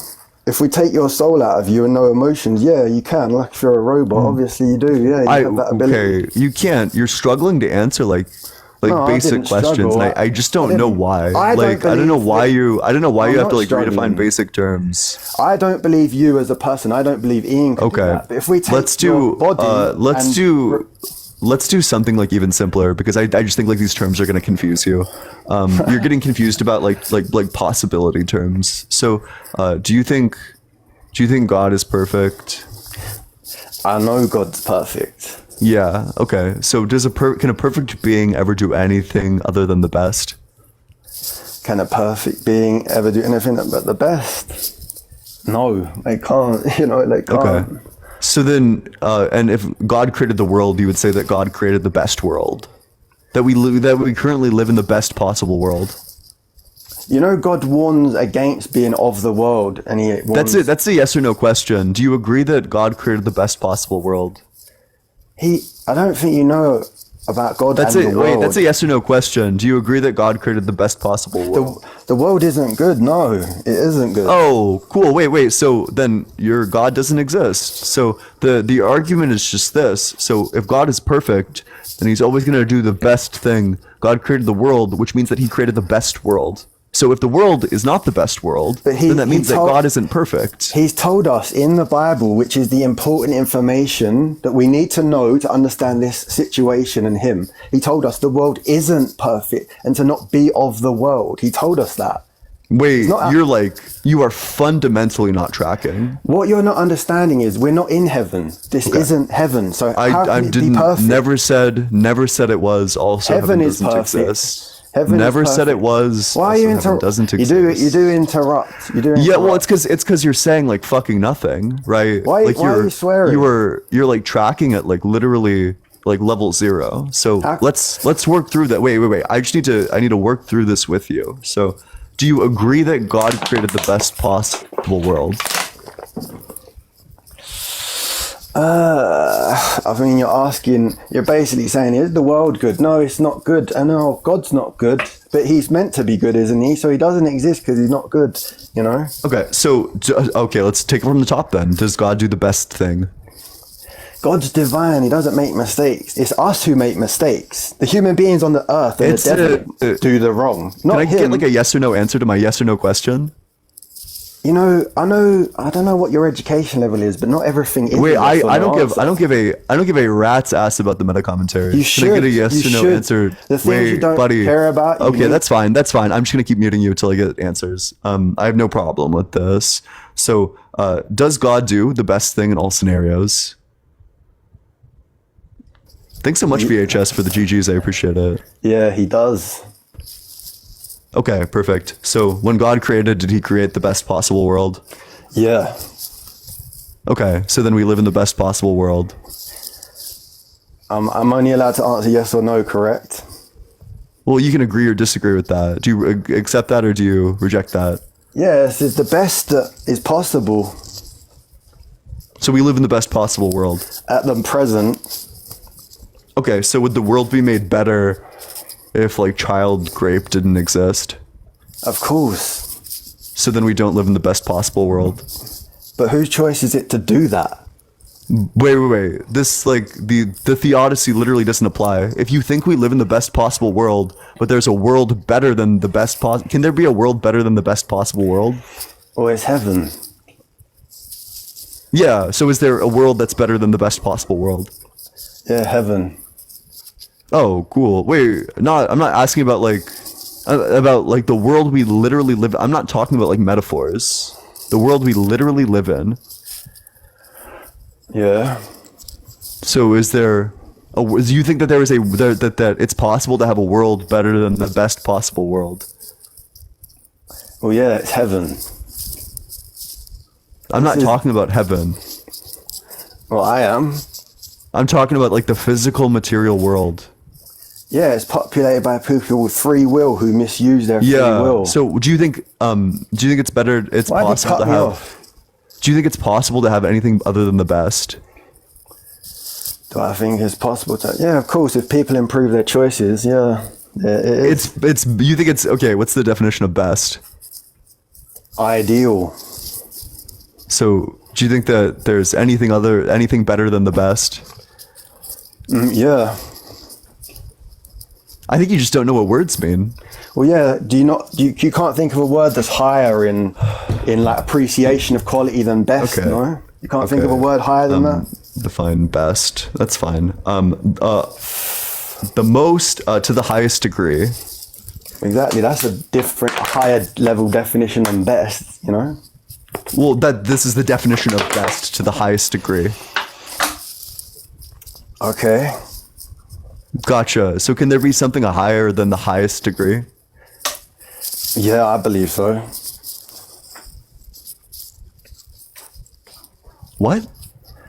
Well, that's my answer. You know, you're asking me, do I believe? That's just nonsense. Well, put it this way, yeah. You've got X amount of intelligence. In 20 years, there'll be a guy cleverer than you. So you might have thought you're the cleverest in the world at the moment, but later on, there'll be a better person. That's the way the world works. That's the way life works. Yeah. That's how God works. I'm asking about possibility. Yeah, it's possible. Anything is possible. Okay. I just don't think you're going to be able to track this one, and that's fine. That's like, if you can't track that argument, I just think it's probably over for you. That's crazy.